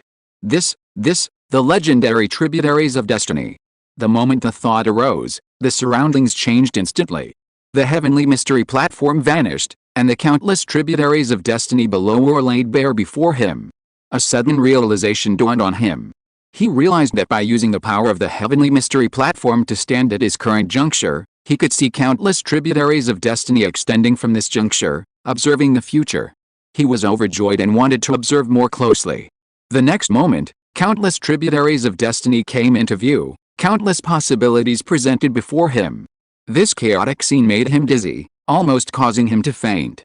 He quickly looked away, cold sweat beading on his forehead. Damn it, how could he be so reckless? How could he possibly observe all the futures with his current strength? But if he couldn't choose the most likely future from among countless possibilities, wouldn't the heavenly mystery platform be useless? Xiaohao gritted his teeth, unwilling to accept defeat. He didn't need to know the most likely future, the predetermined future, he only needed to know the future most beneficial to him. Alice, it was still a matter of strength. For the first time, he felt intense hatred for his own powerlessness. He used to be a spoiled brat, not cultivating properly. Otherwise, why wouldn't he be unable to use the heavenly mystery platform? At this moment, he suddenly noticed that the number of countless tributaries of destiny below began to decrease, eventually reducing to just one. Xiaohao's eyes were filled with confusion. Could the heavenly mystery platform really help him filter his future? Could the last remaining path be the one most advantageous to him? He lowered his head, carefully observing this tributary of fate. The image displayed on the tributary was actually Shanghai City, where their Lai Wang mansion was located. Then the image shifted again, appearing before the gate of the Lai Wang mansion, focusing on a strange monk. The monk and Taoist priest clasped their hands together, chanting scriptures incessantly, then suddenly looked up sharply. Above was nothing but a clear blue sky and drifting white clouds. It did have a certain sense of the ebb and flow of clouds. He was puzzled. The Grand Elder had entrusted him with this task of contacting the variable, then dumped him here, instructing him not to wander off and to find the variable soon. But he had been here for a long time. Where was the variable? The gate did say Western Lai Wang Mansion, but did he have to go inside? But the gate was closed, he couldn't very well force his way in, could he? That would be too impolite. Moreover, the Western King, anyone with that name or title is definitely not to be trifled with. Just as the monk and the Taoist were hesitating, suddenly, accompanied by the creaking sound of wood turning, the gate of the Western King's mansion slowly opened. A head peeked out, a maidservant. She looked around, locking onto the monk and the Taoist. She spoke, "Master, my young master invites you." On the city wall of Jinhua City, Lai Dangquang stood with his hands behind his back, a gentle breeze causing his robes to flutter. Although this ethereal appearance didn't suit the old man, creating a strange sense of incongruity, he spoke. "Boy, what are you thinking about? You seem so worried." Lai Dangquang looked at Xuandao. Xuandao's expression was solemn. He hesitated whether to tell Lai Dangquang about this. He felt that Yixiaer's attitude towards him was very strange. He even congratulated him on achieving enlightenment, calling him a fellow Taoist. They were not related, so why was Yixiaer congratulating him? Not to mention, they had a grudge against each other. It seemed Yixiaer considered him one of their own. This thought startled him. When had he become one of Yixiaer's comrades? Xuandao then thought of the communication secret method Yixiaer had given him, wondering if he should use it to perhaps uncover the truth. But then he reconsidered. What if it was a trap, or he'd be dragged into it? No, he had to wait for Brother Li to return. In his view, only the incredibly mysterious Li Heng could handle such a matter. His master might be able to, but he was too busy to concern himself with such a trivial matter. At the Yi family ancestral land, Yixiaer respectfully knelt and reported to Yin. "I am aware of the situation. I will not hold you responsible." An unexpected incident occurred. Xuandao actually became a Dharma image. Interesting, Yin chuckled softly. "Patriarch, are we just going to let Lai Dangquang go like this?" "Of course not. However, Lai Dangquang is in for some trouble. News has come that a county was sacrificed by a powerful demon from the Sunset Organization. This demon will inevitably clash with Lai Dangquang sooner or later. We will kill Lai Dangquang at the opportune moment. I believe the other families think the same way. Step down. You've only recently advanced to the Dharma aspect stage, you need to continue consolidating your cultivation." "Yes, Patriarch." Yixiaer nodded, stood up, and turned to leave. Once he was completely out of the room and far from Yin, a look of confusion appeared in his eyes. What was going on? Why hadn't that Xuandao contacted him yet? Had he not awakened? That shouldn't be the case. Returning to his secluded cultivation room, Yixiaer secretly activated a secret technique. His divine sense drifted, breaking through the void, arriving at a hidden place that seemed to exist yet not exist, a place where many other divine senses like his existed. He materialized his divine sense and spoke aloud. "Everyone, we have gained another companion." "Oh? A companion? Who is it? who broke through to the Dharma aspect stage. My prefecture is utterly useless. No one has broken through to the Dharma aspect stage. A divine sense spoke hoarsely. Neither has my dynasty. That damned dynasty even forbids everyone from breaking through to the Dharma aspect stage. What are they thinking? Another divine sense said resentfully. All right. You're already doing well enough. I'm still under house arrest. My master and my Taoist partner still don't believe me. Damn it, I've always been myself. A third divine sense said dejectedly. Yizaya was also indignant upon hearing this. These ignorant beings, these corrupt dynasties, these old fogies who hold positions without doing any work, they all don't know what's good for them. They're all, to varying degrees, preventing the increase of their companions. Fortunately, he brought good news this time. Fellow Taoist Xuandao from the northern prefecture of Dali recently broke through to the Dharma aspect stage and has become our companion. However, he hasn't contacted me yet, presumably because he hasn't fully awakened, but judging by the timeline, it should be soon. The numerous divine senses within the hidden realm echoed in agreement. We have gained another companion, they shouted fervently in unison. Crack! With the wall shattering and stone fragments flying, even though he narrowly avoided Li Heng's strike and prevented his head from falling, Li Heng shook his head in disappointment and slashed again. Xiaotian, why are you running? You damned human. The distorted will, influenced by Li Heng's causal poison, naturally adapted to possessing emotions and roared angrily. Why? By what right? You mortal haven't even come into contact with a celestial being. What right do you have to deal with me, a celestial being? He felt incredibly aggrieved and bewildered. How supreme he had been before. Finally, he embraced glorious evolution, gaining even greater power, easily overlooking the birth and death of all things. But now, he was trapped in this body, reduced to a mere mortal. And the lowest of all mortals at that. To escape the pursuit of this damned mortal, he had to hide among the ruins, lurking in dark corners like a rat in the street. This stark contrast drove him mad. Little did he know, Li Heng rejoiced at his increasing madness. The more mad he became, the stronger his emotional fluctuations, the stronger his human side, the weaker and smaller the heavenly rank within the distorted will grew. Until it was slashed to death by the great sword in his hand. This sword, created from his source energy, was no ordinary weapon. It possessed a trace of divinity sufficient to kill a god, enough to slay this distorted will whose rank had been knocked down. As for the distorted will's claim of by what means? Naturally, it was due to Li Heng's efforts. He had no idea of the price Li Heng had paid to deal with him, the excruciating pain of using the poison of cause and effect, the heart-wrenching effort of condensing the greatsword, all to kill him. If he couldn't unleash his full power, Li Heng would be at a huge loss. At this moment, the mutated will was driven to a dead end. He sensed that his aura had been locked onto by this damned human, this damned mortal. No matter how far he fled, to the ends of the earth, this mortal would find him. This was originally his hunting ground, his domain. Now it had become this mortal's hunting ground. He had gone from being a hunter to the prey. Endless frustration drove him into boundless rage, wanting to fight this damned mortal to the death with all his might. Mortal, do you really think you've won? Don't think that just because you've demoted me, I can't mobilize the power of those eyes in the sky. With just a slight disturbance from me, you'll die, you'll die. He pointed at Li Heng, warning him.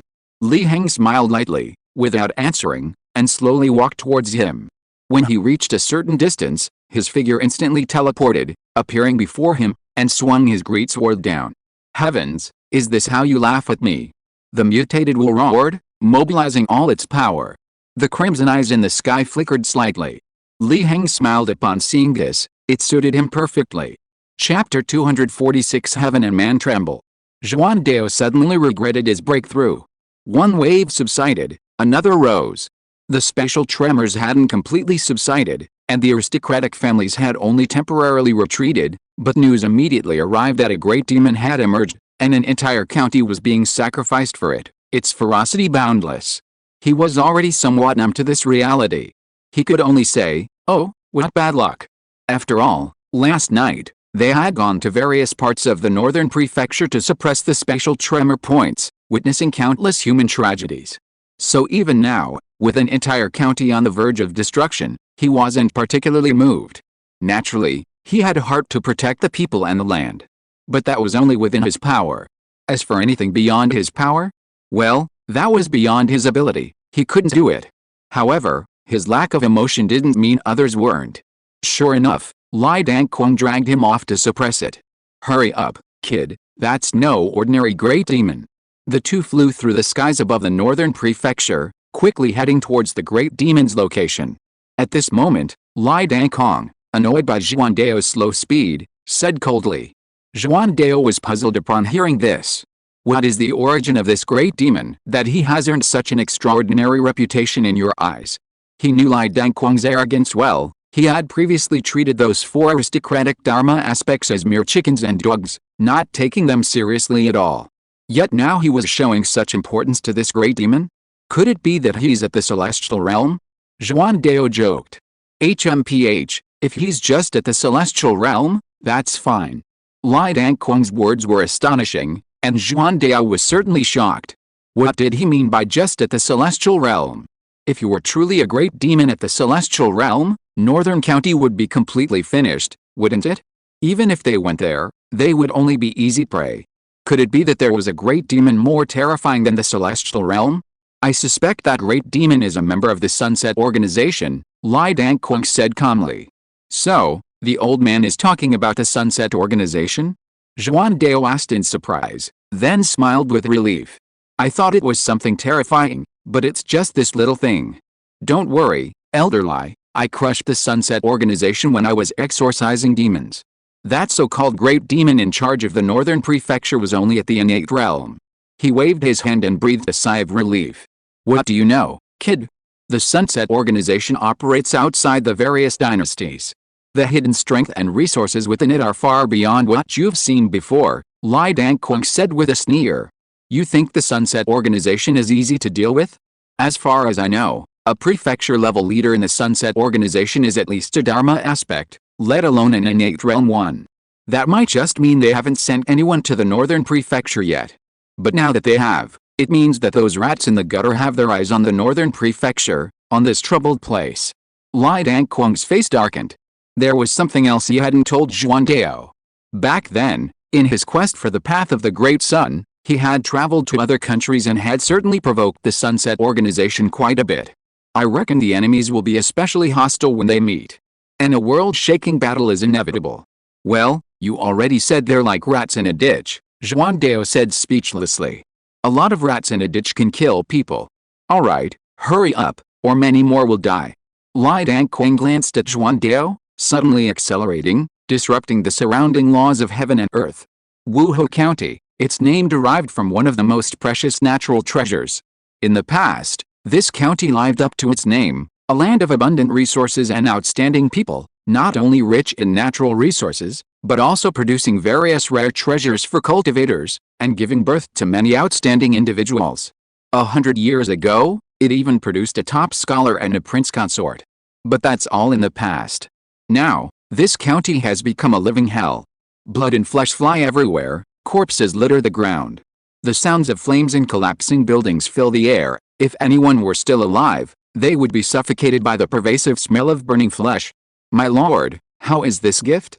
The former head of the northern prefecture, the Crimson Demon Envoy, knelt on the ground, bowing respectfully to the enormous figure before him. So, too little. The quality is alright, though, as expected of a wild human. The enormous figure smiled. Such a powerful aura, two of them. Interesting, seems to be a strong human. I'll test my skills. He stood up, plucked a long, narrow mountain from the surrounding area, and casually brandished it as a weapon. At this moment, the monk Taoist entered the Western Lai King's mansion, bewildered. He was now somewhat curious about this young master the maid had mentioned. Could he be the variable the Grand Elder spoke of, his destined one? But how did this young master know he was here? He hadn't sensed any spying outside. Or was this young master's strength far superior to his own? But considering that the Grand Elder called him a variable, even hoping this variable could resolve the distorted will, then this variable must be very strong. Could he be a celestial realm expert? With this thought in mind, he followed the guidance of "You are here," winding his way through the maze of paths until he finally arrived at a courtyard, where he saw a young master standing there. The monk and the Taoist priest frowned immediately. Could this be the variable, the destined one? But why is his strength so weak? What happened to the promised celestial realm expert? Moreover, in terms of both appearance and temperament, this young master is far inferior to Li Jushi. If this really is him, can he truly bear the heavy responsibility entrusted to him by the Grand Elder? However, he quickly suppressed these thoughts. He understood the most basic principle: one should not judge a book by its cover. It just lowered his expectations considerably. In fact, Xiao Hao was also somewhat puzzled. Could it be that his most advantageous future was to be with a monk? Had the heavenly mystery platform made a mistake? He didn't want to become a monk. And wasn't the monk's gaze a bit strange? It seemed as if he was comparing him to someone else, as if he had lost the comparison, which made him feel vaguely uncomfortable. This young master is as handsome as jade, unparalleled in the world. He has never lost. Master, what brings you to my door for so long? He knew not to judge a book by its cover, so he spoke politely, though inwardly he felt a pang of resentment. To find a destined one. The monk and Taoist said with a smile, their hands clasped together. He felt that Li Jushi was indeed the destined one. Meanwhile, in the ruins of the cave, resembling an ancient battlefield, howling winds and flashing lightning filled the air. This was the wrath of heaven, the movement of heaven, imbued with unfathomable divine power. A terrifying pressure from heaven suddenly overwhelmed the entire area. The distorted will was overjoyed. He was saved. Little did he know that Li Heng smiled slightly to himself. This protagonist-like final outburst was exactly what he had anticipated. In fact, he had secretly guided this event, allowing the distorted will to reconnect with the eyes of heaven. This wasn't Li Heng being arrogant or seeking death. Rather, what he wanted to kill wasn't something reduced to human, but the distorted will of heaven itself. Humans cannot unleash their source power, but the distorted will of heaven will absolutely explode. Therefore, he must reconnect this distorted will with heaven's position. And now is the opportunity he has been waiting for. Regaining the position and power, but not completely regaining the position and power, is the perfect time to kill it. In fact, the fact that this distorted will was able to regain its power at this critical moment is because Li Heng held back, slightly reducing the dosage of the causal poison. Otherwise, how could it communicate with power so easily? This is the causal poison he created using his source power. It is 100% reliable and will not make a mistake. Unless the mistake is intentional. However, the distorted will, in its ecstasy, did not realize that the timing of its power recovery was too coincidental. It only felt that the high and mighty heaven finally couldn't stand it anymore, or that it had indeed managed to break through this mortal's methods by exerting all its strength. Its heart was overwhelmed with boundless joy. It looked at the large cleaver coming down on its head and laughed. Before he could finish the word "you're finished," the great sword fell with a thud, slicing through the neck of the distorted will as easily as cutting tofu, and the head fell to the ground. Immediately afterward, the great sword's god-slaying properties manifested.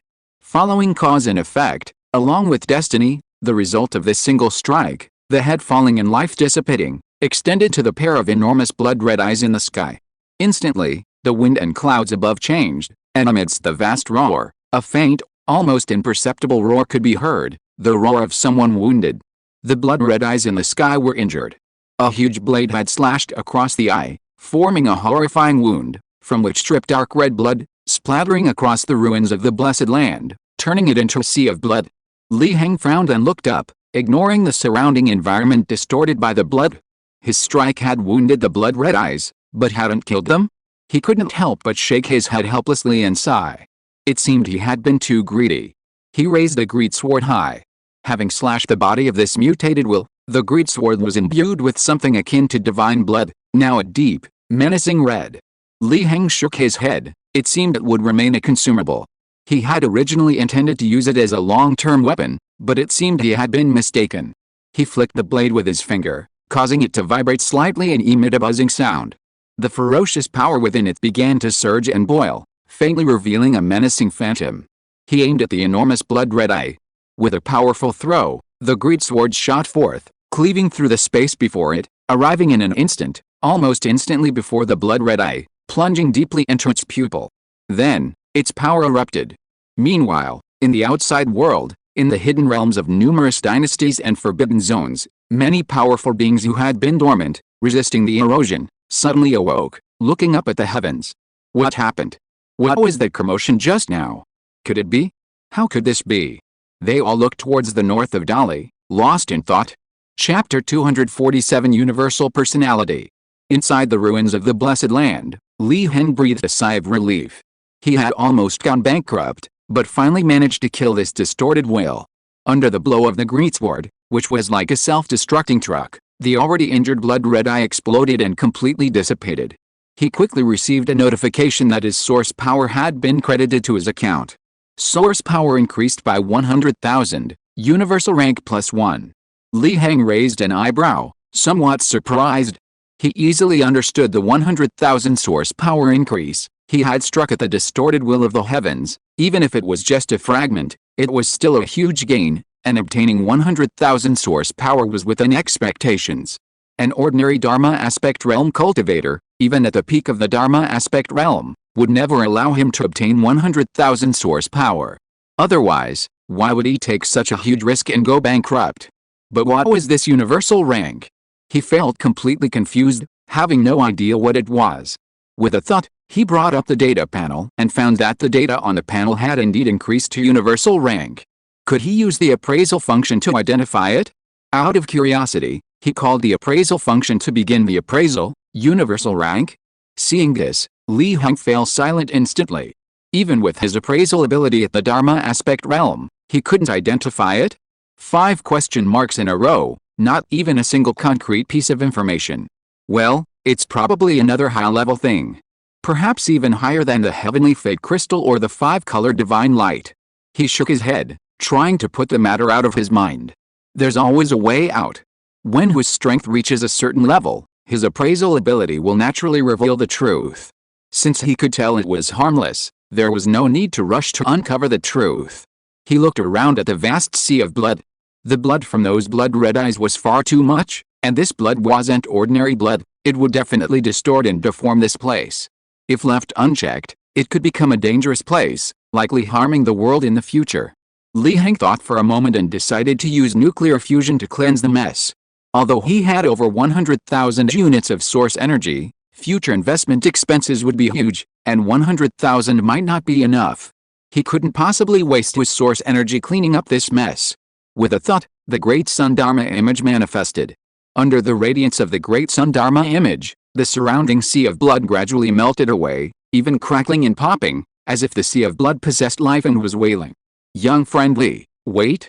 Suddenly, the Grand Elder of Destiny appeared before Li Heng. Li Heng raised an eyebrow. You've finally arrived. I thought you were still watching the show outside. The Grand Elder smiled wryly upon hearing this. Young friend Li is joking. Before, the mutated will occupied this place, and in order to isolate it from the pollution, how could I dare to look inside? But now that the mutated will has been eliminated by young friend Li, this old man naturally came to congratulate you. He bowed to Li Heng, his heart filled with turbulent waves. After all, he hadn't been optimistic about this matter from the beginning. He felt that even if this unexpected variable performed perfectly, it certainly couldn't overcome the mutated will with the heavenly rank bestowed upon it. At most, it could only escape unscathed. This was also his best estimate of Li Heng. But now, the facts are undeniable. This young friend Li has indeed killed the mutated will. This leaves him bewildered, feeling as if his plans have been disrupted. Originally, he intended to use the monk and Taoist to guide the anticipated variable to the scene, slay the mutated will, and complete the mission. This was his plan, his strategy. But now, the mission is gone, and the strategy is useless. Although this is indeed something to be happy about. He doesn't believe his strategy was 100% successful, and Li Heng's successful resolution is certainly better from a broader perspective. But he still feels a bit stifled. It's like a story of a destined protagonist slaying a demon. The destined protagonist is the anticipated variable, and he is the reclusive master guiding the protagonist to fight the demon and ultimately slay it. But now, the demon has been killed by a force outside the story. A random passerby suddenly appears and kills the demon. The protagonist did nothing, and there's nothing left to do. The whole story feels anticlimactic. He even feels that if a reader were to read this story, they would probably curse him to death. After all, what people wanted to see was the protagonist defeating the demon, not the demon being defeated by someone other than the protagonist. Of course, he wasn't resentful of Li Heng's sudden intervention. If he were the kind of mastermind behind a grand scheme, He wouldn't have held the heavenly mandate ceremony and fought against the heavens. He was simply marveling at the infinity of the universe and the wonder of fate. Zhuan Xianji felt that Li Heng's existence was truly a miracle. It was like a divine intervention on a theatrical stage, where someone miraculously appeared in an irreversible situation, using power from outside the world and the story to reverse everything. He felt that only such praise was worthy of this young friend Li. Of course, he didn't believe that this young friend Li could do everything. After all, in his view, although this young friend Li was beyond his expectations, he couldn't be outside all possibilities. There would always be someone, always some power, who would have foreseen this young friend Li. Just like the calamity that descended from beyond heaven and earth. That too came from outside the story of heaven and earth.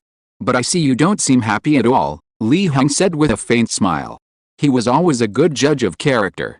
This old man had a somewhat eccentric personality. He liked to scheme, but not as a mastermind driven by his own whims, but for the sake of all living beings. The old man was sulking because his scheme had been thwarted. However, he didn't vent his anger on him, but instead inwardly exclaimed at the terrifying power of his second son, deeming him utterly untouchable, and secretly plotted his assassination. Young friend Li, you truly understand what I'm thinking at a glance, the old man named Zhuan Xianji said with a wry smile. The calamities of heaven and earth are endless. Even if I resolve the calamity here, other places will face similar disasters. Just send your chosen protagonist to resolve the calamities elsewhere. Li Heng waved his hand. Zhuan Xianji sighed helplessly. If this were a novel, no one would buy it. You've overshadowed the protagonist. He pondered for a moment, then slowly spoke again. Actually, young friend Li, you don't need to be like this. You should understand that resolving something of this magnitude means that your existence has likely entered his field of vision. Li Heng knew very well that this hymn referred to the calamity of the corrupted and distorted forces beyond this world, or perhaps a mastermind whose existence was unknown. No problem, I'll deal with whatever comes my way. Li Heng waved his hand dismissively. The essence and status of his visualization abilities were terrifying even to imagine. Relying on the omnipotent nature of his source power, he had even come up with some outrageous schemes. However, if he were to actually pull off such a scheme, he would most likely die. Even if there was a 20% chance he wouldn't, he would probably suffer a terrible fate, because that would be exploiting loopholes in the rules and involving self-referentiality. Zhuan Xianji shook his head. He really didn't know where this young friend Li got his confidence from. Young friend Li, this world has gone through 9 eras, and now it is the 9th era. 9 is the extreme of the number, so the theme of this era is sublimation. Countless geniuses should emerge, forming a golden age, and then leading the entire world to sublimate. He said in a deep voice. Li Heng nodded. And then, 100 years ago, the anomaly occurred? Zhuan Xianji nodded. That's right. 100 years ago, when this story was just beginning, an anomaly occurred. This is a power outside the story, like you, young friend Li. No one knows how strong this power is, how great this calamity is, because it's not a power or calamity belonging to heaven and earth. So why are you so confident, young friend Li? He looked at Li Heng, his gaze intense. It seemed he was expecting something, yet also not expecting anything. Because I've worked so hard, Li Heng answered earnestly. A large part of his success was due to his own efforts. The visualization technique merely accelerated this process. I, Li Heng, rely on hard work. Li Heng's words weren't entirely untrue. When pushed to the limit, people can do anything, except advanced mathematics. But Li Heng could actually solve advanced mathematics. Because he had done things even harder than advanced mathematics. That was visualization, visualizing the earth, visualizing the sun. For example, the Great Sun in the Great Sun visualization diagram is the unfolding of the Great Sun's higher dimensional essence in lower dimensional space-time. What Li Heng needs to do is not only to imitate and construct it, but also to reverse engineer the lower dimensional unfolding back to the higher dimensions. This is far more difficult than many advanced mathematical problems. You see, in mathematics, adding another coordinate axis aids another dimension. Theoretically, there are infinitely many dimensions, and the higher and more numerous the dimensions, the more complex the model. And the Great Sun model in the visualization diagram is indeed quite complex. Zhuan Xianji paused, unsure what to say. His first reaction was that it was possible, that he could achieve this through sheer hard work. But after carefully examining Li Heng, he instantly realized it was impossible. Simply put, he was too young. Even someone who had cultivated since birth couldn't do this. This kid must have cheated. He was furious, feeling that this young friendly was utterly shameless. Sigh, never mind. New talents emerge in every generation, each leading the way in their era. Zhuan Xianji shook his head wearily. Then, his expression turned serious again, and he spoke. Young friendly, you must be careful from now on. Once you're noticed and brought into view, the variable will no longer be a variable, but a certainty. Li Heng nodded, saying nothing more. A variable becoming a certainty? Sorry, he couldn't control that. As they spoke, a sudden burst of light shone from the sky. The two looked up in surprise, seeing only a sky full of radiant light, a clear and bright scene even in this dilapidated blessed land, like an auspicious omen descending upon the world. Immediately afterward, everything around them trembled. A vast pressure slowly descended. Li Heng raised an eyebrow, his blood surging, his divine energy surging, and he was about to attack when Zhuan Xianji suddenly reached out to stop him. Look at young friendly, this is the true heaven. Chapter 248 Fengdu City. I thought this small, remote place wouldn't have many powerful figures, but I didn't expect to actually produce one. He's won my heart. I've never tasted the flesh of such a powerful being before. This behemoth from the Sunset Organization, a ferocious demon general, swung his halberd, his heavy armor shrouded in black mist, surrounded by resentment and malevolent energy. A terrifying phantom faintly appeared behind him as he looked at Lai Dangkong, who had arrived. Where do you come from? Is it you who sacrificed your blood here? Upon seeing this hellish scene, Lai Dangkong's face darkened, dark clouds gathering as if they could drip water at any moment. He sensed with his divine sense that there were no living people left. Enough with the nonsense, let's fight. The demon general laughed, his halberd swinging with boundless ferocity, causing the yin energy of the region to surge, altering the environment and forming a malevolent, eerie domain resembling an ancient battlefield. The Crimson Demon Envoy was slightly shaken at the sight. Is this the true strength of a region? Stubborn fool. Lai Dangkong's expression instantly turned cold. His Dharma image manifested behind him, like a blazing sun rising, radiating light, instantly dissipating the eerie yin energy that had surrounded him. The demon general was startled at the sight. This power, could it be? He burst into laughter. We searched high and low, but found it without any effort. We didn't come looking for you, but you came looking for us. You're courting death. He brandished his ferocious halberd, attacking Lai Dangkong. At the same time, he secretly sent a message to the Crimson Demon Envoy. Fool, quickly contact the Lords, the target seems to have appeared. The demon general's words echoed in the Crimson Demon Envoy's ears, startling him. Was this the Lord's target? He hurriedly used a secret technique to contact the others. Suddenly, a warning flashed in his mind. Without hesitation, he dodged in an instant. He only saw that the spot where he had just stood had been shattered by the force attacking from the sky. Looking up, he saw a figure surrounded by lightning, staring at him from the sky. What were you trying to do just now? Zhuan Dao asked indifferently. He had only just arrived because Lai Dangkong had flown too fast, creating distance between them. Then, on a whim, he used his divine sense to spot this demon lurking around. He had even managed to dodge his attack. Interesting. Wait, why does he look so familiar?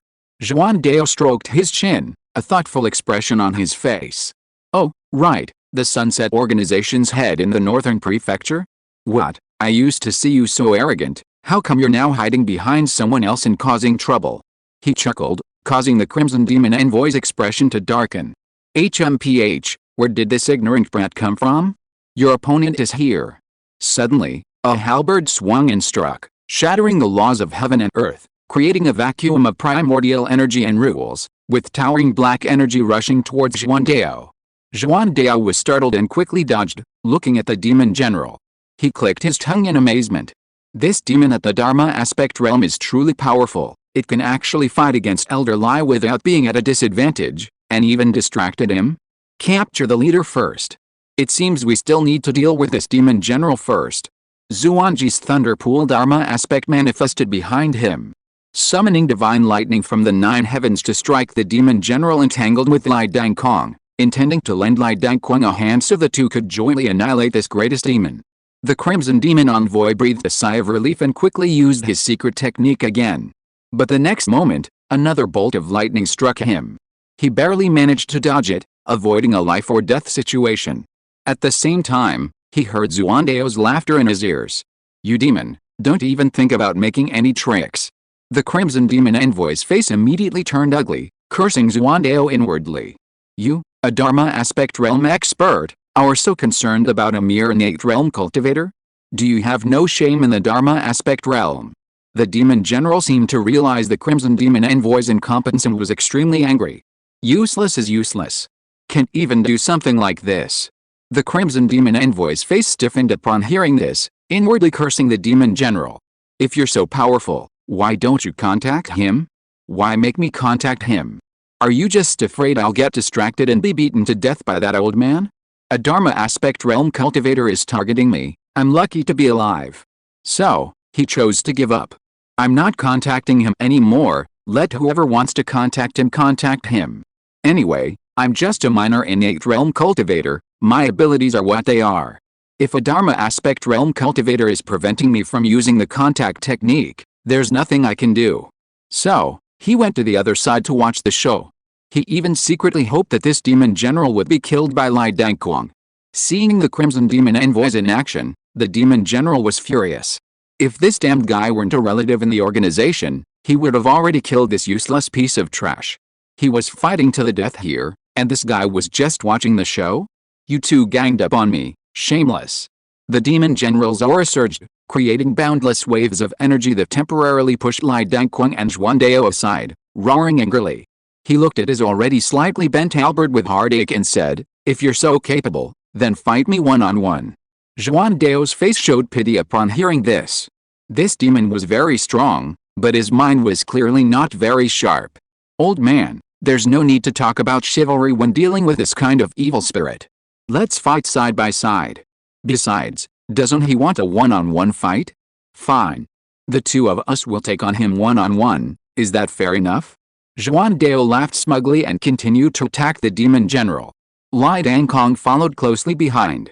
Although he was old and couldn't say such shameless things as Xuandao, he still understood the principle of striking while the iron was hot. At this moment, Xuandao felt very comfortable. Is this the Dharma aspect realm? It's so great. Finally, he doesn't have to be suppressed anymore, but instead, he's suppressing others. Sure enough, the days when Brother Li is not around are good days. When Brother Li is around, he's always being suppressed by him. The demon general's face was ugly at this moment. That young fellow is not a threat. But this old man, the one they suspected was their target, was incredibly strong. His halberd, forged from the undying demon gold, was already bent like this. Wouldn't it break if they continued fighting? He even suspected that the old man wasn't using his full strength. No. They couldn't drag this out any longer. A sinister glint flashed in his eyes, his figure becoming like a small mountain. He plunged his halberd into the ground, and a pillar of overwhelming power shot into the sky, spreading out invisible waves. In another part of the northern prefecture, in a small city called Fengdu, a woman and 3 men arrived. "Your Excellency, weren't we going to find the target who had traversed the path of the great sun? Why did we come here?" A man with a sculpted face and a chilling aura respectfully asked the strange woman in front of him, his eyes filled with confusion and bewilderment. "Little Yi, I understand your feelings. But you must know that those who can traverse the path of the great sun are by no means simple, and may even be extremely powerful. So, let the others find that target first, let them die first. There's no need to risk your life when you don't know anything." The strange woman replied calmly. The other 3 exchanged glances, seemingly disagreeing but remaining silent. Their upbringing emphasized serving the organization. How could they possibly slack off as the strange woman suggested? But this strange woman was their leader. In fact, she was the one who had taught them to serve the organization. Now, she was saying the opposite? Suddenly, they looked up at the sky and saw the pillar of power emanating from the demon general. "Your Excellency, that's Xiaoxi's aura. He's very likely encountered the target we're looking for, and his situation is extremely difficult. Otherwise, he wouldn't have unleashed such power," Xiao Yi quickly said. The strange woman remained silent for a long time. "Let's go. Don't worry about it, business is more important." She stepped into the city gate of Fengdu and vanished instantly. The other 3, seeing this, panicked and quickly chased after her, disappearing as well. Wuhou County. The demon general was being relentlessly attacked by Xuandao Li and Dang Kong, secretly lamenting his situation. What was going on? He had clearly unleashed his aura just now. The Venerable One should have sensed it. But why hadn't they arrived yet? He no longer possessed his previous arrogance. Because in a moment, he would truly be killed. Grandpa, this demon seems to be stalling for time. Xuandao gradually sensed something amiss and transmitted his voice to Li Dangquang. Li Dangquang didn't reply, continuing his attacks as before, his power neither decreasing nor increasing, seemingly cooperating with the demon general to buy time. Finally, just as the demon general was about to collapse, ripples began to spread across the space. The demon general sensed the aura within and was overjoyed. Reinforcements had finally arrived. Although it didn't seem to be his Venerable One, anyone from the organization would do. He was about to be killed, he didn't care. A calm expression finally appeared on Li Dangquang's face. They've arrived, he said calmly. Xuandao, confused, quickly dodged the demon general's halberd strike and shouted, "Grandpa, this guy is about to collapse. Let's join forces to kill him." The Thunderpool Dharma image behind him reached its zenith, unleashing divine power. But the next moment, the Dharma image behind Li Dangquang trembled and unleashed a punch, instantly obliterating the demon general. Xuandao, seeing this, froze on the spot, lost in thought. Why did he feel a bit like a clown? He, interesting, actually managed to kill him. Laughter echoed through space, and a foot pierced through the void. A venerable from the Sunset Organization descended upon this place. "You say this is heaven?" Li Heng asked in surprise amidst the ruins of the Blessed Land. "That's right, it is heaven, the true heaven. Heaven unpolluted, undistorted and mutated." Zhuan Xianqi looked at the rosy clouds above, sighing somewhat. "I thought this part of heaven would remain hidden, preserving the spark of life until a true being could reverse everything and sweep away the calamity. But I didn't expect it to appear now." Zhuan Xianqi's expression was somewhat complicated. He understood what this meant. Heaven might have high hopes for Li Heng. Therefore, it risked being polluted and mutated to appear, just to see Li Heng once. In this case, what did the variable it had chosen, the protagonist, matter? This must be the real protagonist, right? Li Heng's vision blurred, ripples spreading across it. He didn't resist, and in the blink of an eye, the world changed, and he found himself in a mysterious space filled with rosy clouds. "Thank you, outsider." Chapter 249 The Void is Dark. "You are the heaven?" Li Heng asked calmly, showing little surprise. The seemingly omnipresent voice echoed again in this space. "Yes and no. According to your beings, I am merely a part of the complete heaven." "Then what has become of the complete heaven?" Li Heng continued. "The complete heaven no longer exists, the heaven is no longer complete," the voice replied. "In other words, all parts of the heaven have split?"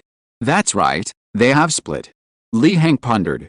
"So, the distorted part has the upper hand? And you, the originally normal ones, are at a disadvantage?" After a long silence, the voice continued.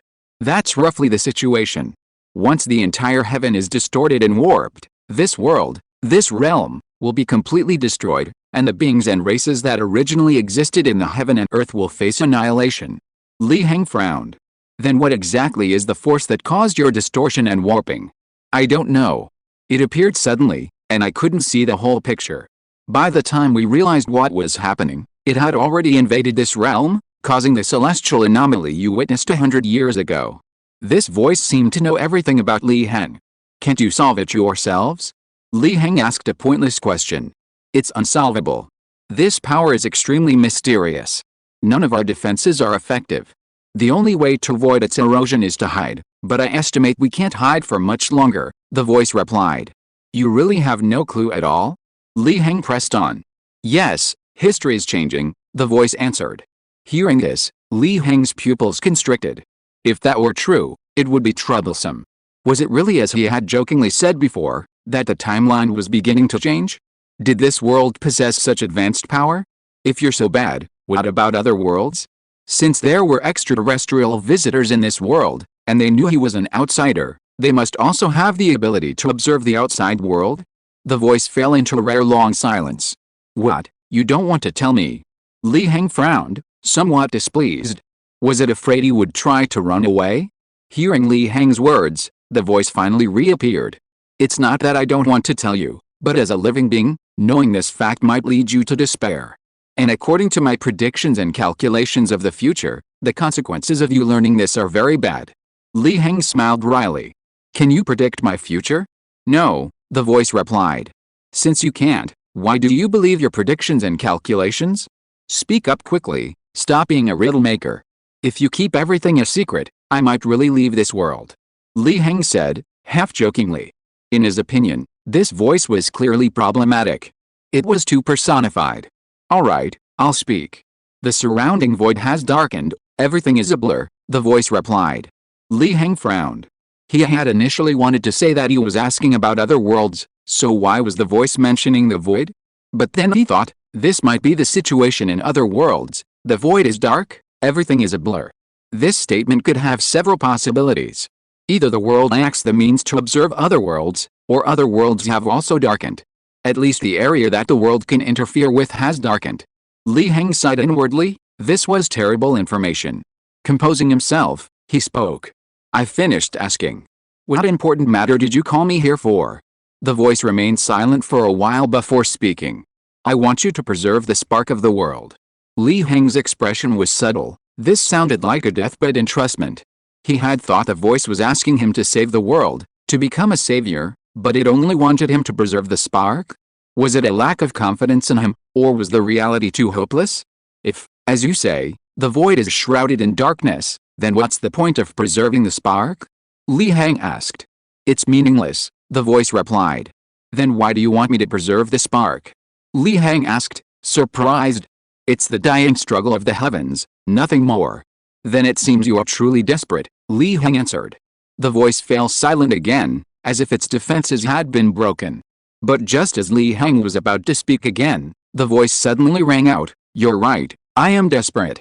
But that's the truth. Even the return of the ancient immortals cannot save us from this calamity. The tone of the voice sounded helpless and weary. Li Heng noticed the phrase ancient immortals. Are there really immortals and gods? Or did immortals and gods truly exist in your world? Of course they did. The great sun path you cultivate is the path of immortals and gods, the voice replied. Then where did the immortals and gods go? And what is that great sun? The immortals and gods have long since vanished, their trace is lost. They abandoned us. As for the great sun of this world, it is actually a corpse, the corpse of an immortal or god. In a sense, the world was born from the great sun, the voice continued. Li Heng's expression was somewhat strange. This truth was truly unexpected. So, he had been connected to a corpse all along? What calamity caused the great sun immortal or god to die?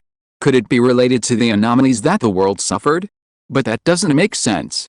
The anomalies only appeared 100 years ago. And this immortal or god might have existed since the beginning of the world. Could it be? What anomalies appeared on the great sun? He recalled the shadows and black spots on the great sun. I don't know, the voice replied. You, as the heaven, don't know either? Li Heng retorted.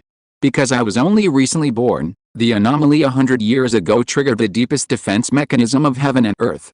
So, as a spark, I was born to preserve the last vestige of purity in the heavens, the voice replied.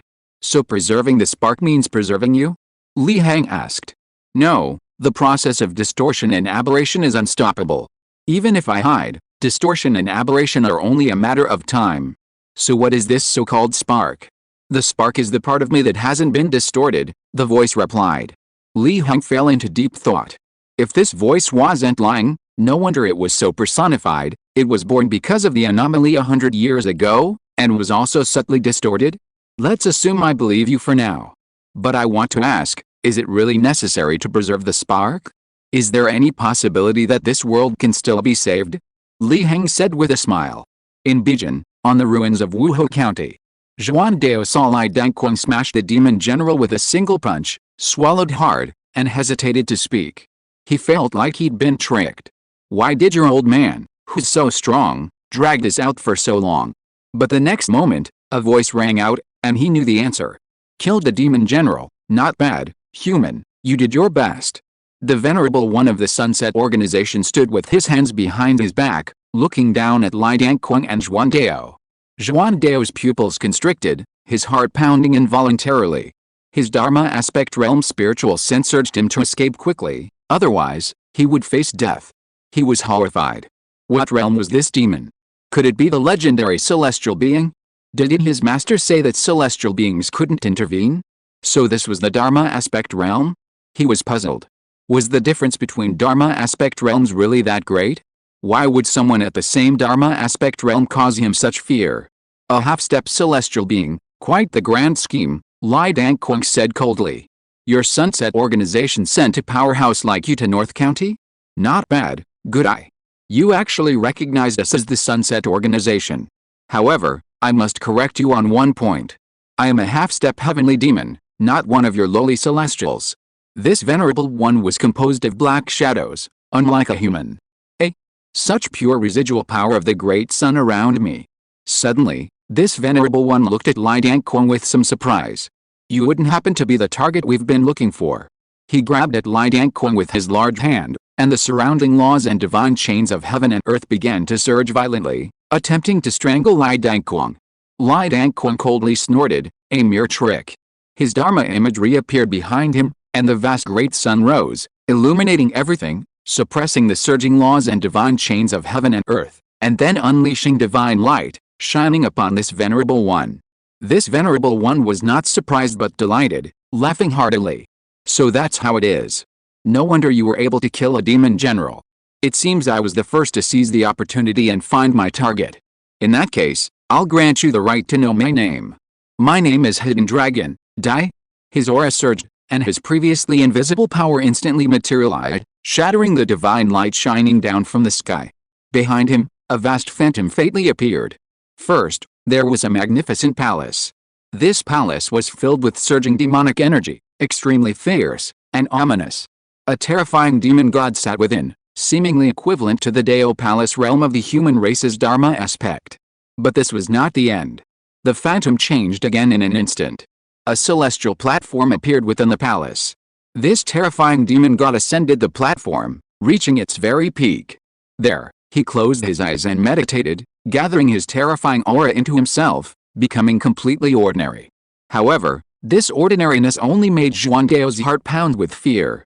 He felt that great terror was brewing within the ordinary, and once it was fully formed, it would be earth-shattering. As expected. The next moment, the demon god stood up. His aura didn't erupt, but his form was divine and saintly, simply standing there overwhelming mortal beings, his status rising. With a final step, he crossed the immortal platform and arrived in the vast void. His form merged with the void, observing the unseen. Lai Dangquang narrowed his eyes, his expression grave. Indeed, he had returned to the void, a half-step into the celestial realm. This illusory figure changed frequently, all happening in the blink of an eye. In a mere instant, the hidden dragon's aura had risen infinitely, terrifying beyond measure. Xuandao even had a strange feeling. This demon named Hidden Dragon seemed omnipresent. The vast void was him, and he was the void. Xuandao, guard your mind, do not be swayed by divine will. Lai Dangquang noticed Xuandao's predicament, his great sun Dharma form trembled, focusing its light on Xuandao, and he shouted sharply. Oh? You think this is divine will? Yinlong chuckled softly, pointing a finger that instantly trembled the void, unleashing boundless ferocity, threatening to kill the two directly. Lai Dangquang roared, his Dharma form behind him reaching its zenith, like a blazing sun radiating boundless light. However, the difference in their power and realm was simply too great.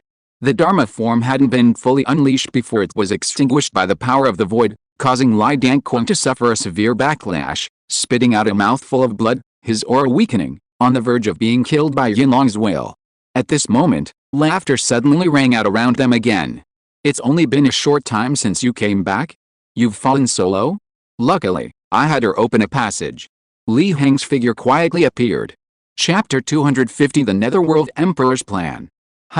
Yinlong was startled, not expecting such a twist. However, after sensing Li Heng's aura and cultivation level, he immediately dismissed it. He had thought Li Heng was incredibly strong, like a divine warrior descending from the heavens, but it turned out he was just a minor innate cultivator. It almost scared him. He didn't stop, continuing to press his finger towards Xuandao and Lai Dangquang, unleashing boundless ferocity. Regardless of the true combat strength or trump cards of this suddenly appearing innate human, he would deal with this target who had traversed the great sun path first. He would definitely take the lead. At this moment, The great sun Dharma image rose, manifesting its vast divine power. Boundless light bloomed, forming an invisible barrier that protected Xuandao and Lai Dangkong, actually blocking Yinlong's finger, which was subtly integrated with the void. Yinlong was shocked. What was going on? He increased his strength, borrowing power from the vast void, his aura rising again, several times stronger than before. But strangely, he still couldn't break through this barrier. The entire demon capital was dumbfounded. He was, after all, at the peak of the Dharma aspect realm, a half-step heavenly demon, yet he couldn't even break through the methods of this innate realm human. What was going on? Or was this the innate realm human's trump card? He immediately changed his target and attacked Li Heng. The surrounding void trembled again. With every move of the hidden dragon, the laws of heaven and earth followed. Everything around him seemed to submit to the hidden dragon's feet, as if he were the ruler of the world. This was the returning to void realm, the power of a half-step heavenly man. He was subtly one with heaven and earth. Li Heng's expression remained unchanged. He summoned the earth Dharma aspect, allowing it to slowly coordinate with the great sun Dharma aspect, once again forming a vast sun illuminating the boundless earth, encompassing everything. The light of the sun and the vastness of the earth combined. They actually managed to block the hidden dragon's attack. No matter how the hidden dragon mobilized the laws of heaven and earth, using the chains of rules, constantly unleashing power enough to destroy mountains and cities, it still couldn't break through Li Heng's defense. Have you had enough? Li Heng said calmly. All you know is defense. Yinlong sneered. What kind of methods did this innate realm human possess? He, a peak Dharma aspect realm cultivator, couldn't even break through. What a damn turtle shell. Are you sure you want me to attack? You'll die. What if I accidentally kill you and can't get any information out of you? Li Heng asked in surprise. Yinlong was stunned for a moment, then laughed loudly. You innate realm human are really arrogant, daring to accidentally kill me? Fine, you want information? Then I'll tell you. I come from the Sunset Organization. I came to the Northern Prefecture today to kill those who have traversed the Great Sun Path. You and that old man, neither of you will escape. He waved his hand, demonic energy surging behind him, and sneered. Kill those who have traversed the Great Sun Path? It seems you're well informed. Or is the Great Sun Path being blocked actually related to you? Li Heng raised an eyebrow and said calmly. Don't even think about getting my words out of me, you mere human. Just know this, you will die today. Hidden Dragon roared, attacking Li Heng again. He was filled with dread. That old man was already ridiculously powerful, able to briefly contend with him, a peak Dharma aspect realm cultivator, even though he was only at the innate realm. He hadn't expected this human to be even more outrageous. He also cultivated the Great Sun Path, yet he was only at the innate realm and Li Heng couldn't break through his defenses? Was this the terrifying aspect of the Great Sun Path? What would happen if he continued to grow stronger? This human had to die. No wonder the Lord said that even a lion uses its full strength to hunt a rabbit, ordering powerful figures capable of destroying a kingdom to personally use their full power to annihilate cultivators of the Great Sun Path in their infancy. Now it seemed there was some truth to it. It seems you are quite confident. Li Heng sighed lightly, raising his hand slightly. Destroy. With these casual words, source energy ignited, and immense power descended.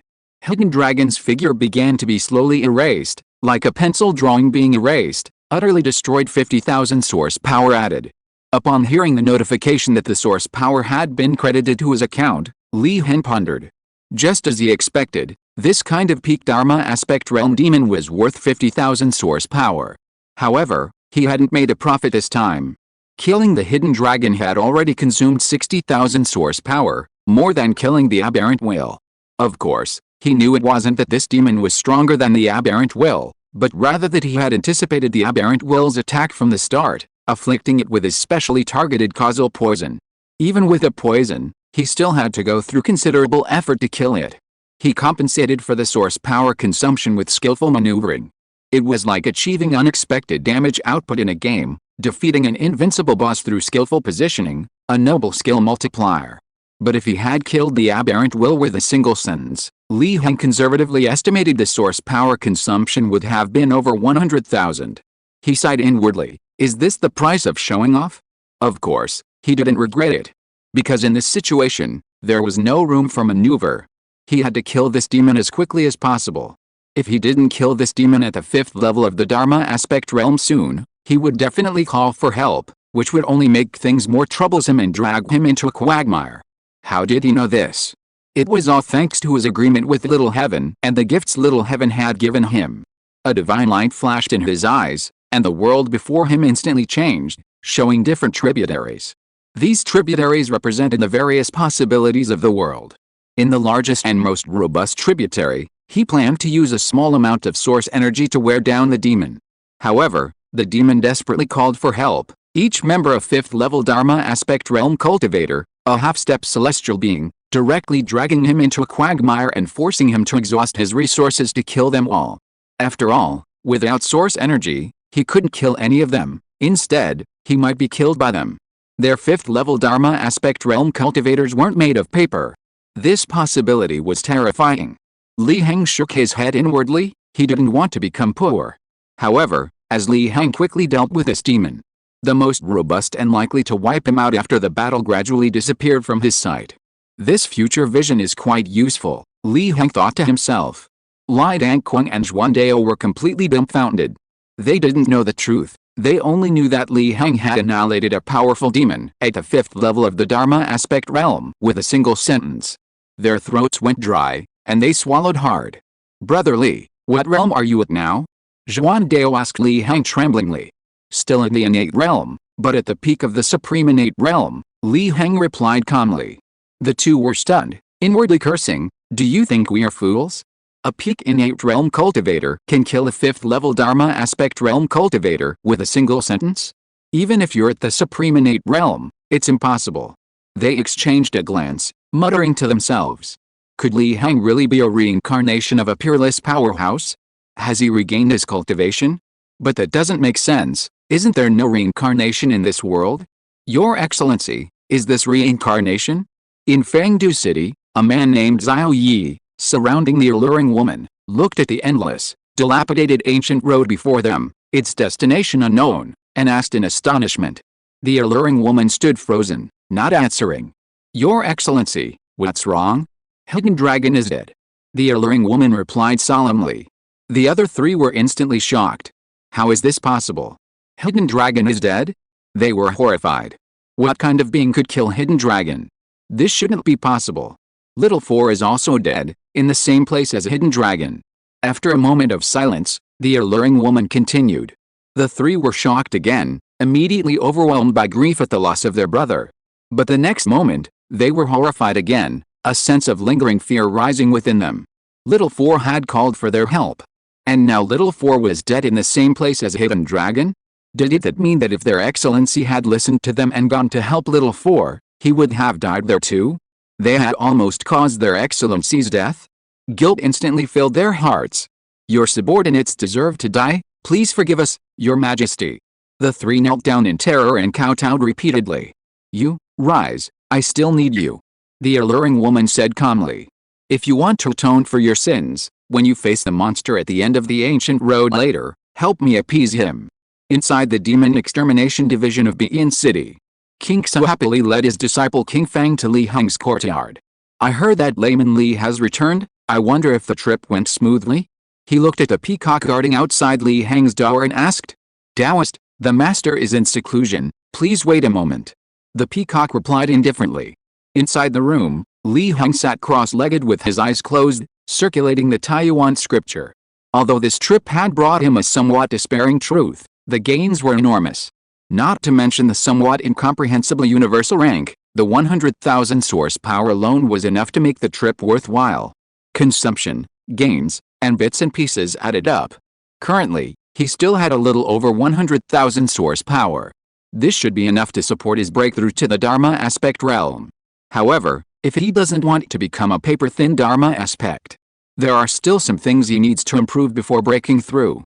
These include perfecting the martial scripture and the pure yang scripture fragments to 100% completion, fully advancing them to the Dharma aspect level, his understanding of the principles of heaven and earth, and the issues with the Great Sun Dharma aspect and the Earth Dharma aspect.